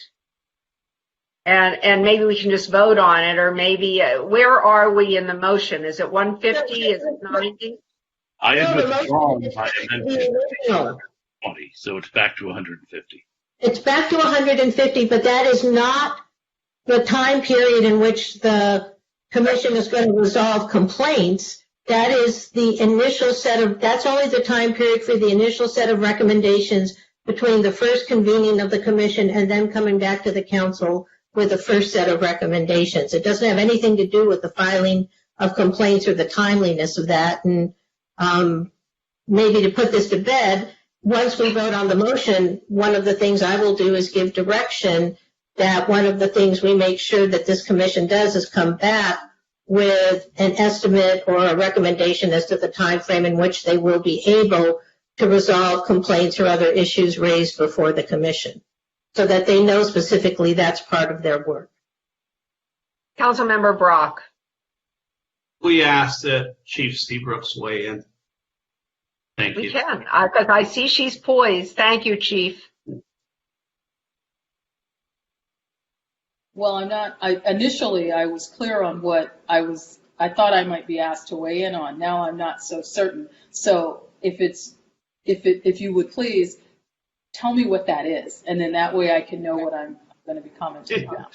My request concerns a report that comes to the commission from a resident that needs some sort of action report, cumulative effect. Mm-hmm. What would be the average time that it should take for the police department and the commission, and if necessary, an inspector general weighs in together? I'm just concerned, and the reason and you already know the reason I'm asking. I don't want things to stretch out, but I want to make sure we come up with the right solutions, if there are any, as well. Let me unpack elements of this, because there is no simple answer to this. So when for the commission if the commission became aware of potential misconduct, the time window within which it would need to report that to the police department to begin the investigative action would need to be very, very quickly. And I would probably suggest within 48 to 72 hours at the outset, because the clock begins and we have 1 year with which to investigate fully an allegation of misconduct and render a disciplinary or corrective action. Some investigations, if the circumstance involves a level of criminality, we have an ability to toll that 1 year statute, but that time frame is by operation of the government code that's captured and encapsulated in the Peace Officers Bill of Rights, and that's it begins at Government Code Section 3300. So what has to be considered in that regard is the complexity of the investigation, and sometimes what seems to be a fairly benign and simple allegation of misconduct can actually develop into and evolve into something far more complicated. So that I shared that to give insight as to a potential timeline by which a commission should be given direction on how to report that information quickly and what time frame we would be expecting that. And this is where Mr. Cardona can weigh in, because the clock may even start at the time that the city official, by virtue of their positioning on the commission, at the time that they become aware of it. So if there's a legal interpretation that effectively becomes when the city is notified, if there's undue delay, that cuts into our investigative time, which for relatively simple things is probably no issue because we have some time imposed benchmarks for getting things done, so we keep the process moving and complaints don't lag. But if the investigation is complex and complicated, but doesn't trigger the lawful ability for us to toll the statute, we may then run afoul of some other complications if the commission holds on to it and does not provide that information in what would be considered a timely manner. Now, what that will be, I'll leave that to you and Mr. Cardona to discuss. Mayor Himmel, thank you, Keith. Mayor Himmelrich, I will withdraw any potential motion and agree with Councilmember Davis and other council members that this be decided after the commission is formed as part of their initial recommendations. Thank you. Yes, City Attorney. I just go through and try and make sure I clarify what the motion is so that we're clear on the record what it is and what the language of the ordinance will be. Yeah, so the language, okay, you do it. I'm sure you're better than I am. As I understand it, the motion is to adopt the proposed ordinance as drafted with the following changes. In section 2.50.020B1, which states the requirements for commissioners, it shall state all commissioners shall reside in the city, so that they'll all be required to be residents, removing the proposed work, be a student or own property in. So it would just be reside in. In subsection 2.50.020D, rather than simply saying sworn officers and non-sworn employees of the SMPD shall not be eligible to serve as commissioners, it would read persons holding any paid office or employment in the city government, including but not limited to sworn officers and non-sworn employees of the SMPD, shall not be eligible to serve as commissioner. And then the final change would be in the transition provision, section 2.50.080B, which would change the time for the commission to come back with their initial recommendations from 90 days after the first official meeting to instead be 150 days after the first official meeting. The one other change that was suggested was that there be included in the ordinance a requirement that the Inspector General be contracted out as opposed to an FTE. My strong suggestion would be that we not limit the ordinance in that way, but rather that we leave the ordinance as it is, leaving flexibility, and that you simply give direction to the city manager, that your direction is that she explore and pursue as a preference contracting out as opposed to an FTE. That would leave flexibility, but would provide direction to the city manager in proceeding that way. So I hear what you're saying, but so let me ask you a question. So in my research regarding this issue, it seemed to me that the independent IGs tended less to be captives of the existing government structure. And that's why I thought that was a good idea. But I don't know if that was the intent of the maker and the seconder. The reading of the city attorney comports with the understanding of the seconder as to the language and intent of the motion as seconded, but I'll turn to the maker. Yeah, certainly part of my preference, aside from being a financial preference, was to have an independent Inspector General. But I think I will certainly take the interim city attorney's advice and not have that be part of the motion. But as I indicated, I have some direction to give after we adopt the motion, and that can certainly be part of that direction, that we express a preference for an independent contracted Inspector General. So I'm happy to do it that way. Okay, so without, I think, any Councilmember De La Torre.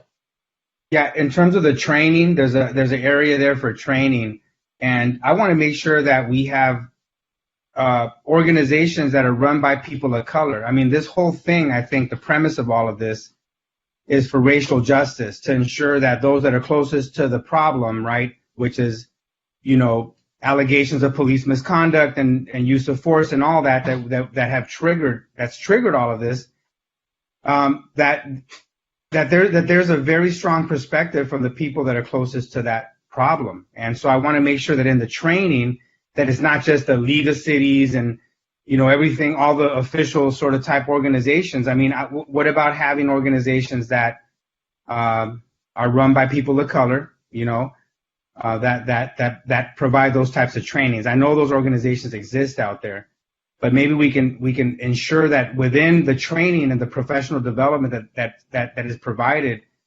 And another question is accountability, to make sure the training is taken and it happens. But that's a question for the Inspector General or whatever as we move forward.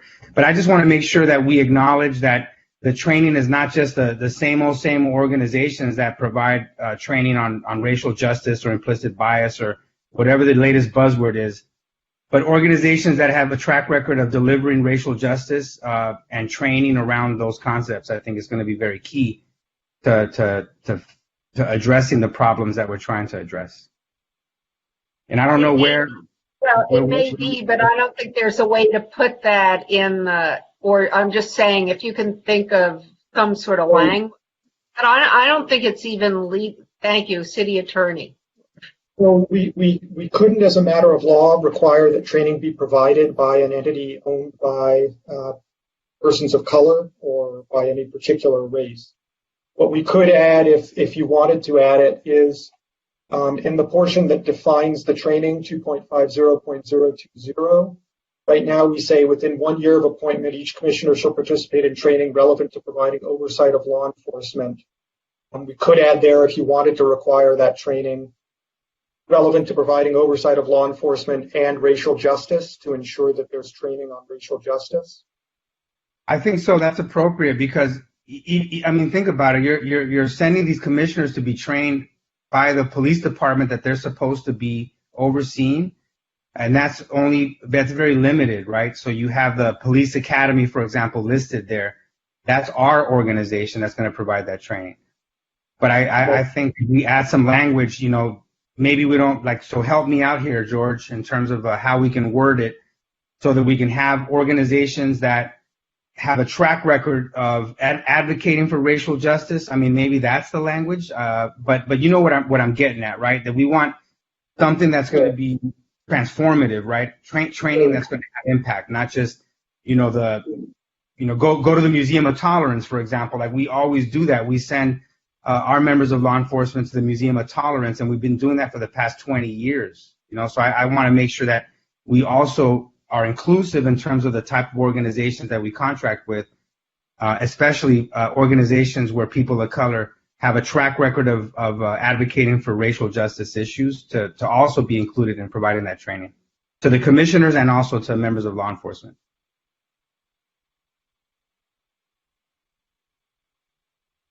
Well, I'm the maker of the motion, so if someone wants to make a proposed friendly amendment, we'll consider it.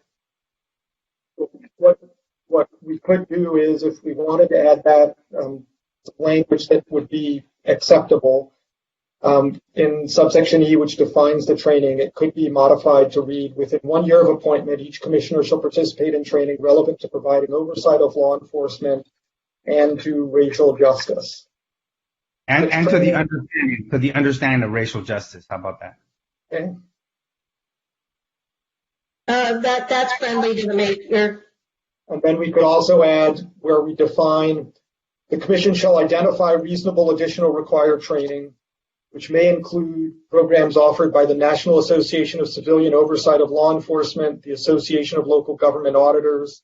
We could add entities with experience providing racial justice training or other similar bodies. That's also friendly to the maker. And to the seconder. Councilmember Brock. And I'm sorry. Way long. Attorney Cardona, I have a question for you. I'm bothered by the Inspector General part that says it could still be a staff member. I think at least what I heard from Gleam, what I heard from other people is we wanted to be a contracted outside provider. And I would like that in the ordinance. I want to make sure, and the reason is I want to make sure that we don't end up with a full-time staff member for this. I want to make sure that it will save us money, and I think we'll end up with more of an expert who is not tied into the city bureaucracy, as long as it's an outside provider. So, Councilmember Davis, if what we would do is modify the language in 2.50.30A to simply read: the commission shall be supported by an inspector general, who shall be a contractor retained by the city manager's office, and remove the language that says a city employee or.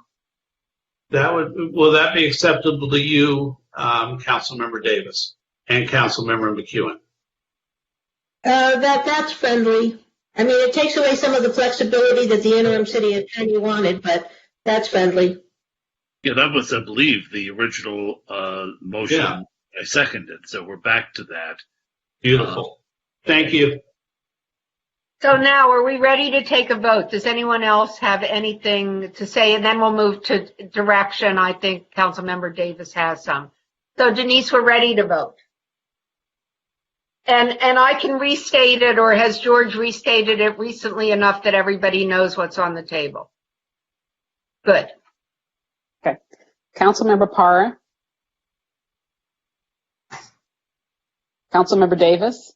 Yes. Councilmember McKeown. Yes. Mayor Pro Tem McCowan. Yes. Councilmember Brock. Yes. Councilmember De La Torre. Yes. Mayor Himmelrich. Yes. So that passes unanimously.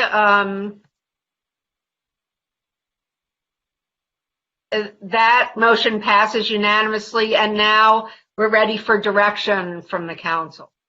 Councilmember Davis. Thank you. So some of the direction was taken care of in that lengthy discussion, but I would like to propose that we give the following direction to staff as they go about implementing this ordinance. One is that the application that is created to request people, or created for people to apply to this commission, give folks the opportunity to identify any particular experiences or training or anything that they think would in particular qualify them for this commission. Two, that once the commission is formulated and begins to create policies to be brought back to council within the 150 days, the council specifically direct the commission to come up with proposed time frames in which complaints of whatever sorts might be resolved by the commission and or the inspector general. And thirdly, that we make sure that that council members and others in the community, have the opportunity to make sure that let me put it this way, that the opportunity to serve on this commission is widely communicated throughout the community so that we get as broad a group of applicants as possible. And do you want to give any direction with respect to the current committee? Well, I think that we addressed that people who currently serve, or people who did serve on the original Public Safety Reform Advisory Committee, could list that as part of their special qualifications on the application. I just want to make sure the application has a place where that and other special qualifications could be listed. Thank you. And is there any other direction from anybody else?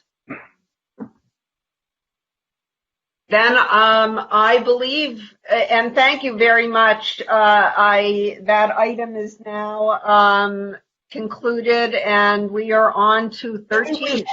I think we have to vote on the direction. Yeah, I was going to ask for a second. From council, you need to take a roll call. Yeah, I was going to ask for a second on that. On the direction? Yes. Okay. I just seconded.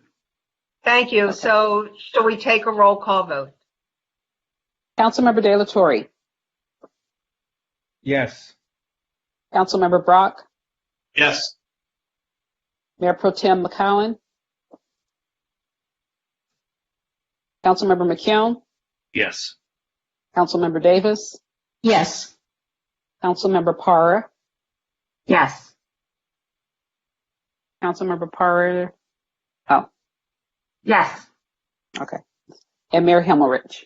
Yes, thank you. Okay. So that's 7-0. Now we're going to go on to the 13 items.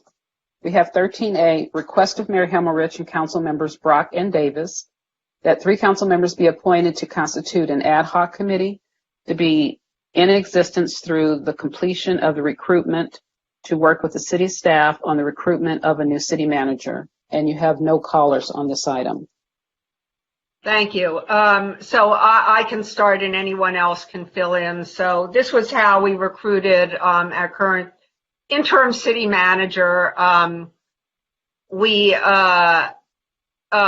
used a search firm that was not your typical search firm for city matters, and I thought it was a very successful recruitment. The committee was made up of the mayor pro tem. I think it was Mayor Vasquez, Councilmember Winter, and me. And we were not involved in selection of anything really other than the search firm that we recommended to council. There were 2 possibilities and we recommended it, but it made the process much quicker and more efficient. And because we had the day-to-day responsibility for dealing with who was hired and how we looked at applicants, et cetera, it expedited the process. And I would recommend that we do that again to expedite this process, since I'm concerned that we not be without a city manager. So, is anyone else interested? Councilmember Davis? Who I hope is on this, by the way. Well, right. I was going to say, you described the motion fine, and I indicated a willingness to serve on such a subset of the council if that was the council's decision. Thank you. And and Councilmember Brock, I'm sorry, and I see you, Kevin, and I see you, Oscar. And I see you, Christine. Phil? Yes. Oh, so you were on. No, I'm in favor of, I'm sorry, if you're asking if I'm in favor of the ad hoc committee, my name's on the resolution. So yes, I'm in favor of it. And great. So is that what you were asking, Mayor? Sort of. Yeah, Councilmember McEwen. Well, yeah, seeing that there were 3 council members who placed this on the agenda, I was going to ask to confirm that those 3 are volunteering to be on this committee. And I think as soon as we hear from the public and any of the questions from council members, the motion would be in order. They're willing to serve. So, actually, I discussed with Councilmember Brock, but couldn't bring to fruition because of the Brown Act, the fact that I would like the 3rd member, and I discussed this with Councilmember Davis. I think it should be me, Councilmember Davis, and Councilmember De La Torre. Right, and that way we have some diversity, and we have a committee that represents basically, I think, the council. I would support that. I thought you might. And I would bring years of experience in working with search firms to hire 5 superintendents. Well, that's not a good track record, Oscar. So maybe you shouldn't be the guy, right? Because your judgment may be impaired. But no, we are. They last 2.5 years on average, but they've lasted like 5 years on average with us. So we have a pretty good record. Okay, so I'm going to make the motion then that we put together an ad hoc committee that consists of Councilmember Davis, Councilmember Delatorre, and me to work with staff to recommend a search firm to the council for recruiting our next city manager. I'll second that. Any discussion? Can I just clarify that the motion is not limited to the ad hoc committee recommending a recruiter, but also working with city staff throughout the recruitment of the city manager? That's right, to expedite the recruitment, but not make any choices. I want to make it clear that this ad hoc doesn't make the decisions. The decisions are all with the city council. This is just looking at recruiting firms, et cetera. Councilmember McEwen.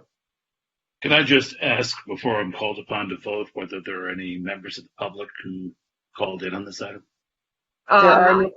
There are no callers for this item.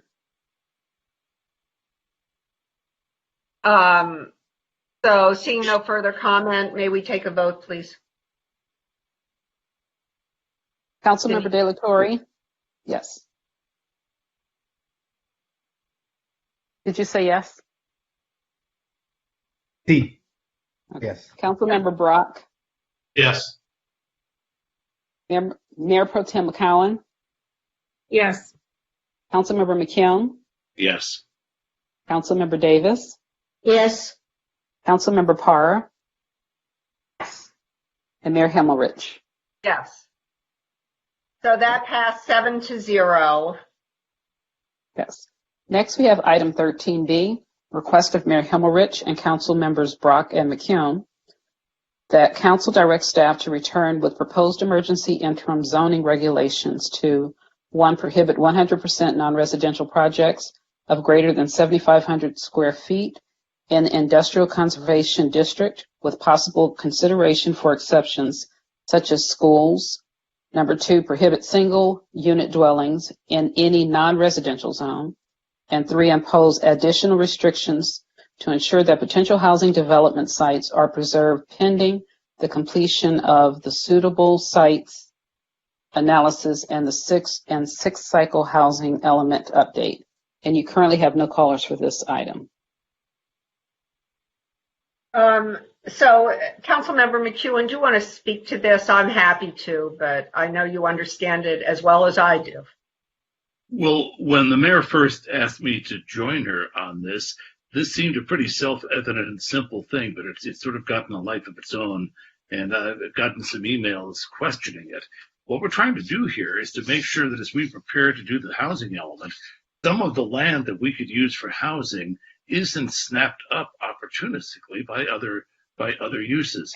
And maybe it would have been more clear in retrospect if in the language of this, we said that we were going to temporarily prohibit, and temporarily impose additional restrictions. These are measures meant just to keep the land that we may need for housing to fulfill the housing element from evaporating into other uses. We've gotten some communications and emails from various people who have designs on property in these areas and who are concerned, and those concerns should be heard by staff as they draft this ordinance. We're not going to make those determinations tonight, but the idea is at this point in the housing element process to make sure that we reserve our options for housing production going forward. This is a pro-housing measure. And we do have one, I'm sorry, we do have one caller once you finished. Thank you.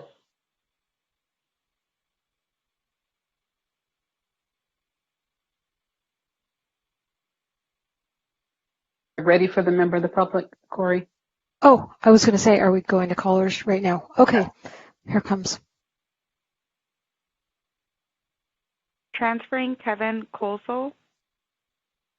Kevin Colsall, welcome to the meeting. Your time starts now. Thank you. Good evening. Kevin Colsall, 1250 6th Street, Santa Monica. I'm speaking tonight on behalf of Baranoff Holdings. They are exploring 2 self-storage facilities in the Industrial Conservation District and are concerned about how this proposal may affect their plans. At the outset, I want to emphasize that both our firm and Baranoff Holdings are very supportive of housing development, including in the IC district. Residential uses are Baranoff's customers, and they support exploring housing opportunities in this district. However, we also believe that appropriate commercial projects in this district should not be delayed. In this regard, there are a few points we ask you to consider. There is a need for self-storage facilities in Santa Monica. Self-storage facilities are complementary to existing and new residential development, especially new units that do not have a lot of storage space. The IC district is a commercial district, and it's the only district in the city in which self-storage is permitted by right. Given the industrial history of many of the sites in this district, housing will likely not be appropriate on all parcels. We also believe there's an issue and concern with adopting an ordinance that only allows residential uses above 7,500 square feet when residential uses are not permitted in this district by the zoning ordinance or the land use element. In closing, we respectfully request that if you do move forward with an ordinance, and if you agree that self-storage uses are appropriate and needed, then you exclude or direct staff to consider excluding or providing an exemption for self-storage units in excess of 7,500 square feet. Thank you. Thank you. And that was the final caller on this item. Councilmember McEwen, and then Councilmember Davis. I'll just point out that the agendized item, as stated, directs staff to move forward with possible consideration for exceptions. And it says such as schools, but it's not limited to schools. Now, we just heard from an attorney who represents somebody who has one particular land use in mind. The reality is there may be other people out there who have things in mind who don't have a law firm to come and talk to us at 11:26 at night. So I hope that staff will take this into account and give consideration to exceptions. But I'll move that we go forward with this direction to staff at this point. And I will second that motion. Councilmember Brock? That's fine. And as long as the direction includes looking at the kennel who wrote us and all the different uses and make sure that we are doing what we say we do, which is preserving a lot of that space for potential housing projects. If you give me a choice between housing or self-storage, I'll choose housing. So, and it's not to denigrate any particular use, but I think this is a good step, and I will support it. Thank you. Councilmember Davis, I'm sorry, I see you, Councilmember Park. So, yeah, I do want to address the issue. I did have staff produce a map, and while I favor housing, everyone knows that. In fact, I'm criticized for favoring too much housing. A chunk of the IC land would not be appropriate for housing simply because it's too close to the freeway. In the past, we've addressed that issue, and a lot of it's within 500 feet of the freeway. But I think staff can parse that out in the ordinance. I do want to raise the issue of making sure that staff understands that they can create exemptions, particularly for schools. I think pet rescue is actually an excellent use of land in the industrial conservation zone, and anything else that staff thinks is appropriate. And then the other question is, projects that are somewhat down the line. I think the pet rescue organization already has a conditional use permit. So is that something that could be included in the direction as part of this motion, that projects that are already somewhere in the approval pipeline could go forward regardless of what the ordinance did? So those are my questions. I think we ought to preserve land for housing. I guess the final question I had was item 2, prohibit single-use dwellings in any non-residential zone. Are we afraid that people are building housing in commercial zones? Yes, we are. Okay, so if that does that apply only to the industrial conservation area, or does it apply throughout the city? Does it the IZO. or the industrial conservation area only? That's actually No, what it says. all non-residential zones. Okay, so that would include commercial zones throughout the city, not just the industrial conservation zones. Correct. Okay, I just wanted those clarifications before we vote. But can one of the makers or the seconders of the motion answer my questions about projects that are already in the pipeline? And, you know, I understand Councilmember McEwen talked about looking at other exceptions, but, you know, specifically giving direction to staff as they draft the ordinance about what might fit within those exceptions. Thanks. I think that's entirely appropriately within the phrasing we have, that the exceptions be given consideration. But I don't think we want to just give a list of exceptions that should be considered tonight, because we may not know what all of them are. But I think we can be quite sure that once we pass this tonight, anybody with land use designs who'd be affected by this will be contacted by staff, and we'll hear all of their arguments.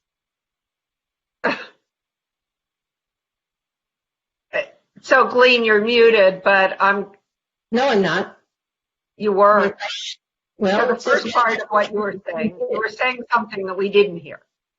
No. What I said was I just wanted to address the question of projects that may already be have approvals. Oh, okay. And then Kevin spoke, and did you say anything after that? Oh, I'm sorry. I thought you were replying to Kevin. No, I asked for further clarification on that issue. Okay, thank you. Any other comments? Yes.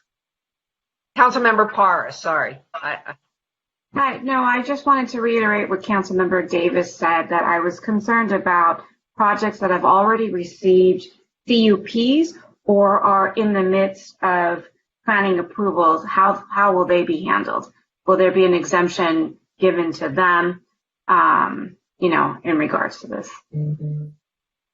The maker of the motion will be given possible consideration or exemption, and ultimately, we're the council. When this comes back, we will decide which of the exemptions the staff has explored should be put into the final version of the ordinance. So we'll have another say of this. But anything that's entitled, obviously, if... You're not be able to stop. Right.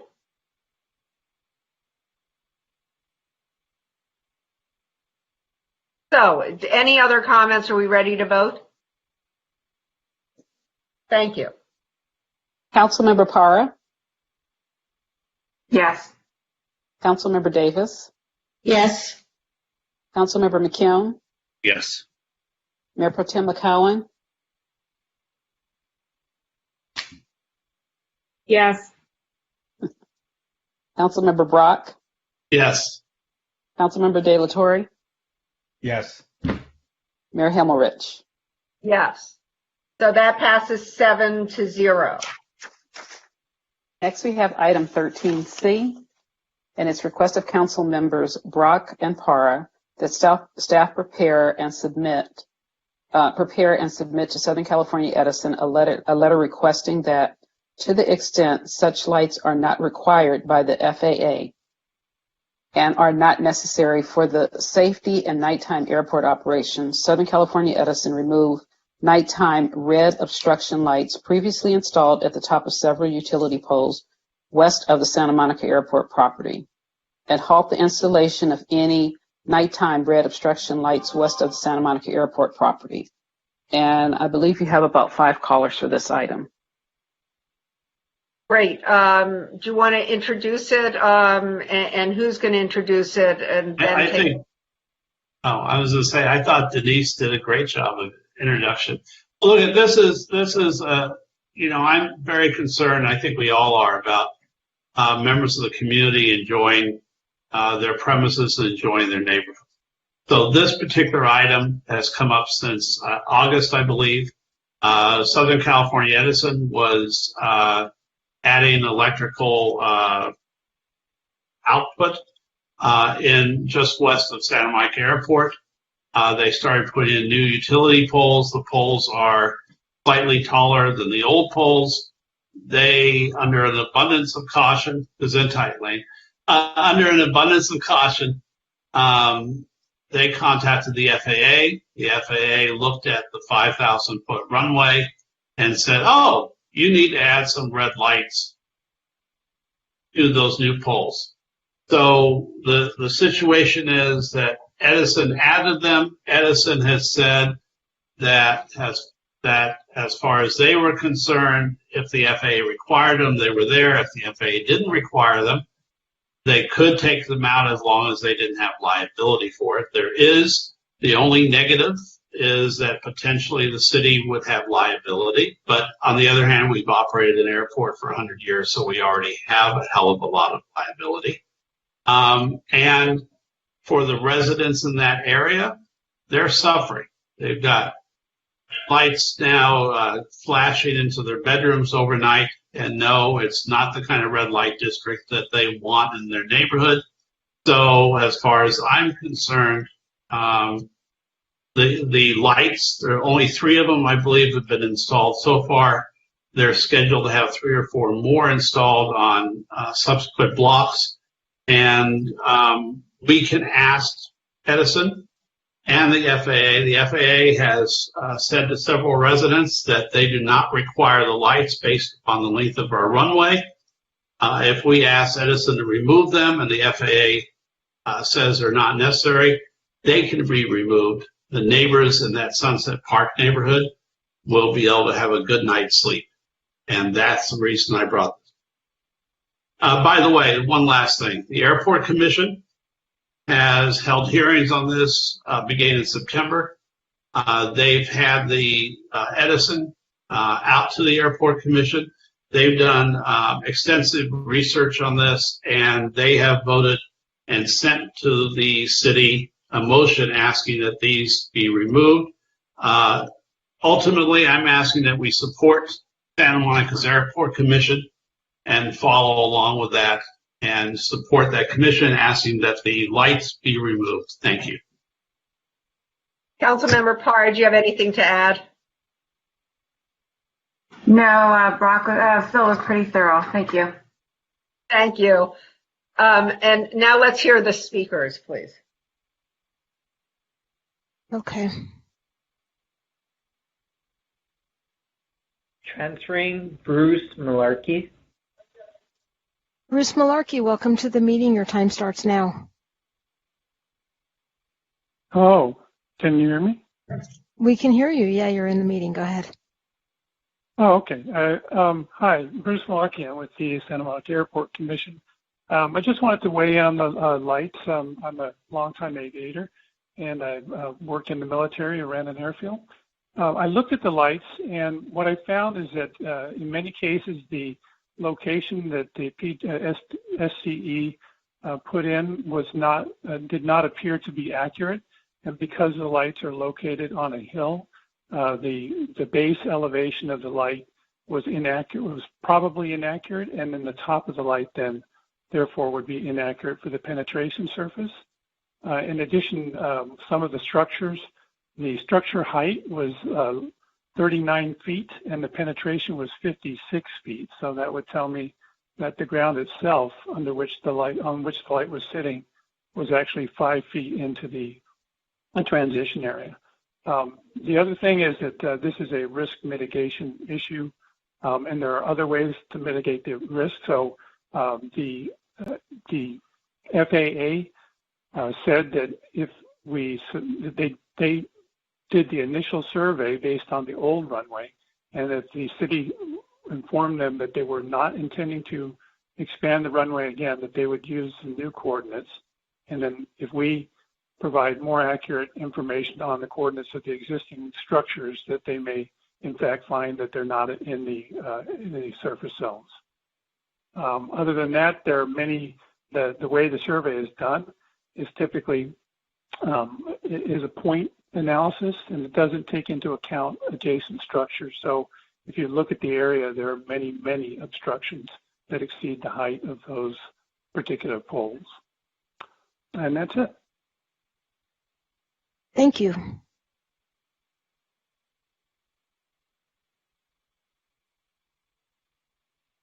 Transferring Alan Levinson. Alan Levinson, welcome to the meeting. Your time starts now. Hi. Bill did a great job, but I'm going to just read what I wrote. Good evening, Council, first of all. We've had airplanes flying over Sunset Park for over 100 years and never had red lights glowing in the neighborhood. Last August, SCE began putting up the red lights, replaced some telephone poles and these poles are just 5 feet taller than the old ones. Adding insult to injury, these poles are lower than some homes and trees. So the situation makes little sense. If the telephone poles are lower than some of the trees and homes, and this triggers red lights, well, Houston, we have a problem. There have been 3 airport commission meetings already on the topic, 2 motions, and unanimous agreement the lights should go. The figures used to calculate the lights were based on the old 5,000-foot runway, not the new 3,500-foot runway. The FAA needs updated figures to recalculate airspace and obstructions. The new data points and recalculation from the shortened runway may just be the trick that solves the problem. We respectfully ask the Council to ask SCE to turn the lights off now, since they're not mandatory by the FAA, and direct staff to provide the FAA with updated data on the shortened runway. Send the letter that the FAA needs stating that the runway will not be lengthened. Please note and remember the 2 main points of the consent decree were a 35-foot runway and closure of the airport in 2029. In addition, please direct staff to explore with the FAA options to mitigate risks brought to the forefront by these 5-foot higher poles without the use of ominous red lights glowing into homes, bedrooms, and backyards. Look for some alternatives. We are most appreciative to the Airport Commission, Commissioners Brock and Parra for bringing this item to light, and thank you all for taking action to remove the lights that few men, women, or children would like glowing outside their window every night, all night, 365 days a year. Thanks a lot. Thank you. Transferring Ben Wang. Ben Wang, welcome to the meeting. Your time starts now.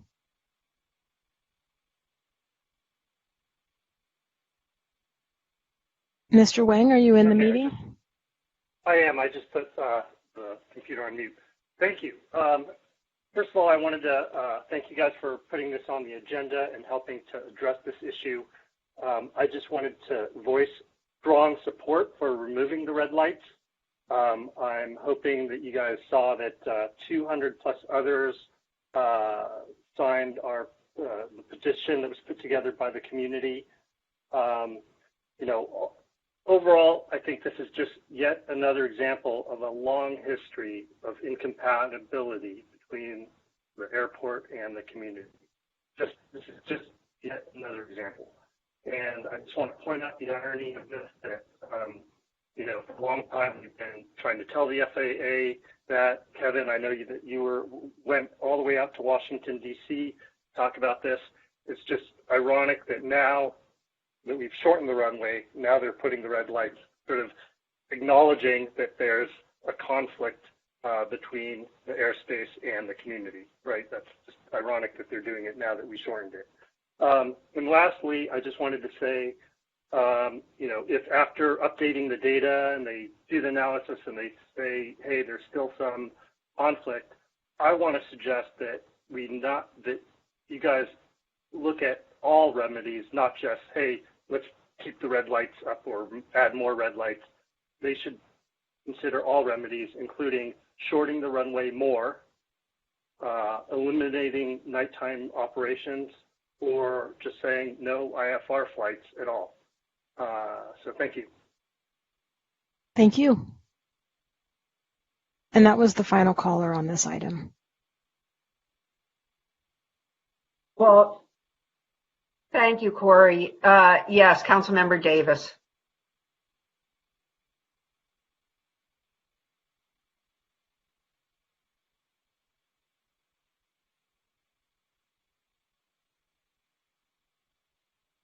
Sorry, my mute button doesn't seem to be functioning well.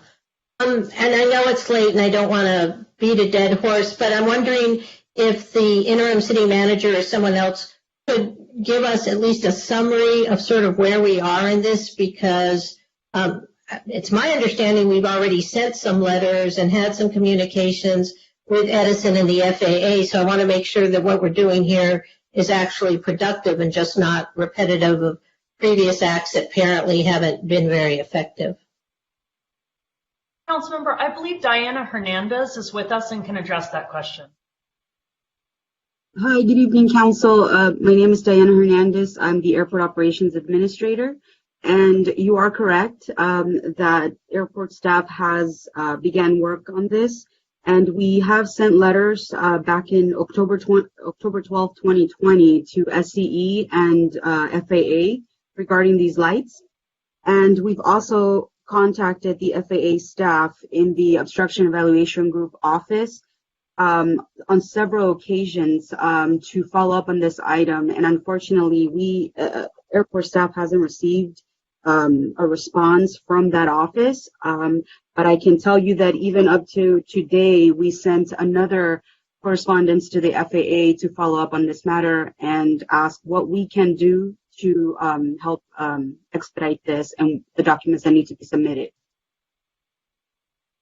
So what direction can we give staff that will be productive? I mean, just the item is listed as sending a letter. It sounds like we're sort of done that and it hasn't worked.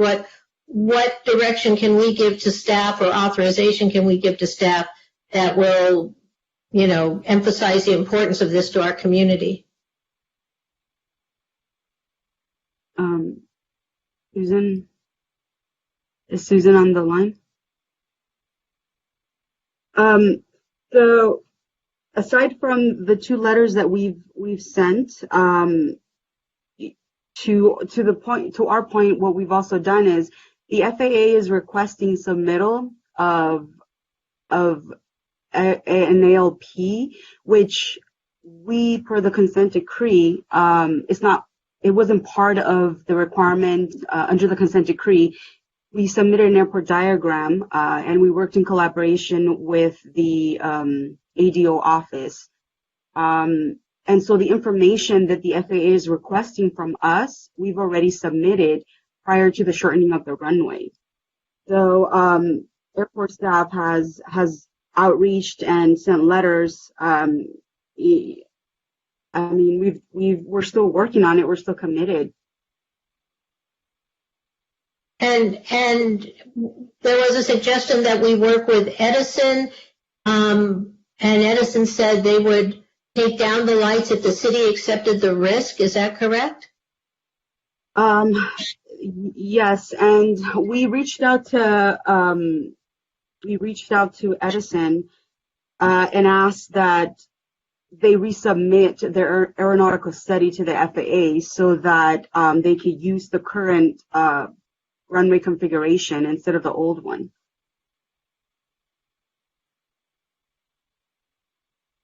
And what did Edison say to that?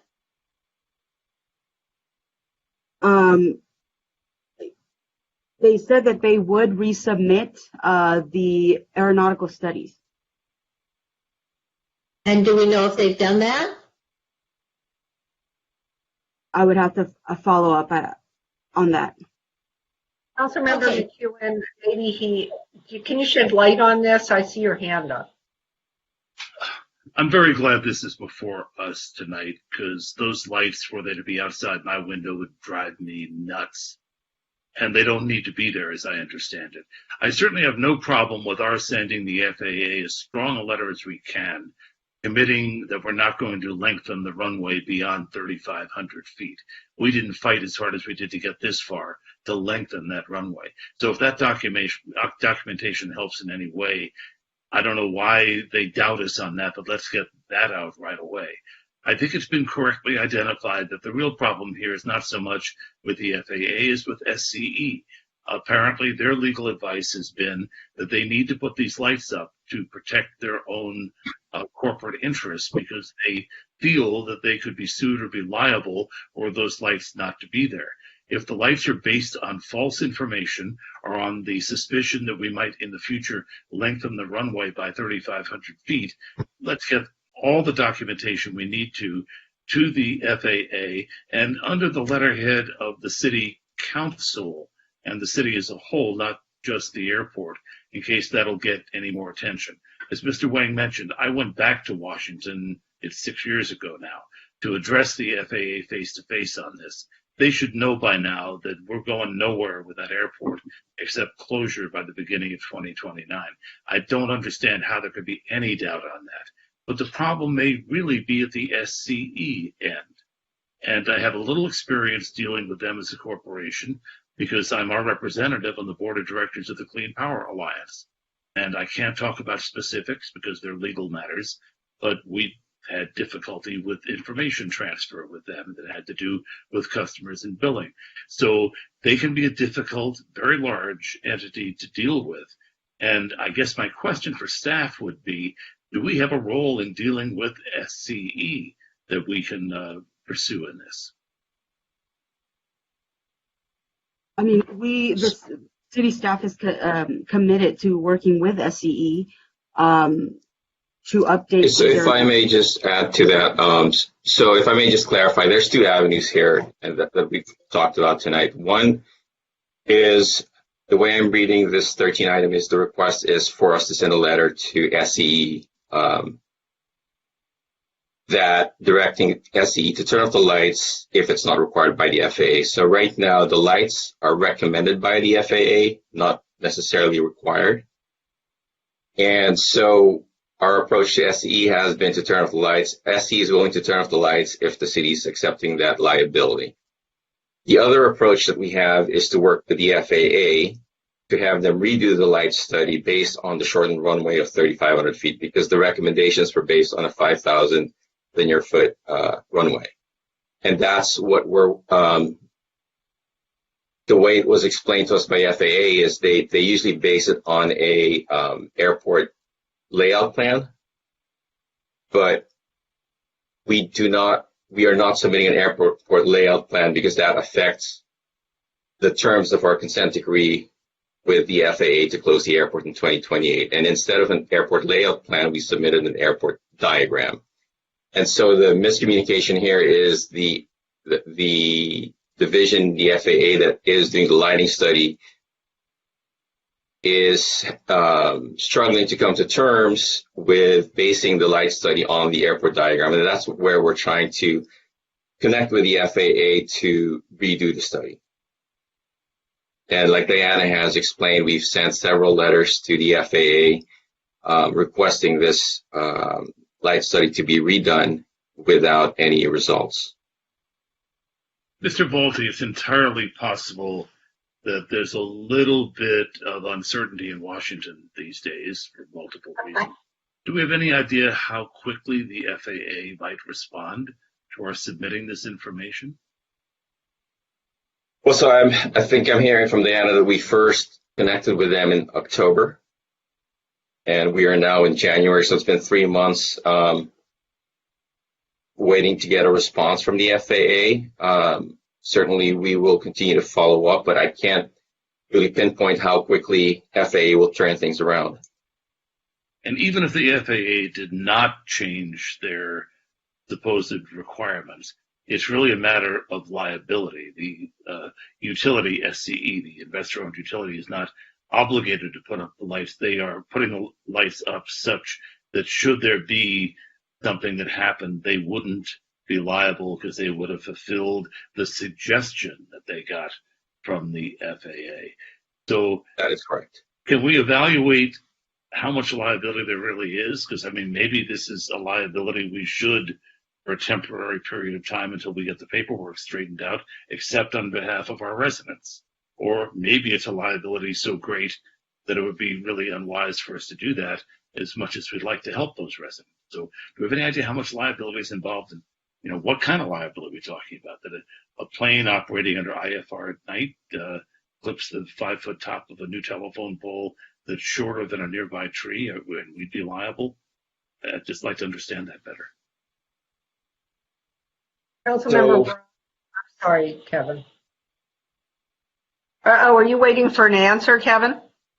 Well, I'm hoping somebody on staff can give me some kind of a measure of the kind of liability we're talking about, and whether it's realistic or whether SCE, being a corporation that has a lot of people who are paid to cover the corporation's butts, is just doing something that they really don't need to be doing, and it's having this horrendous impact on our residents.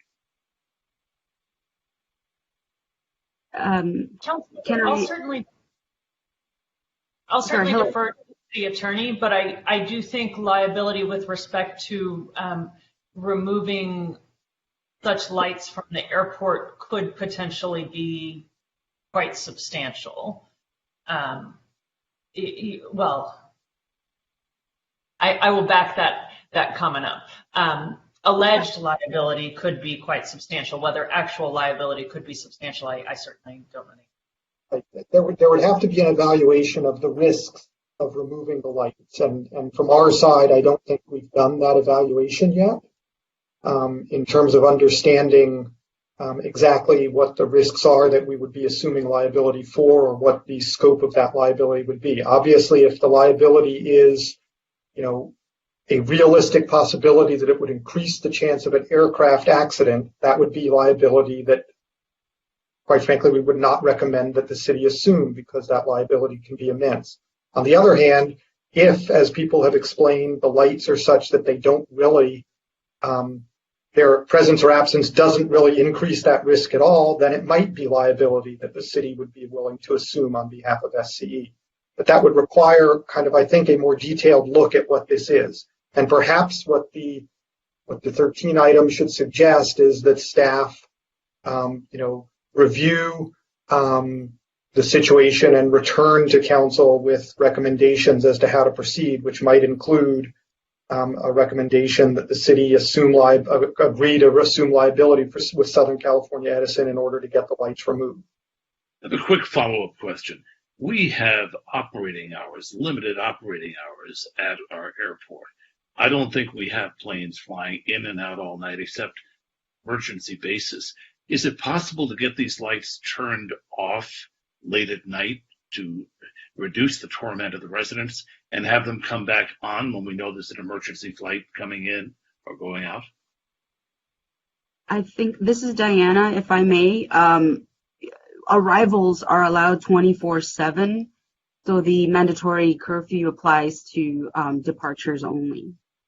But I'm sorry, these lights are in the takeoff part over Sunset Park, right? I guess there are some flights that could come in during a Santa Ana from the ocean side. That's fairly rare. That would be correct. Mm-hmm. Councilmember Brock.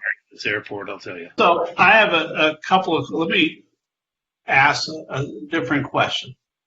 Did Edison have to get approval to put in the higher light poles or the higher utility poles? So as part of the project, when Edison installed the new poles, that triggered them to submit the aeronautical study to the FAA. And this was done back in August 2017, which was 4 months prior to the runway being shortened.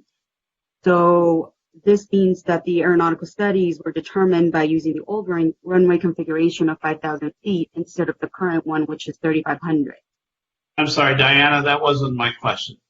Oh. My question is that Southern California Edison have to get approval from the city of Santa Monica to install the higher poles. Oh, that I... That's a great answer. Because to me, right, if they didn't get permission and they were supposed to get permission, we could just tell them to cut the damn poles down, do the right height, the height that was already existing before that. That's one idea. Secondly, I think vigorously we need to send letters again, as Councilmember McEwen said, from our city letterhead. And, while I know this doesn't happen overnight, the residents have been wrestling with this since August at a minimum, and with more lights potentially being installed. So I think Councilmember Parr and myself want to make sure this is seen as an urgent matter for those residents in the neighborhood. So whatever way you want to, Attorney Cardona, whatever way you want to reframe this so that residents, A, know that we're on their side, and B, that we're going to do as much as we can to get these turned off between Edison and the FAA. And I think Councilmember McEwen is the one to hold the sword and help spearhead the fight along with staff, because Councilmember McEwen has decades of experience in this fight. So look, I'm concerned about the residents in that neighborhood. We all are. So what I don't want to do is hear 6 months from now that the FAA never responded and that Edison is just letting the lights turn. Someone mentioned a few minutes ago, I think Councilmember McEwen, that when we close the airport, which we normally do, and normally there are no arrivals from the west and the east at that airport overnight, then why can't those lights be turned off by Edison on a timer? I think that's another great idea. So I would just like us to pursue all alternatives to get those lights turned off in that neighborhood. Thank you. And may I'm sorry, Councilmember Davis.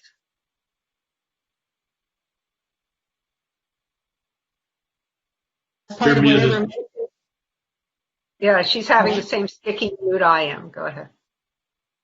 Can you hear me? Yes. Okay. I was just going to suggest that I'm not sure how this motion is getting formulated, but that we include a provision that we direct staff to contact Congressman Ted Lieu's office, given that we have an upcoming change of administration, and that we hopefully will have a more friendly, if you will, FAA to Congressman Lieu, and so that we might be able to get some better response from the FAA if we involve our federal representative. And if it would help, I think, to have somebody from the council, the mayor or the mayor pro tem or Councilmember McEwen, who they know, call the FAA rather than staff, maybe that would work. So if we can get a contact name, maybe we ought to do that.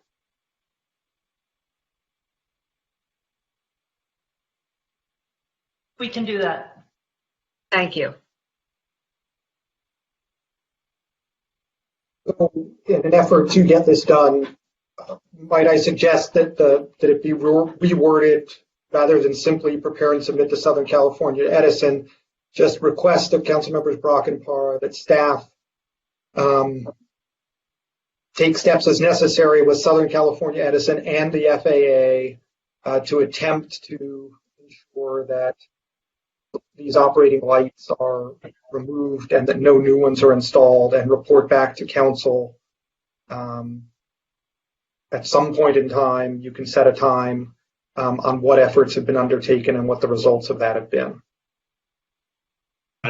I would only ask that this not be stretched out, that we get the residents there deserve some answers and satisfaction. So I would like us to do it in all due haste. So Phil, you really need to make a motion with the time in it. All due haste is not something I think. Thank you. But I heard that remark in the Revolutionary War, and I think it worked then. Me too. I heard it in the Revolutionary War too. I can't remember that war. So okay, I would take George's. Yes, George. Can I ask if Rick Valti is on? Maybe he can propose a time frame that would be appropriate for staff to report back. Yes, I'm on. So how about we report next month? Give us 4 work with the FAA and any progress make with the agency. George has the motion, so George, do you want to restate it for me? Because now my motion is totally. A request that staff take appropriate steps with both Southern California Edison and the FAA to attempt to ensure that the lights are removed and that no further lights are installed, and report back to council by the end of February. with a report on what efforts have been undertaken and what the results are. And at that point, council could then decide to take further action. Okay, I'll make that motion. I'll second that. Do I have a second?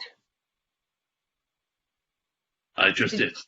Oh, great. Okay, so motion made by Brock, seconded by McEwen. May we take a vote, Denise, please? Yes. Councilmember Parra. Yes. Councilmember Davis. Yes. Councilmember McKeown. Mayor Pro Tem McCowan. Yes. Councilmember Brock. Yes. Councilmember De La Torre. Yes. And Mayor Himmelrich. Yes. So that passed 7-0. And I guess we are on to 13D. Councilmember McEwen.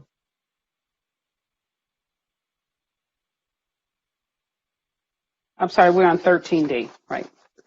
Request of Councilmember McKeown that the City of Santa Monica implement by executive order or return with an emergency ordinance to implement hero pay measures to require large grocery store chains and drug retailers to provide an extra $5 an hour to frontline workers temporarily during the pandemic, consistent with any such measures imposed in unincorporated areas of Los Angeles County.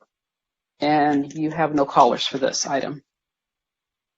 So, Council, we began our meeting tonight with a lengthy and detailed and very important report on the seriousness of the COVID-19 pandemic, especially as it affects us here in Santa Monica. And we've been trying to get people to shelter at home and to not go out, to do only the most essential trips. But even as I shelter here at home, the essential trips I and everybody else have to make are trips to the grocery store and to the drugstore. And at the other end of those trips are workers who are taking the risk of meeting with many members of the public in order to keep our Santa Monica residents fed and healthy. Now, at the beginning of the pandemic, the stores gave what was called hero pay to those workers. But when the initial spike tapered off in May, that ended. And since then, those workers have not had the additional financial help with their families' need. These are mostly low-wage workers suffering through the pandemic like the rest of us are, nor the extra incentive and recognition and appreciation that a temporary pay boost would mean.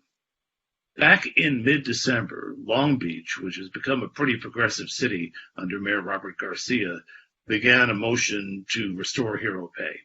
I believe LA is considering the same thing. My motion tonight, though, is based on what LA County is doing.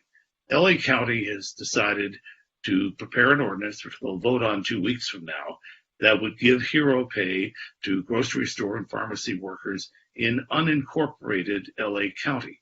Because of the jurisdiction of the county, and because we're an independent charter city, we would have to authorize the same sort of thing to be regionally consistent.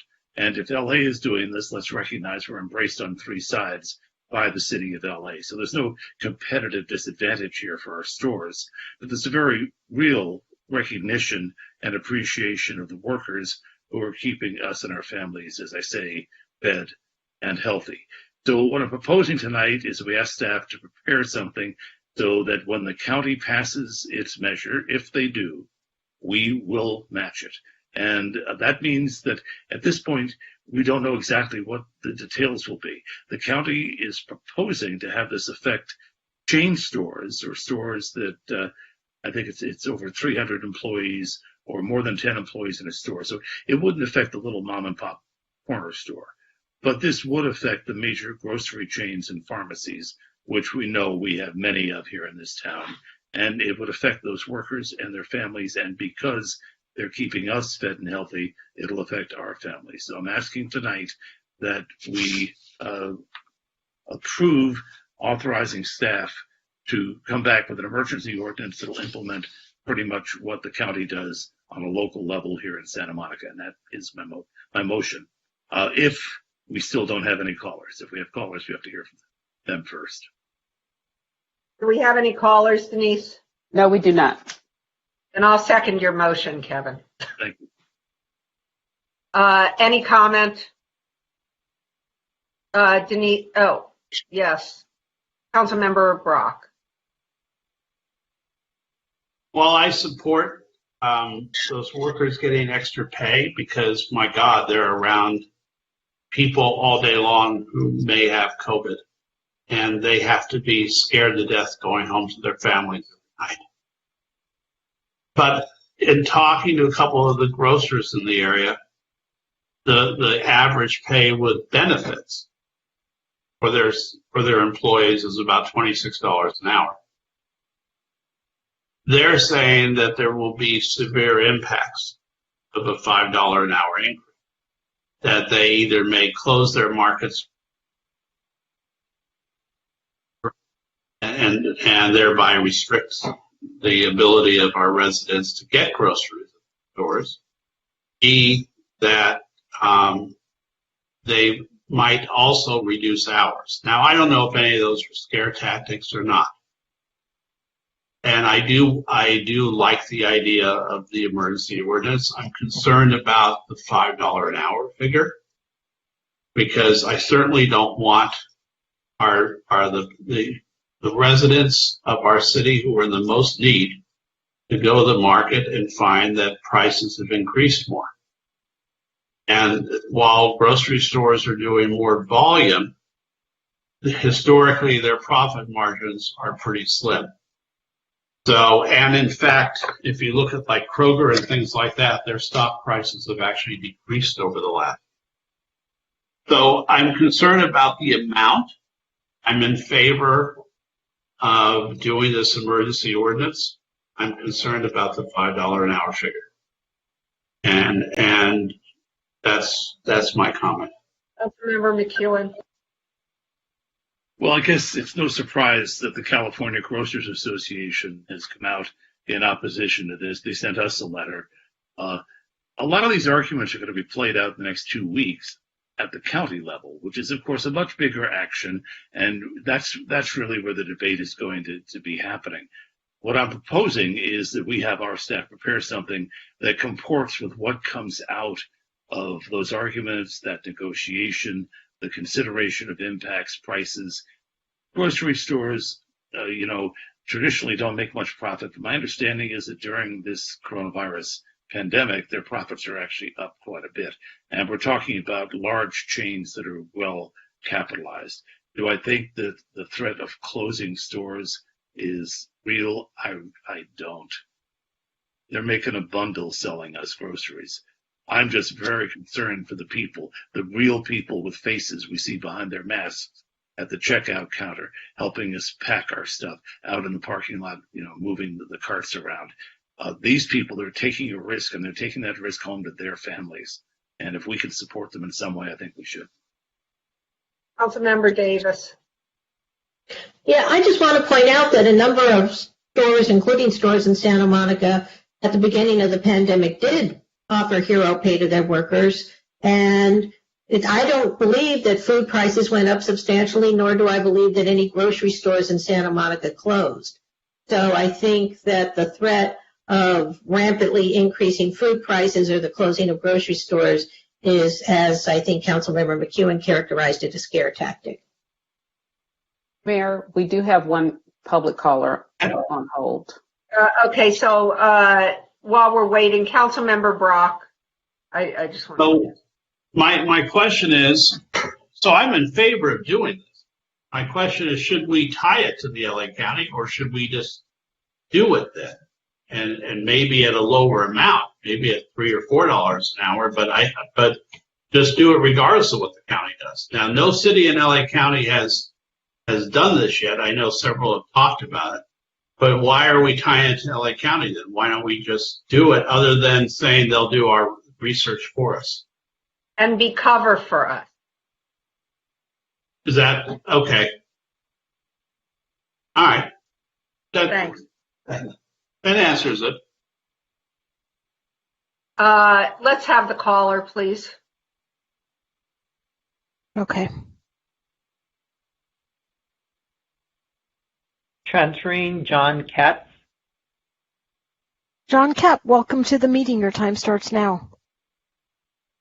Thank you, and good morning, Council. I want to thank Councilmember McEwen for raising this. It's very important that we supplement and help these essential workers who are doing the work of our groceries. And it's important to remember, as Kevin said, these are individual people. These are members of our community. And these are people that we know and are friends of ours. And this money will be really important to helping them sustain through this very difficult time where they're facing the threat of getting COVID. We know that recently at Whole Foods, there was 5 people who tested positive. But we also need to understand that a lot of these chains are using services like Instacart to do their delivery for these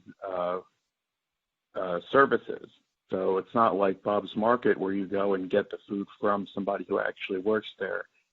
And even though I fought personally against Prop 22, they're now taking advantage of the fact that it passed to let go of a lot of their employees and replace them with these temporary gig workers. And even though that's not the way I would like the businesses to be run, these are still individuals in our community trying to make ends meet. And I hope we can find a way to extend the hero pay to these individuals, or ask the companies to anyone that they're contracting this work to, because you don't always know it's Instacart when they deliver it. You think it might be Ralph's or Vons or Albertsons, and it turns out it's a third-party service. So we need to make sure that these people are accommodated as well. Thank you so much, and I really appreciate this one, Kevin. Thank you. And that was our final caller on that item. Oscar. Yes, I just want to express my support, for the proposal. I mean, everybody already said everything, but one thing for sure is that this is not going to negatively impact the small mom and pop stores in our city. It's for the larger chains and the larger stores, and which I read an article that they're all pretty profitable right now because of COVID. So I think it's a good concept to share that prosperity. Thanks. Any other comments? Councilmember McEwen. Well, I just want to note that Mr. Katz spoke quite eloquently to the next item on our agenda as well. Yes, he did. But let's vote on this first. We aren't combining them. Now that we've heard from the public, I just want to replace on the floor my motion.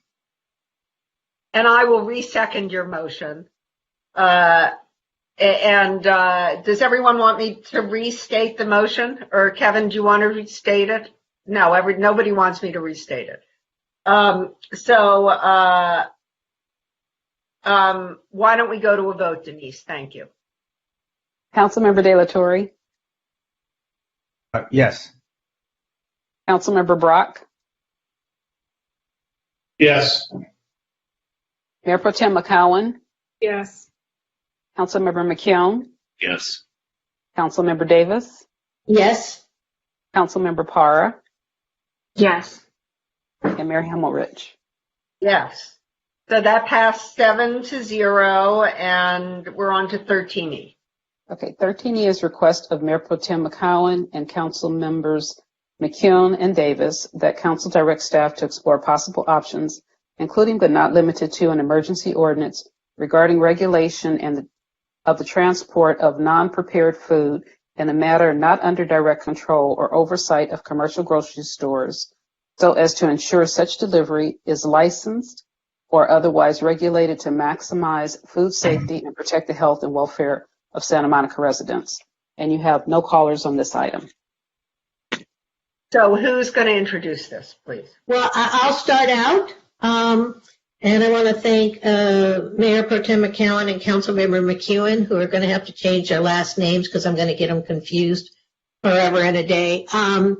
But this item we decided to put on the agenda in response to the action of Albertsons Corporation and some of its subsidiaries, including Vons and Pavilions, which have locales in Santa Monica, where they have decided to fire in February store employees who have been engaged in the delivery of food and which has, of course, as has been pointed out in the prior item, become especially important during the pandemic, and instead move to a model that will employ DoorDash.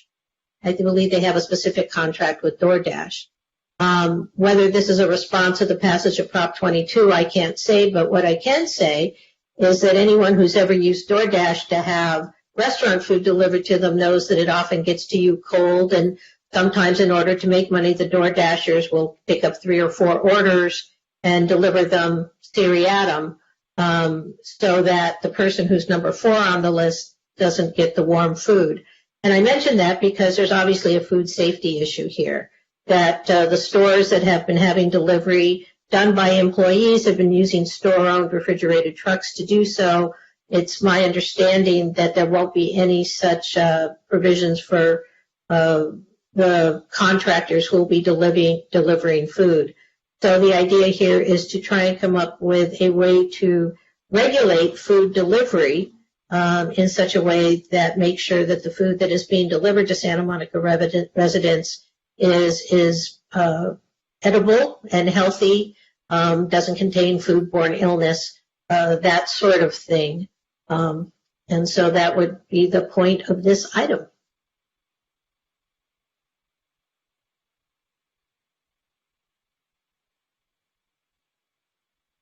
Still no callers for this item. I'm sorry, I'm going to leave my audio on. I'm having trouble, as is Councilmember Davis, undoing her. So Councilmember McEwen, please go. I just want to stress that this is a health and safety issue. The passage of Prop 22 is what made this possible, and I do regret deeply that Bonds and Albertsons have chosen to let go all those workers. But in this case, we're not acting as a worker safety issue. We're working as a resident safety issue. It is being able to control and know that the safe delivery of food is being affected that is our concern. We're not talking here about necessarily stopping this. What we're talking about is having some sort of a licensing process where we can be assured that these deliveries are happening in a safe way, and the food that gets delivered to your family is indeed safe to eat. Thank you. Councilmember McCowan, do you want to add to this? Thank you.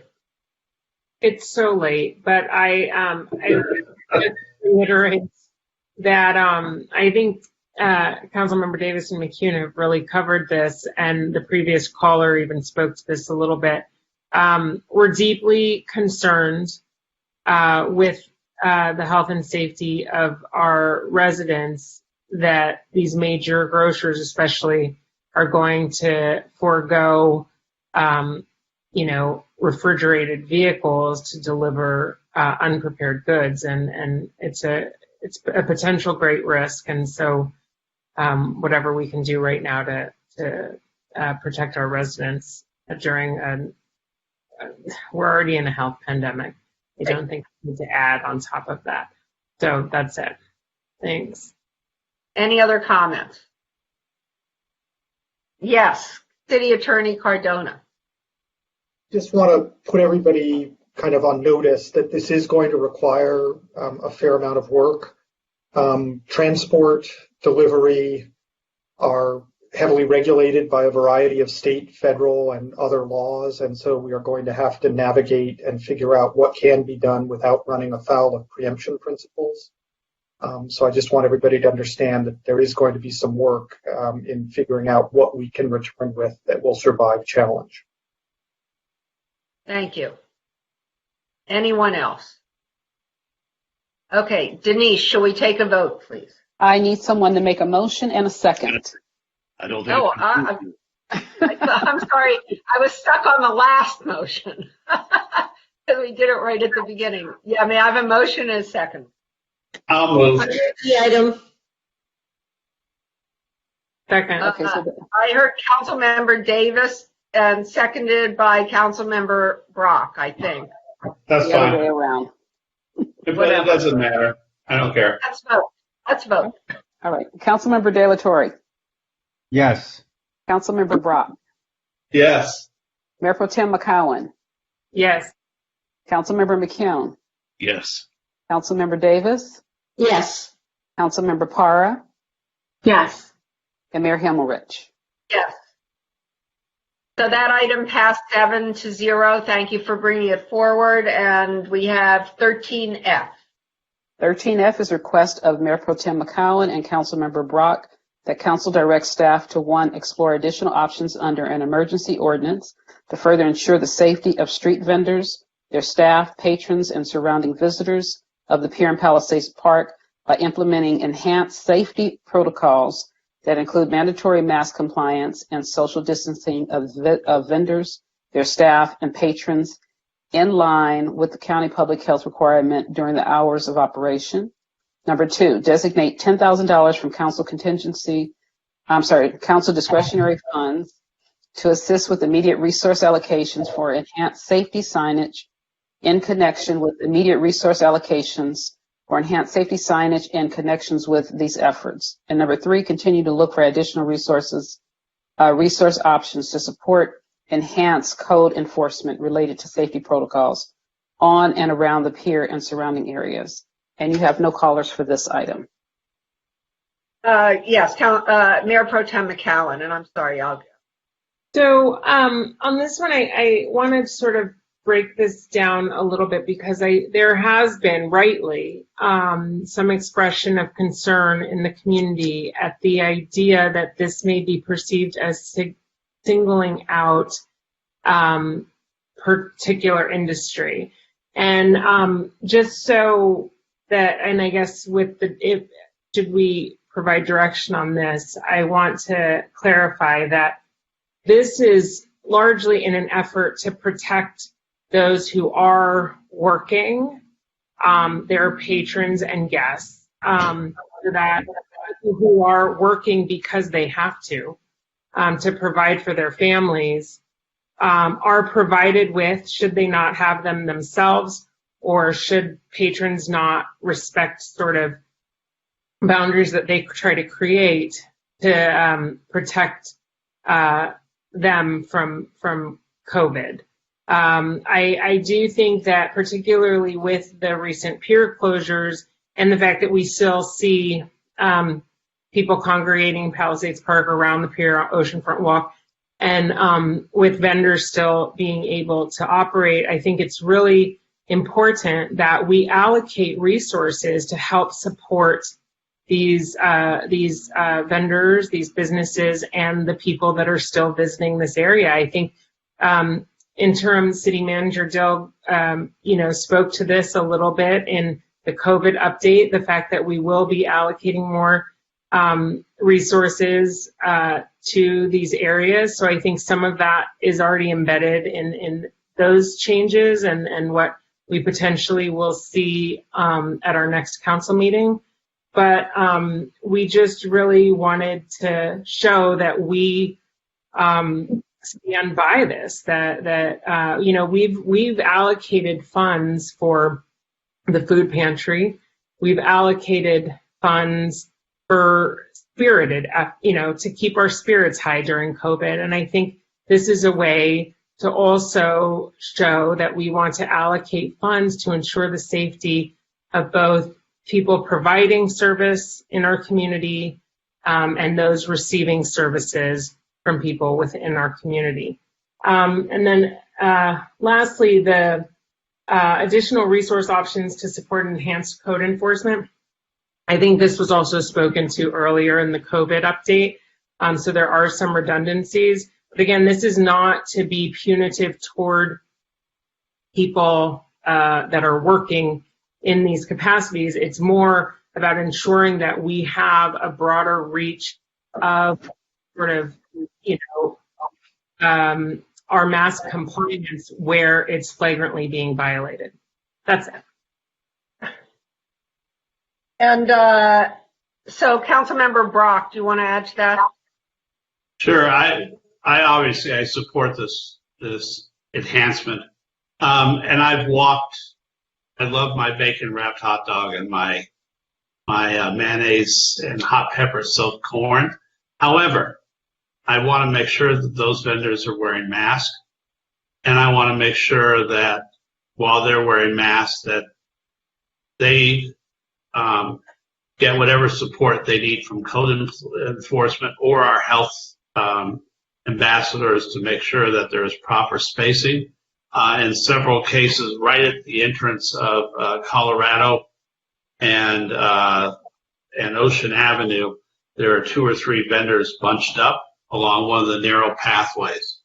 And Kathy and I walked along one of those a couple of weeks ago and looked at it and said, nobody's wearing masks in that area.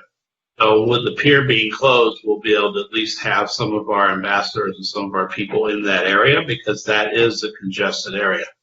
So I support Mayor Pro Tem McCowan's motion, and I'm happy to second it. Any comments? Yeah. Do we have any, do we have any speakers?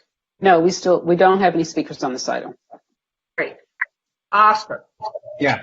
I don't know if how the vendors, are they attaining permits, proper permits, any food handling licenses? Do we know if these people are, working for someone that's putting them up to the job and getting paid, hourly wage, or are these family members that are, trying to really just make ends meet? So we don't really know all that, but it's really concerning. I share the concern. I've walked by, that whole situation, and obviously we want to be supportive and helpful, but then we also have to, protect public health. I mean, it's a pandemic, and so I'm in support of, of the of this resolution, move forward.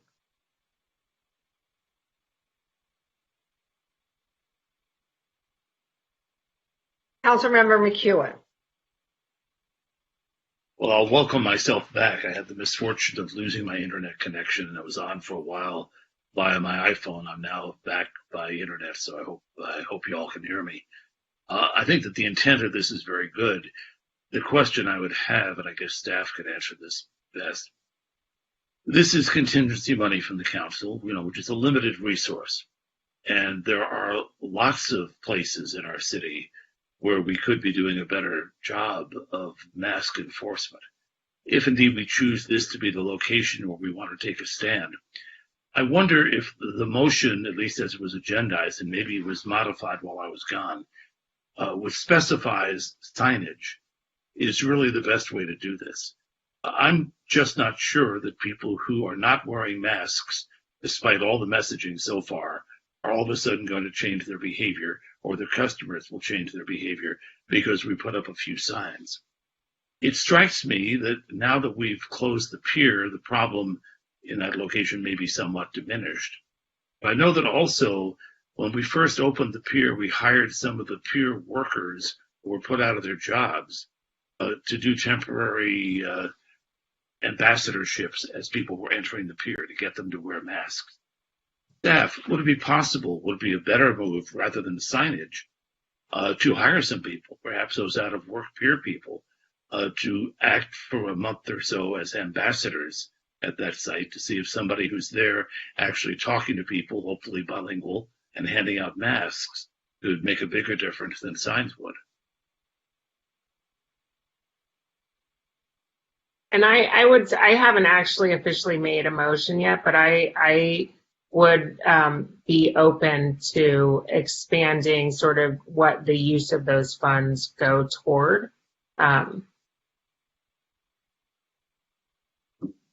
Member Brock?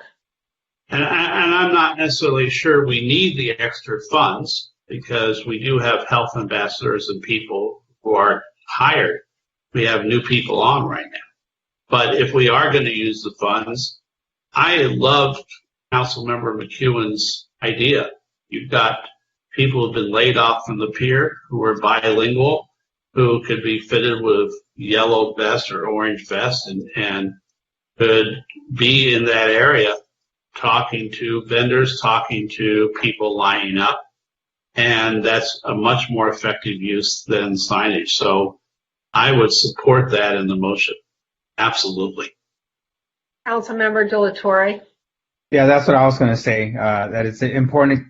The most effective way to do is to talk to people and just that consistency, that everybody knows how the program works if we're going to have that, program working. Great. So can we have a motion, please? Oh, I'm sorry, Anuj. Yeah, thank you, Mayor and council members. Just a couple of quick points since some of the council members raised questions for staff.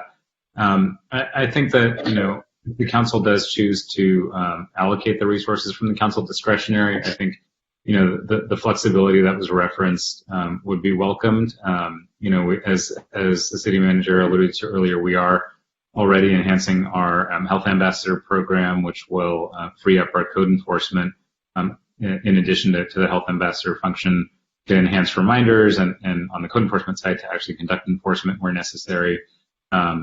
And so, I think signage could be a component here, but, additional ambassador capacity, as well as, there are some pretty modest physical improvements. We've done this in the past with regards to vendors and mitigating some of the issues around the pier.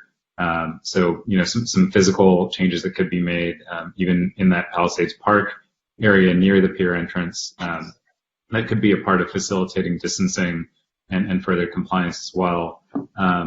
So I think, the program that was referenced earlier by Councilmember McEwen was with Pacific Park employees, and we, they were basically serving as ambassadors and staffing a queue line when we first reopened the pier after the initial shutdown. And so, we could explore that model. I think that due to some of the issues that Councilmember De La Torre referenced about, the mix of vending population that we have and some of the challenges we have, we wouldn't necessarily want to have, the Pacific Park staff doing all of the vendor contacts. But if we had increased mask capacity, then that could free up code enforcement to do more of that direct interaction with some of our vendors. So I think, we would welcome that. The only other point I would make, the first component of the 13 item with regard to an emergency ordinance, we actually do already have specific guidance from the County Department of Public Health for street vendors that covers specific face covering and distancing of patrons and of vendors that is already captured by county DPH guidance. And so our code enforcement could already enforce that under their ongoing enforcement of the health officer order. We wouldn't necessarily need another emergency ordinance to cover that vendor-specific enforcement to protect their safety as well as the safety of patrons. We do have that ability already. So what you're saying is we don't need number 1, but 2 and 3 would be good? Yes. I mean, I think, and number 3, as the city manager referred to, we are already bringing online the additional health ambassadors, and then there will be additional enforcement capacity coming back to the council at the mid-year budget item later this month. So I think that a lot of that is in the works. But certainly the flexibility that was referenced earlier with regard to number 2 for signage, but also physical improvements and or staffing capacity would be welcome. And Mr. Gupta, we'd love to have some of this online this weekend because you're going to have a closed pier and you're going to have all those people concentrating in Palisades Park and along the boardwalk. So anything we can do right away without an ordinance and just as a pleading with staff to do more would be fantastic. Thanks, Councilmember. Yeah, I know that our code enforcement team, particularly when we have the pier closed, is very focused on that particular area. It does tend to get clogged, and again, with the additional health ambassador capacity that we're adding, that will free them up to really concentrate in those areas as well, especially if we have, as we're anticipating, a warm weekend over the next few days. Hot weekend. Yeah. So I think, and Anuj, thanks for clarifying some of that. There was some confusion about some updates, I guess, to the county public health department in regard to some of these issues and whether or not we're actually aligned on that. So thanks for clarifying. That I know there was some confusion among the SMPLA and others, so I'm glad you clarified that. So I think this is really just a matter of, do we want to designate funds, right? So that would be the motion at this point, is, do we want to designate additional funds to be used to assist in the further enhanced safety protocols, whether through signage, ambassadors. Sorry, go ahead, Sue. What were you going to say? I was just going to say that, as I understand it, the motion would be that the council designate $10,000 from council's discretionary fund to boost resources, including signage, personnel, and whatever is necessary. And just even limited to just immediate resource allocations for enhanced safety measures and in these areas. I think something like that. Kevin, you're very good at that. My last question, if I can, Mr. Gupta, we'll have people, they'll have masks on them that they can hand out as well when they're talking to the vendors. Yes, both our code enforcement personnel as well as our health ambassadors are always equipped with masks. Free masks that they can give out. Right. So, Kevin. Who has a motion?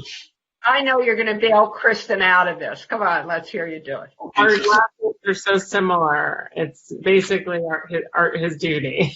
What we hope to do and where we hope to do it. Yeah. We actually do need section 1 of the motions. What we don't need is an emergency ordinance. We've been told that probably isn't necessary. We do want to direct staff to explore the additional options. In number 2, I think we should designate the money, even though staff has said they may not need it. Staff, if you don't need it, don't spend it.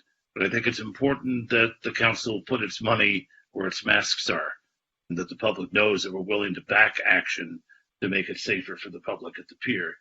And what will be dropped out of here is that it'll be assisting with immediate resource allocations in connection with these efforts. We'll drop out the specific call for signage, since we've obviously given staff a few ideas on how that money could be used. And continuing to look for additional resource options, so I hope we always do. So that's the motion. I'll make it if nobody else. I'll second it. Yay. So, motion by McEwen, seconded by Brock, cutting out the mayor pro tem. Can we have a vote, please, Denise?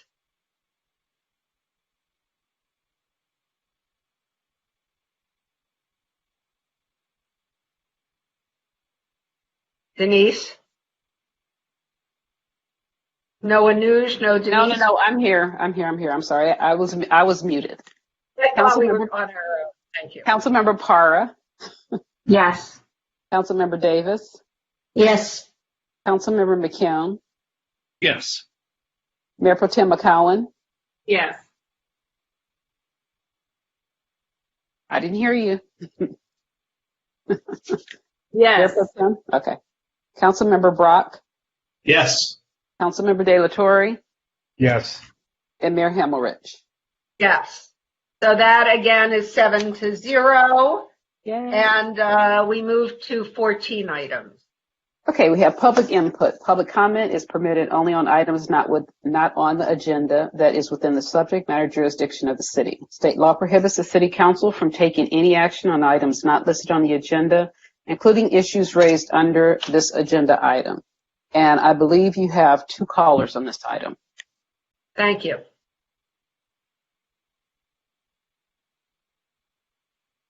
Transferring Denise Barton.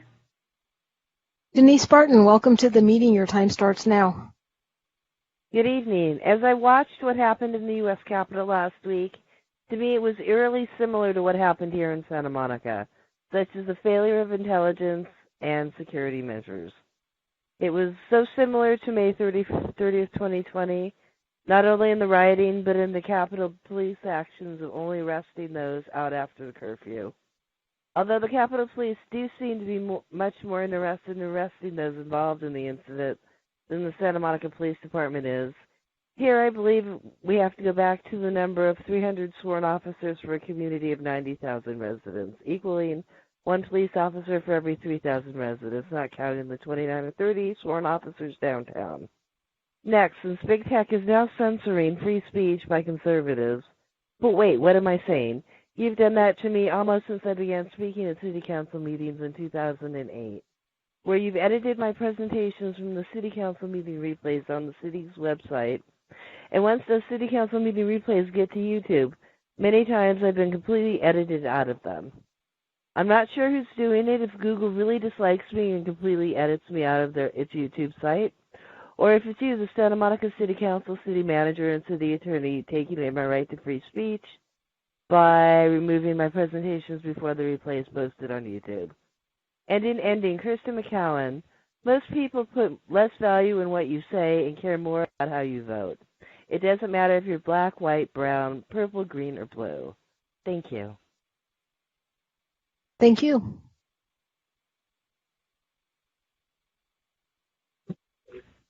Transferring Jonathan Foster. Jonathan Foster, welcome to the meeting. Your time starts now. Hello, everyone. Jonathan Foster. That's quite a new group. It's quite different from the Genzer, Bloom, Schreiber, or Marsha Jones Moultrie there was around.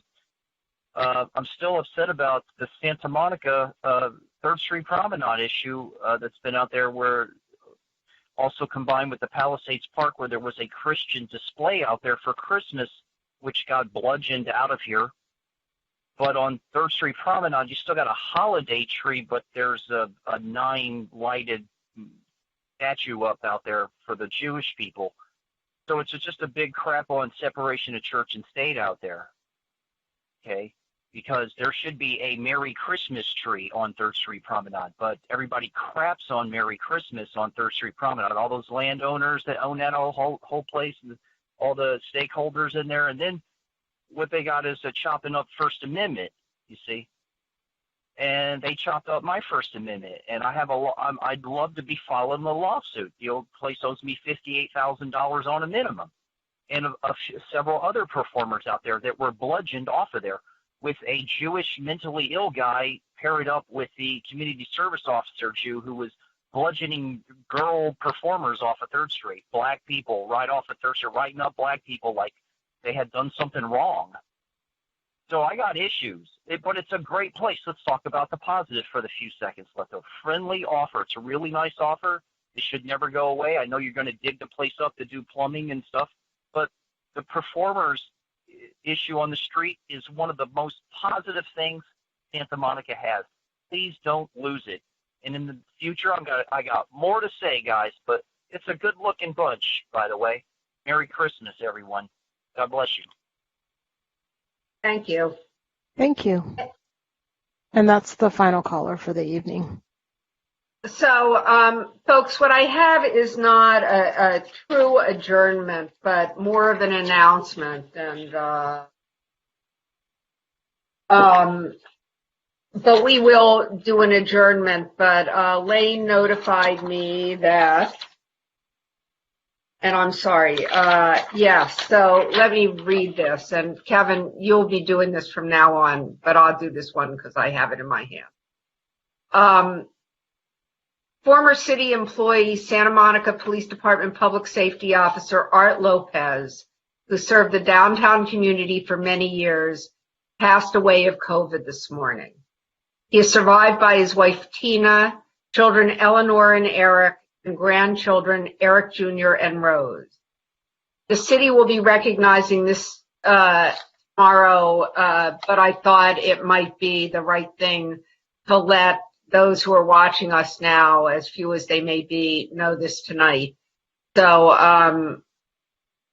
our regrets to Mr. Lopez's family and to all of his friends in the city. And on that note, our next meeting is on January 26th at 5:30 p.m.